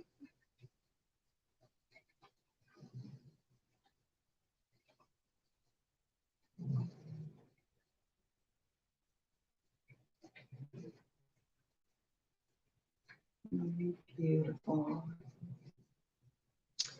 Thank you so much for dropping in with me. I think this is all I'm going to do today. I've been on quite a while. I've been on almost 5 hours. I think this is the longest I've ever done. I think this is the longest live I've ever done, but I really enjoyed it, and I enjoyed dropping in with all of you. And welcome to the final week. Big week for us, for those of you who have been journeying through On Your Fire.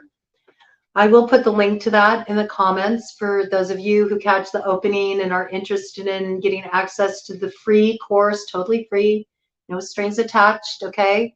But this week is about action. We're moving into action, and it was 4:44:00 on the clock, all right? Totally aligned with that angelic frequency, and I look forward to bringing in that healing and attuning session for you all on the blue moon in Pisces on August 31st, when we'll see the culmination of this journey that begins today. And you earn your wings, and we'll open them up for you. And there's just going to be so much beauty coming in, so much synchronicity, so much guidance. And before I sign off here, I just want to ask if anybody has any questions, anything they want to bring in. I want to create the opportunity for you to do that. I'm just going to take a moment here.